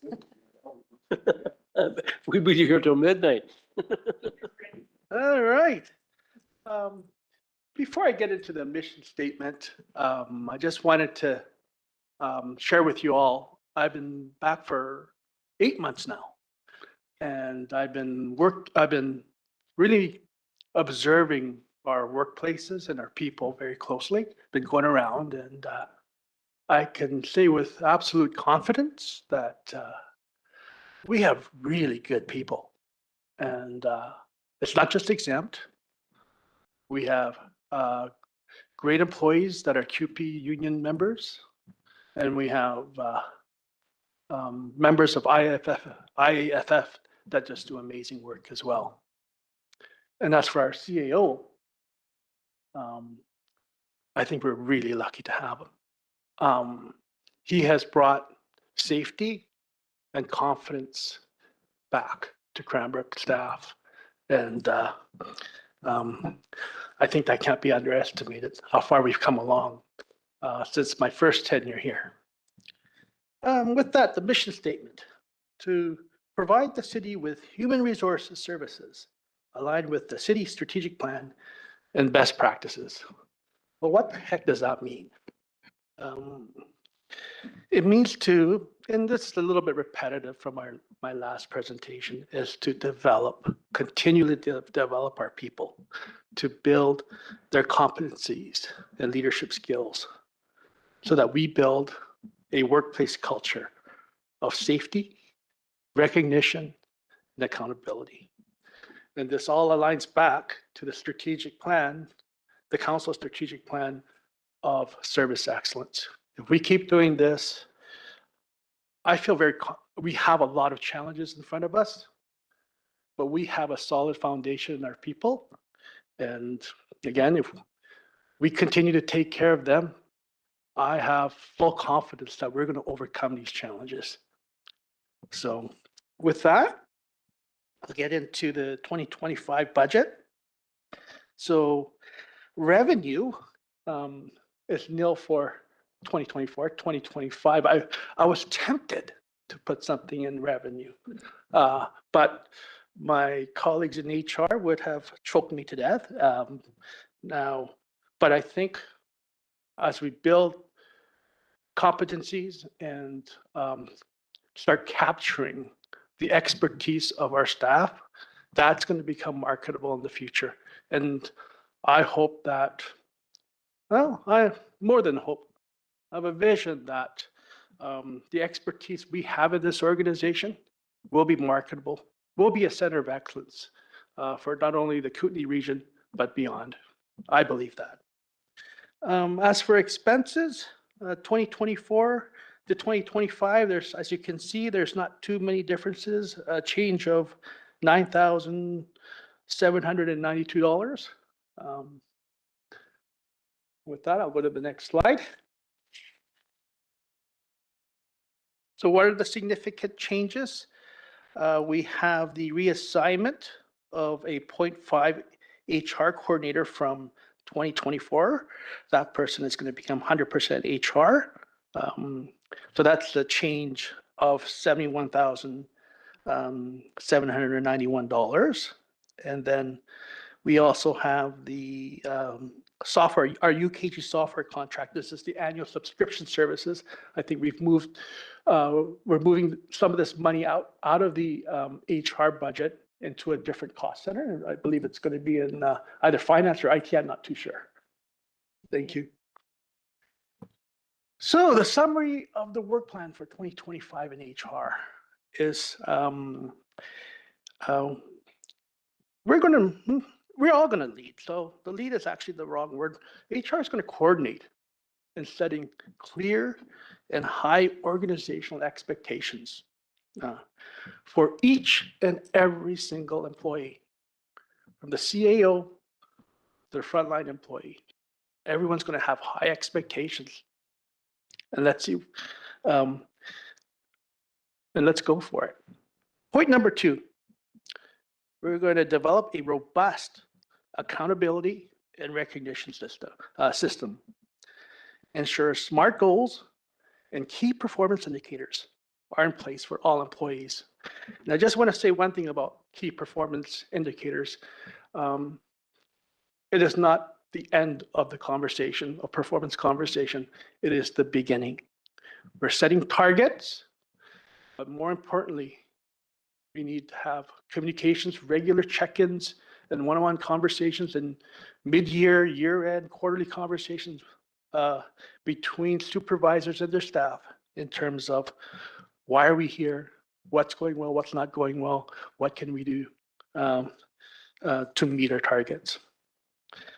Third point is to implement a data-driven process and systems that drive down the skyrocketing annual WorkSafe premiums, and build and continue to build, because we do have a lot of good safety and healthy practices in place, but continue to build a safe and healthy workplace culture. I believe that's my last slide, so that concludes my presentation. Oh, sorry, pardon me. So this, I know, Charlotte, did you want to talk more about this then? I think we should partner it, but what I will say about it is, as we've met, so this is Peter's, sorry, pardon me, everyone. So this is the HR, okay, I'm not familiar with this It's description. called the Workplace Safety and Staff Performance Elevation Project.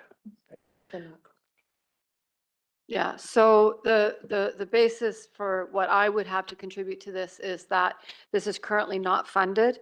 This would then take the place of previously what we talked about, the corporate training amount of $185,000. Rebranding, it sounds like, from Peter. And the only source of funding I have right now to offer is the Financial Stabilization Reserve, should council decide to approve it.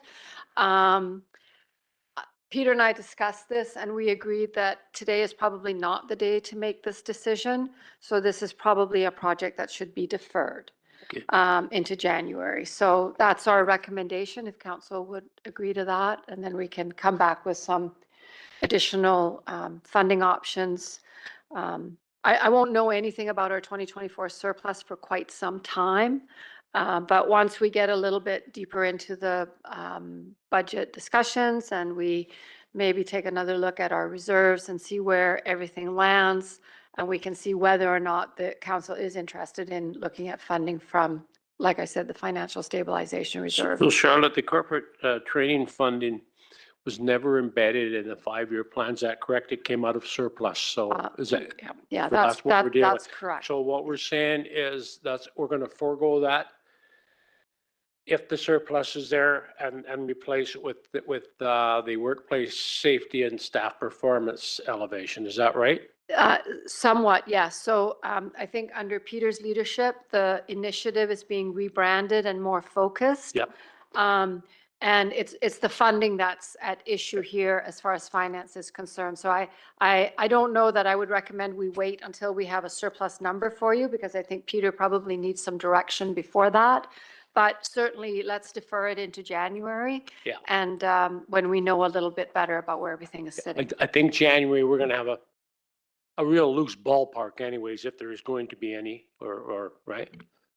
That might be a little bit early, but just, and the only reason I say that, Mayor Price, is because, our cutoff for accounts payable is like 10 days into the beginning of January. So that means at that point, until then, we don't even have the last invoices in.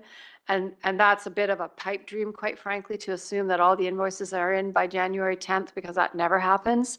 So it's just a little bit difficult to get a handle on what's happening and all of that stuff has to be done until sort of the higher level year-end work can be done. So January is a bit early. Okay.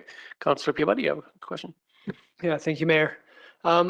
Just wondering that the next time that we talk about these numbers, can we get a rough idea of how much of this $100,000 budget is for mandatory training that staff need in order to perform their jobs, and how much of it is more in just skill building and education?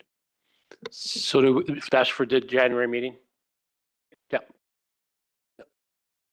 Just to answer that, I haven't forgotten about the questions that you all provided me in our first get together. And we're compiling those together as we speak, and we'll add the additional request that you have, Councillor Peabody, to the list of information to come bring back to council. Okay. Yeah, Mark? Yeah. And just, I guess, one other thing, Councillor Peabody through the mayor is just on mandatory training. So the required certifications and mandatory training, but required in the different departments for those specialized positions are built in within the department budgets because that's an operational need. You can't you can't decide not to give a water operator certification that's required for recertification or refrigeration operation or all of those things, right? That's just part of the operational costs. These are, things that we took on, I guess, in light of the similar vein of a corporate training is in a corporate safety program in order to reduce costs. Wouldn't be an operational item. It's more of a corporate item. So that's the line. Councillor Popoff. Yes, thank you. So Peter, in the previous slide, you put on some pretty lofty goals and expectations for 2025. I applaud you for that. So are these numbers going forward integral to achieving those goals? Councillor Popoff through Mayor Price, yes. And I believe in our previous council session that one of the things that Councillor Lynette Ray mentioned is detailing out the ROI, and I can do that for you. And we can't do it without those costs going forward. I cannot do it without. I mean, no, I should not say that. I have staff members and myself that are going to do a lot of the work. I think we can do it faster with these capital funds. Sure, thanks, Peter. Right? Thank you. Councillor Stetsky. Thank you, Mayor. I know you know this, Peter, but when you set up this system of key performance indicators and reviews, it takes a lot of tenacity to follow up on that and make sure that it actually happens year after year or, semi-annually, however often the review is. It's easy to forget it somewhere in all the work that goes on. But if you set expectations, then you have to be there to measure those expectations. Councillor Stetsky through Mayor Price, exactly. It's a lot of work, and it's going to take a lot of coaching and mentoring, and we're going to need that help, and that's where a lot of these dollars will go to. And to Councillor Blissette's point about, and it's not lost on me about, well, where is the value? The value is going to be in the follow-ups. It's going to be, why is this happening? Why is this not happening? What are we going to do to make it happen? And let's document it. Here's where we left off. This is the discipline we need to create. And it's also going to help each of us not get distracted in doing less priority things before higher priority things. As CAO Furcho says to me repeatedly, we got to focus in on core operations. And I think sometimes we might be doing things that are some, and not through anybody's fault, but it may be a lesser priority than key documentation and developing those key targets. Because if we don't have targets, how do we know where we're going? Thank you. Thank you, Peter. Further? Okay, Charlotte. Thank you, Mayor Price. So the Workplace Safety and Staff Performance Evaluation Project under HR, the recommendation, I believe, is going to be to defer this project. Is that everyone in agreement? Okay. So the resolution will then be that council defer the following capital project from the Human Resources Department, Workplace Safety and Staff Performance Evaluation. Any questions? Mover. Okay. Councillor Bissett, Councillor Stetsky. Discussion. All in favor? Opposed? That's carried unanimously. Thank you. Thank you. Thank you, Peter. Thank you, Peter. Leon, on deck, you're up to the plate.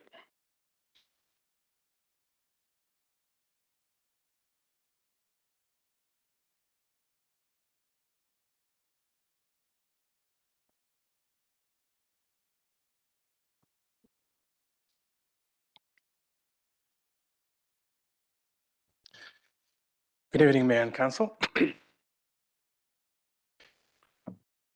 IT is a division of corporate services and shares the mission statement of proactively enhancing partnerships, programs, and systems for the corporation and the community. We are primarily a support-oriented division that does not generate revenue. Am I going back? Okay, here we go. And that's why we don't have any incoming revenue there. We are, however, dedicated to supporting and maintaining the city's technological infrastructure. For 2025, we have an overall budget increase of about $194,000. This includes all of our annual operating expenses, such as software licensing, hardware lease payments, cyber insurance, and wages. A larger portion of the budget increase is attributed to the reassignment of funds from the RCMP, SCADA, and IT operating budgets to fund the conversion of the current information systems specialist to a full-time FTE. This position is currently a half-time position dedicated to supporting all RCMP IT needs at the detachment. The funding reassignment is broken down as follows. The current half-time FTE budget from the RCMP makes up 50% of the funding. I think Amanda was talking about this earlier. 30% funding is coming from SCADA. Through our just a general assessment of city operations, we proactively identified a need to extend IT infrastructure operational support to SCADA systems that operate independently from our corporate IT infrastructure. These systems are facing the same cyber threats that we are constantly working to mitigate. This initiative lines up perfectly with the Water Supply Association of BC's recommendation of ramping up cybersecurity defensive capabilities for SCADA systems due to reported cyber attacks. The remaining 20% will be funded from the savings IT realized by consolidating systems and renegotiating enterprise service agreements. This position will operate more collaboratively with the IT team, provide cross coverage, and proactively implement security strategies to mitigate emerging security risks and understand emerging operational technology trends. Yeah, Councilor Ray has a question. Okay. Thank you. I may be the only person who doesn't know what SCADA stands for. I was mindful of that question coming through. I forget what the acronym means, but SCADA is classified as an operational technology that manages the supply of resources like drinking water. Big corporations like BC Hydro use it to deliver electricity to, and Fortis Gas use it as well to deliver gas to residents. So that's a system that we use as well. I don't know if Mark, you want to add on to? Yeah, I guess for lack of a better term, it's the ability to electronically and remotely control like your pump systems, your pressure stations, all of that stuff. So you're not having to drive out and manually operate valves. Yeah, and so those have been operated somewhat independently. This rolls them all under one umbrella through what is, obviously needed if you watch any movies lately, a better security umbrella. And the other part is just, I think you'll get to it, Leon, is just talking about a half-time person at the RCMP to replace the person that's leaving in order to track the candidate. You need to do that at a half-time with the security requirements is pretty difficult too, but by having this whole thing, Leon's able to resolve. Thank you. For the 2025 work summary, having just completed our major infrastructure rebuild through the Interconnect project, we're now moving to focus on being more compliant with the industry standards to ensure our systems and processes are secure and legal. One such example is our ongoing business continuity project that has some regulations coming from the province with legal with the goal of helping to sustain critical business operations during and after a disaster. Another example is the payment card industry, popularly known as PCI compliance.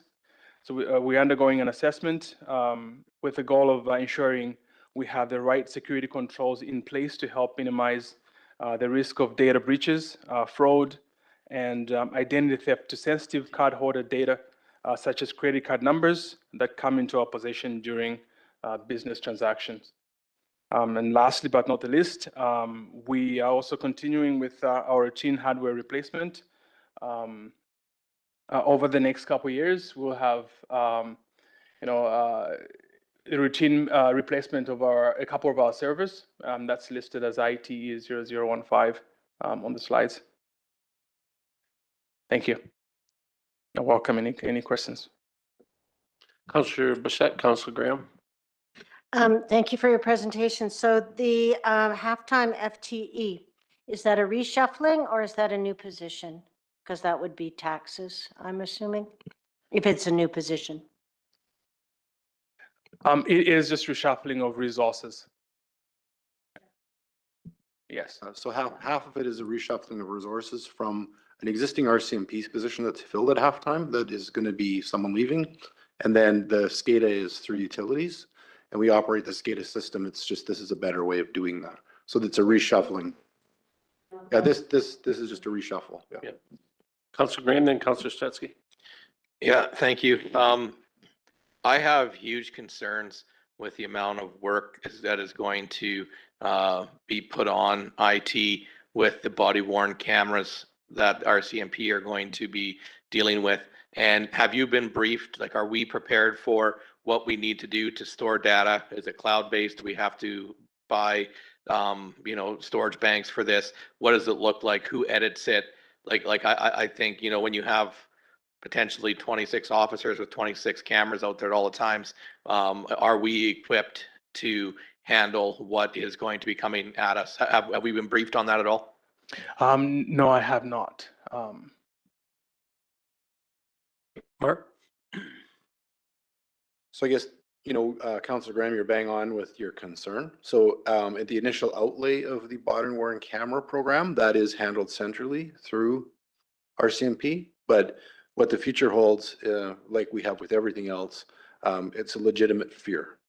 So at this point, it is not our part of the project, but moving forward as all these other communities go online and that resource they've put into place gets demanded on more by all of the other communities coming on stream, that's where I think your concern is valid. And I don't, know that hasn't been stated of what that future looks like yet. They won't, commit to that forever, but for now it's not. But in the future, you've raised something that we need to be mindful of. Councillor Stetsky. Just for information, when I got pulled over in the roadblock last weekend by the highways RCMP, they were wearing their body cameras already. So, curious, from an IT perspective, what do you mean by business continuity for $65,000? We hear that a lot, but I'm interested from an IT perspective what that means or looks like. No, absolutely. That I could slice that up in so many different ways. But from a high level perspective, we have systems that are hosted here on premise, for instance. And if you look at where our server room is, it's really below grade. So if there was ever a flood or any of that sort of disaster, our server room will be underwater. So for that business continuity is our ability to ensure that in case of that ever happened, we are able to recover all our data, even if we lost the hardware. Data protection. Absolutely. Councillor Ray? Thank you. In the attached operating expenses budget for IT, it shows that there was no expense for cyber insurance in 2024, but 2025 onwards, there will be. So I just wanted to clarify, was cyber insurance in another part of the budget in 2024, or is that new? It is new. thank you very much for putting that in the budget moving forward. I think that's a very important item in terms of managing risk. That is the world we live in. So thank you very much to you and your department for adding that. Thank you.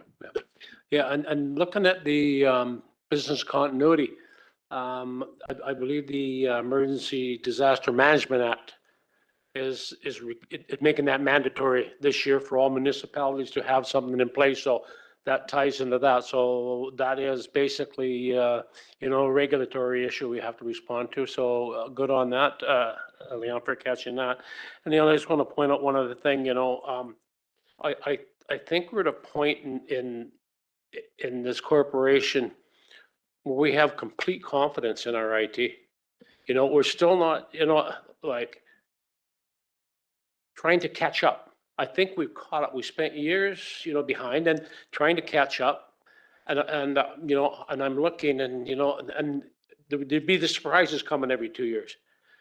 We're seeing a very well-planned and strategic approach to our IT. So that's on you and your team.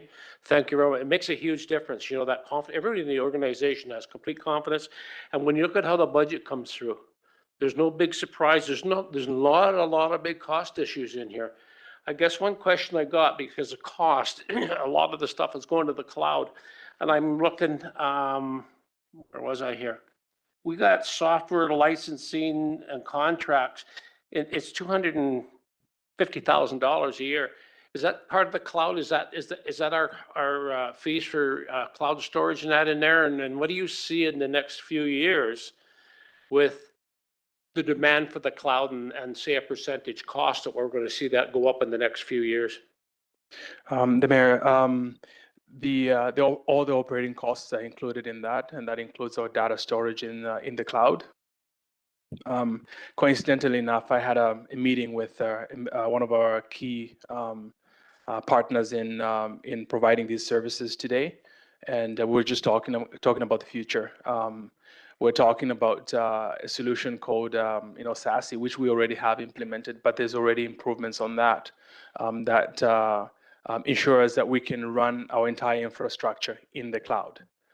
So I do see in the next few years, these offerings becoming very prominent, especially for municipalities like ours. Okay. Yeah, part of that concern was certainly linked to what Councillor Graham had mentioned. From what I'm hearing, the cost for storage on these cameras could be extraordinary. Yeah. So thank you very much for your right on top of that again. So this proves my little point there that you're well ahead of. Thank you. Really appreciate that. Thank you. Okay, so in the IT department, we have 2 projects for consideration. I will do the speed dating approach. We will do VMware host replacement for 25 and 26 and business continuity in 2025. Those 2 projects, are there any questions? Is there anyone not in favor of approving? Okay, so the resolution then is that council give pre-budget approval for the following capital projects from the Information Technology Division: VMware host replacement and business continuity. Mover, please. Councillor Ray, Councillor Stetsky, discussion? All in favor? Opposed? That's carried unanimously. Thank you. Excellent, thank you.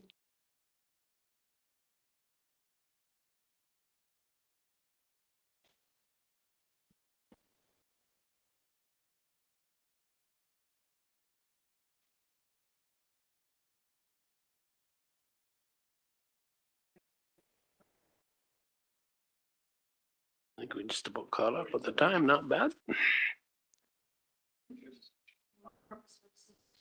Yeah, but an hour behind. No.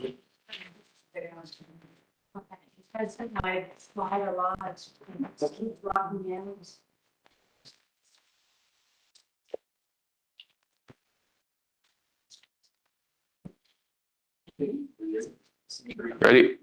Okay, Mayor and Council, so the next 2 I will take. The next one is the Mayor and council budget. So there's, just keeping in line with the rest in terms of the high level.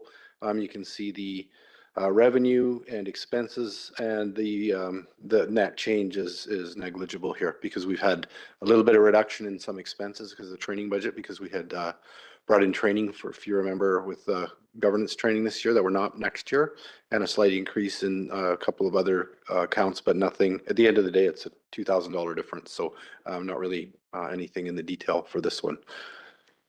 If there's no questions, we can move on to the next one. I'm going to get into corporate services.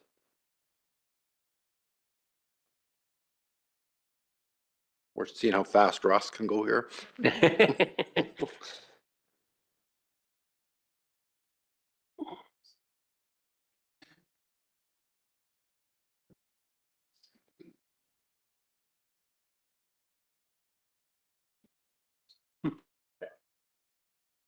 Hey, the next one.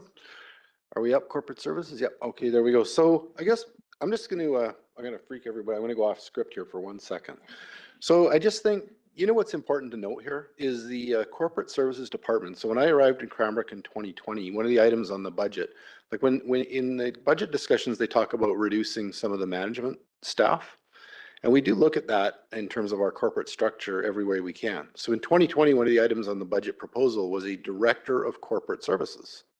And the reason I'm presenting, and there's not a director of corporate services, because we removed that budget item. I requested we remove it and try something. So if you look at our work plan, you'll see a circle called a self-managed team for corporate services. And so it was an experiment because we have a group of professionals that each have a small team that operate a shingle, providing a service to the organization, but not the same sort of scope and scale as some of the operating departments. So we thought, let's try this without a director and save, you know, quite a bit of money for the taxpayer. And I said I'd, you know, would reflect on that, but we've just kind of carried on every year and took it as a given. But I just thought, in light of some of the conversations, it's worth mentioning. The reason the CAO is presenting on corporate services, we don't have a director. It's a self-managed team. It's a group of folks that work together excellently by managing themselves as a team around a round table. So they take turns attending the director's meeting and representing themselves. So I don't have to deal with quite a large group of folks. I have one person that will be self-selected that group any given time. So we have corporate services, legislative services, communications, IT, all in that group. As a self-managed team. So I just wanted to mention that for corporate services. So moving forward, you can see the budget, revenue expenses there. And then if we move into the costs, so you saw the movement of some of the staff in and out in some different places. So we did reduce wages and benefits because we reassigned and moved out the equivalent of, so half of 2 positions, so the equivalent of 1 full-time position has been moved out of this department into the,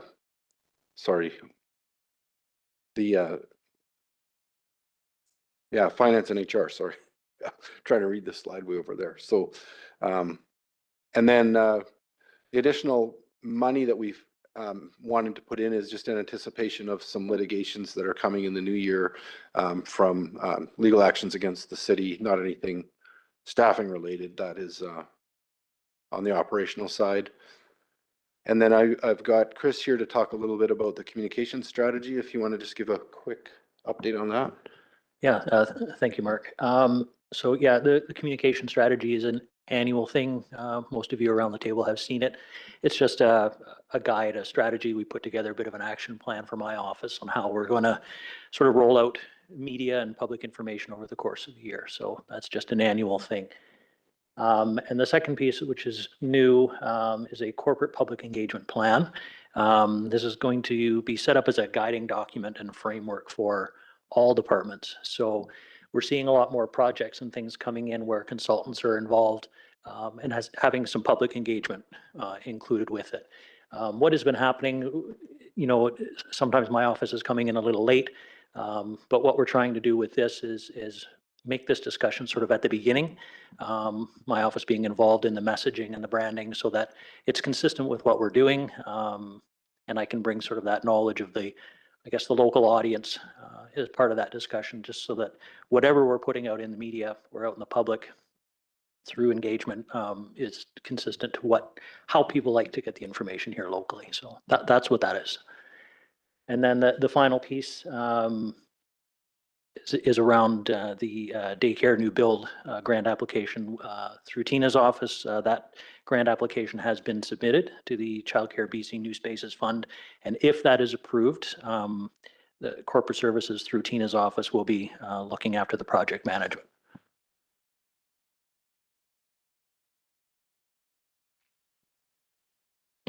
All right, and then one more item, and this is the capital. Believe it or not, we are entering, we started the whole exercise of looking at the issue of the social issues in Cranbrook with the regional district, and we had the conversation with the regional district about how a lot of the smaller communities in the Kootenays, when folks have issues and come here for mental health services or the hospital or court or whatever, come to Cranbrook and they end up staying here. We then are dealing with the impacts of that in our homeless population and some of our social challenges. And so with the different programs out there delivered by the provincial government and nonprofits, we said, well, let's look at the actual on the ground results of those programs in Cranbrook and then see what the outcomes are. And then once we are aware of what those things are, we were able to put together advocacy strategies around talking to federal and provincial governments. And that was, I just like to use the really quick and easy example that when Marcel was involved in reviewing what was going on in the berm back when it was active, and the travel lodge when a lot of the elderly folks were starting to show up, then we did that assessment and found that low-income seniors were making up a big part of that homeless population. We did the advocacy to the province, and that resulted in that what's now the Cozy Bear initiative coming to Cranbrook to provide housing for low-income seniors. So that's one example of like many. You guys have all been exposed to Marcel's work now since she's been here. So that was funded by the regional district, 80,000 and 50,000 by us, and or 85 from the regional district. But the part I was saying that would surprise you is that we started this as a 3-year term because they had 3 years worth of funding, and we are entering year 3. Wow. So time goes fast.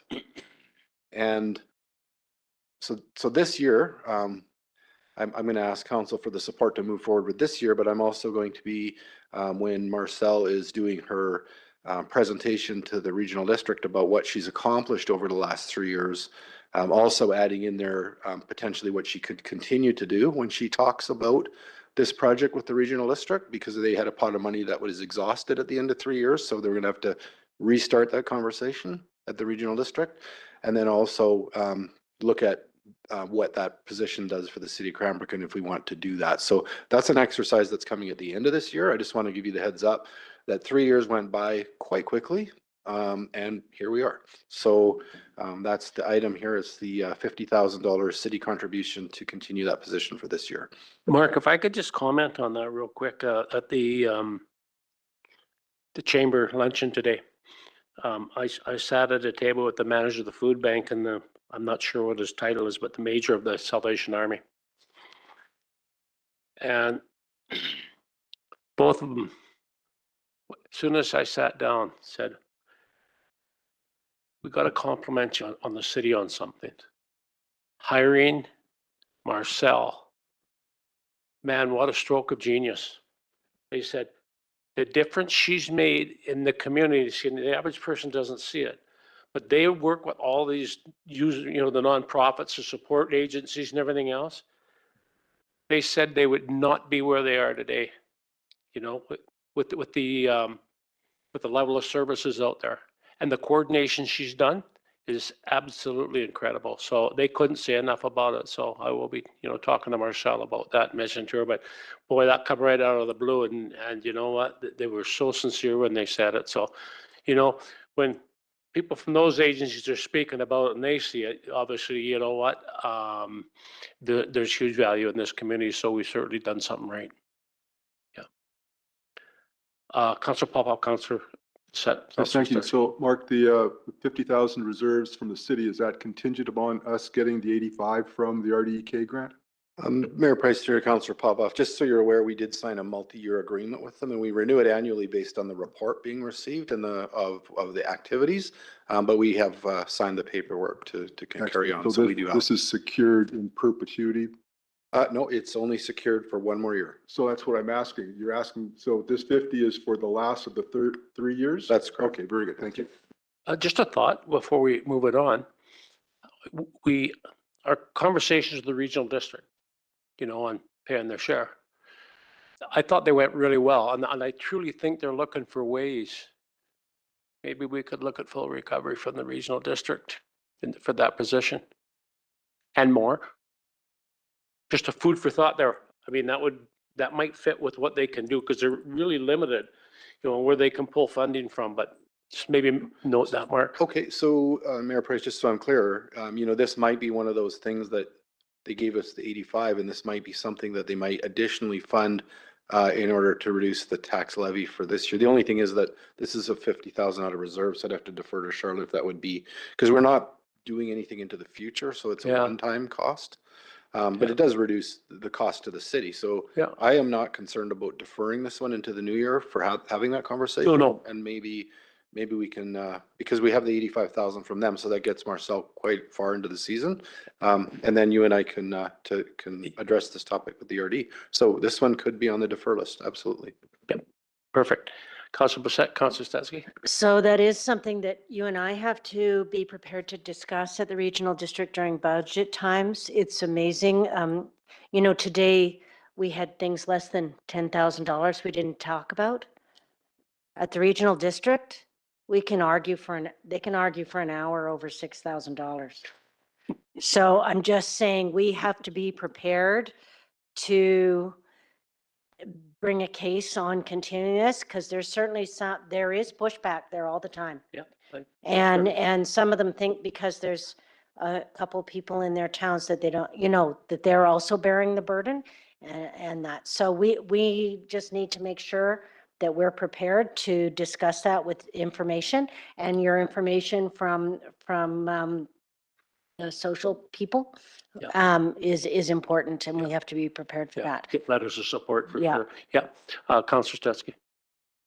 And two things. As you know, I represent council for the social development groups in Cranbrook, and absolutely the support and the praise they have for Marcel in that position is really, really solid, really outstanding. So she's done a great job in representing the city. Second thing, just an observation. I was looking at the mayor and council corporate services operating expenses budget, and $71,000 is sitting there in 2026 for municipal elections. So we should just cancel the election and we can save taxpayers $71,000. Yeah, we might, what did Trump say? We need another election. Good point, Wayne. Charlotte. Thank you, Mayor Price. So we have the social development coordinator. Did I hear a defer? Yes, all right. Any questions? Okay, resolution that council give that council defer the following capital project from corporate administration, the social development coordinator. Mover. Councillor Bissett, Councillor Peabody, discussion. All in favor? Opposed? That's carried unanimously. We're rolling Thank you, right Mayor along. Price and Council. And I forgot what I was giving you the team round out for the corporate services. Marcel, social development coordinator, is also part of the corporate services team. So.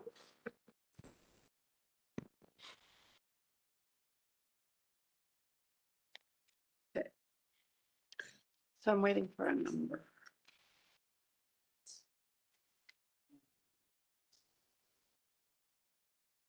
Finance is up.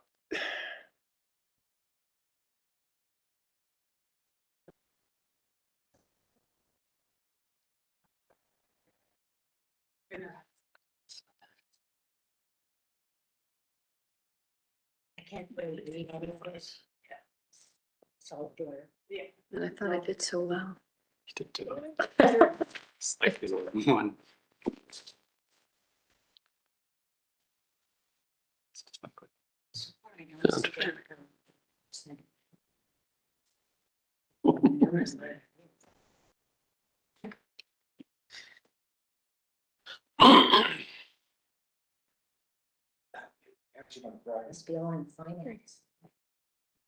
Okay. Finance is going to save us all kinds of money here.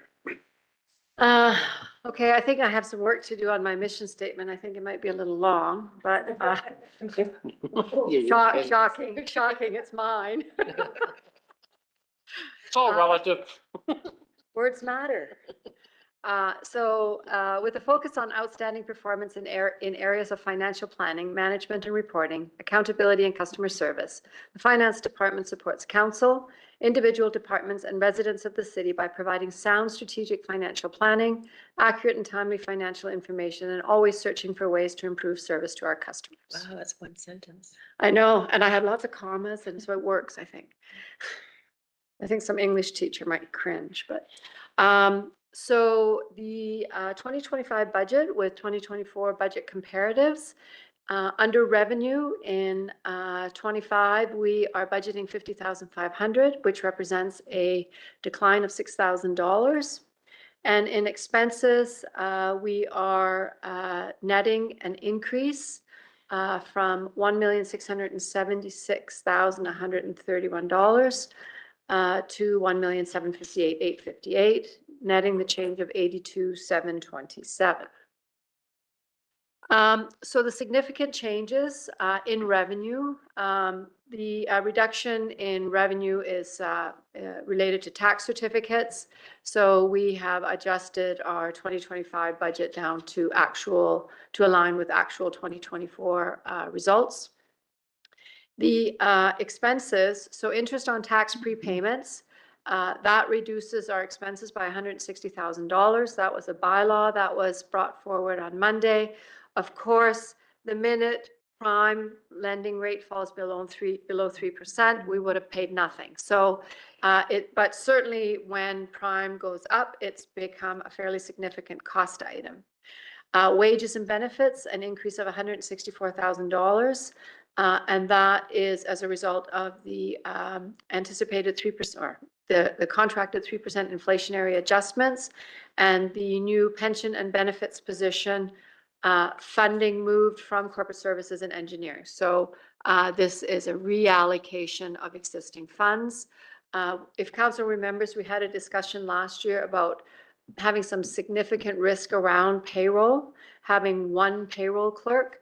And so this person will be a backup to the payroll position. We do have backup right now, but that is our accounts payable clerk.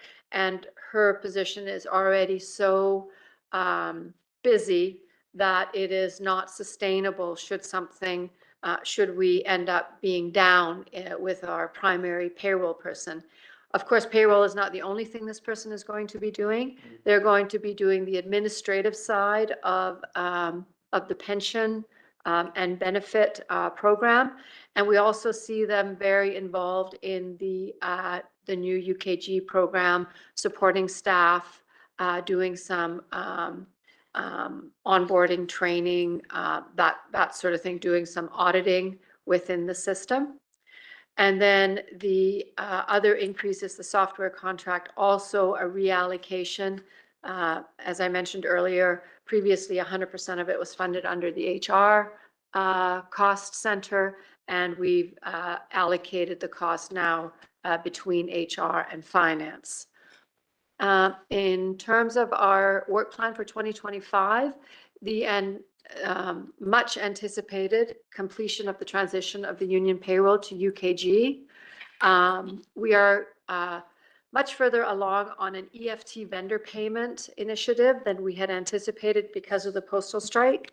So the expectation had been that 50% of our vendors would be on EFT payments by December 31st, 75% by March 31st, and 100% by June, and 100% as much as possible, because not all vendors are able to accept EFTs.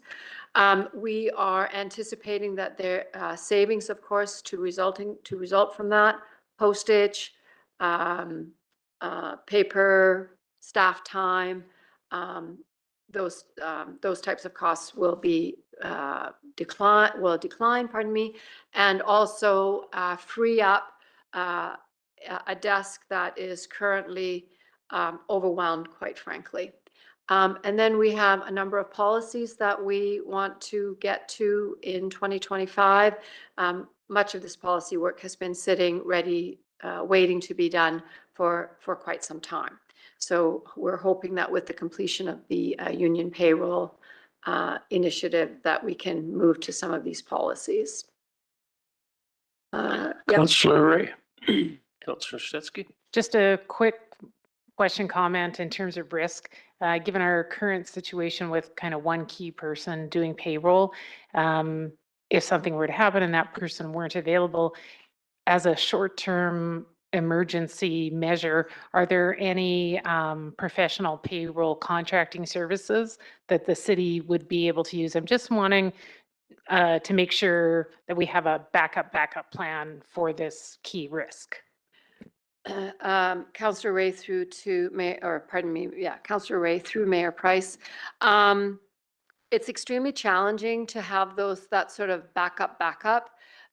We've always known that our payroll environment is excessively complicated because of our collective agreements.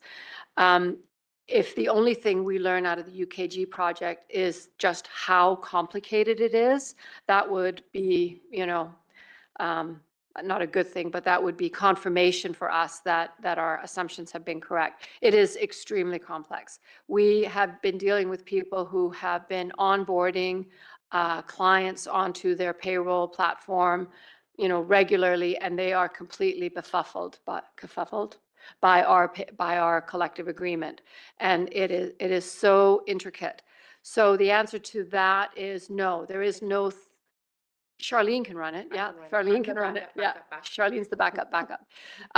So yeah, and we definitely see it as yeah. So no, but there is a contingency plan, and Marlene has always been fantastic. But we, as I think I've explained before, we did put her through that a few years ago, and that was not. Yeah, I wouldn't want to do that again. Thank you, Councillor Stetsky. Very briefly, so what are the benefits of UKG? Does it free up staff time as well? Councillor Stetsky through Mayor Price. Yes, because one of the key aspects of the program is electronic time and attendance. And so that means we're moving away from manual timesheets to electronic timesheets. I mean, it will be a game changer for payroll. And there are a lot of I think analyses that, for lack of a better word, yeah, I suppose analyses that we could be doing a better job of if we had more time.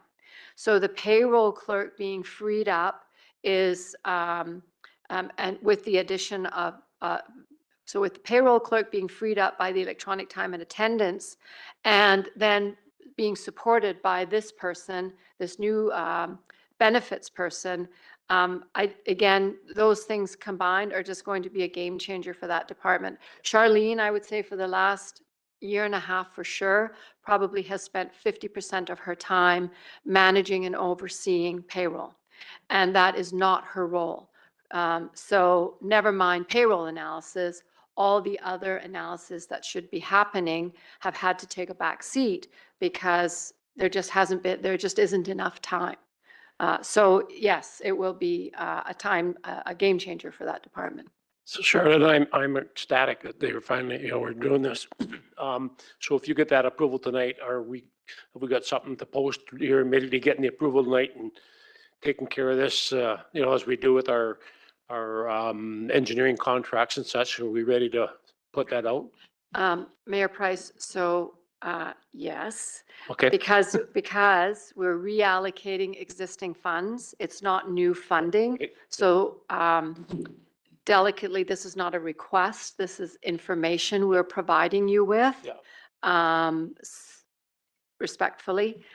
So yeah, I mean, the job description is, if it's not through the discussion with the union, it's just about, and we will be posting it. Thank you very much. That's good news. Okay, moving on. In finance, we have one project. It is the front-end design. So we have $50,000 in there, and we have just recently, oh, sorry, everybody, sorry. Oh. Oh, I have a great slide too. There we go.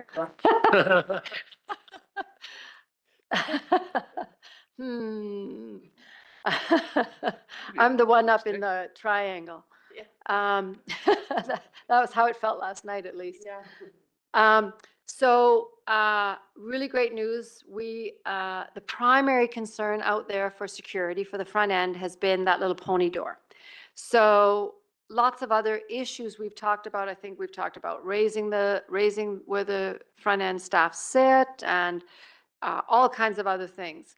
But the primary safety concern condensed right down is that pony wall. And we received a quote the other day, and it's well under $50,000. It's under $10,000. So we'll start with that, and then we're going to see, I don't know, the staff seem to be okay with the glass up as high as it is.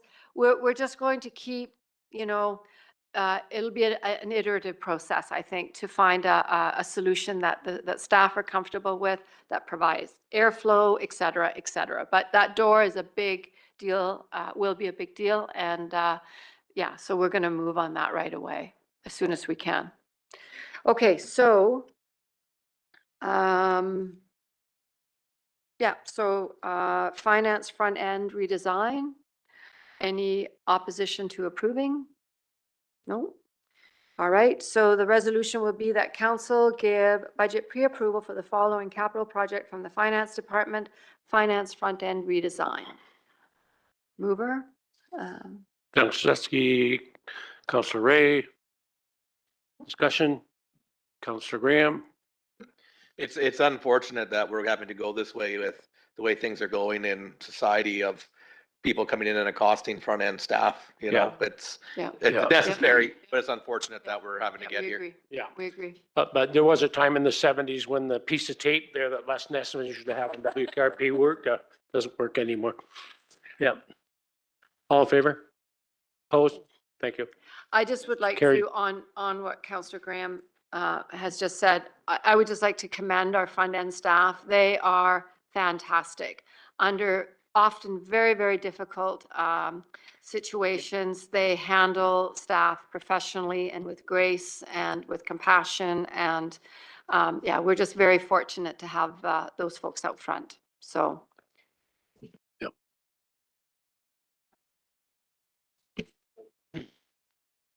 That's it, Charlotte? Yeah, I will. Is that it, Charlotte? Yeah, that's it. Can I That's just it for point me. one quick thing out? Councillor Sketsky earlier mentioned at the RCMP when he brought that 17% of the taxes. You know what? That's quite interesting when you start breaking it down. So, I've been thinking a little bit, I think Mark's on the same page too, and I chatted with him there. So is it possible to break out our core services? Police, fire, water, sewer, garbage. The stuff we're mandated, okay? And then what percent of our total budget are going towards those, and what percent of our tax levy? And you know what? We're going to find out that there's not much room for all this other stuff. That very little is coming out, percentage-wise on everything else. I mean, I'm looking at everything that we spoke to tonight. It was pretty hard to say no to any. In fact, it was impossible to say no to anything. So we are down to critical spending at this point in time. And I think, you know what? I really believe when we start portraying it in all these different ways, it's our message. How we message it can make a difference as well. So not a priority thing, Charlotte, but down the road, I think that's an interesting look at it. It certainly caught my attention when Wayne had mentioned that. So. Okay. And are we good? I just thought maybe just a couple of quick comments about Friday. Yeah. Okay. Yeah. Go ahead, Ron. Yeah. You're good. I'm expecting Friday to be fairly light. I don't have a lot of the package. The package will be quite light. We'll get it out tomorrow. I think I mentioned earlier, we'll talk about reserves. We'll talk about borrowing. Reserves is probably going to be the most biggest discussion we'll have. And then at the end of the presentations, we're expecting there to be a discussion about sort of next steps and the type of work that's being done between now and January when we get together in terms of the initiatives that were raised in the public consultation process with respect to facilities and service levels and that sort of thing. So that is a discussion that we'll have with council on Friday. The other thing that we're going to be asking for is if there's anything that council wants us to take a look at. Is there something that has occurred to you that wasn't part of that public consultation process that we would need to do a little bit of work on to bring something back to you? If there's anything at all on your mind, we think that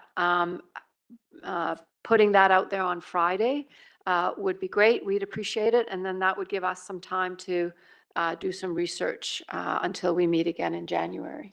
Good. Charlotte, just a final word. Mark, Charlotte, thank you very much. We've changed the process. We're modifying it every year. What's happened this year, and certainly, this step has made a significant difference. I know we got off topic a few times tonight, but you know what? We're half an hour off even before we'd be way off, and we come out and some of the stuff we truly didn't understand. I think, that the level of comfort in this room today on our discussions and the clarity.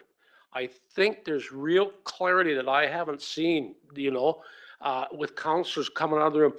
Like, I truly believe everybody at this table is 100% informed right now on what they need to be informed on. I don't believe that's been the case in the past personally. And so this process is making a difference. I know we can tweak and modify going forward. So thank you for that. Council, it was, we strayed a little bit, but at the end of the day, you know what? The results are there. So yeah, thank you.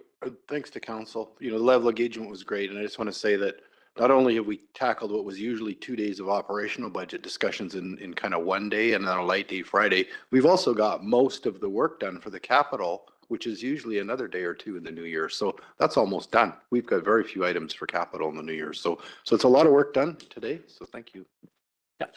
And with that, a motion to adjourn. Councillor Blissett, Councillor Stetsky, all in favor? Adjourned. Thank you.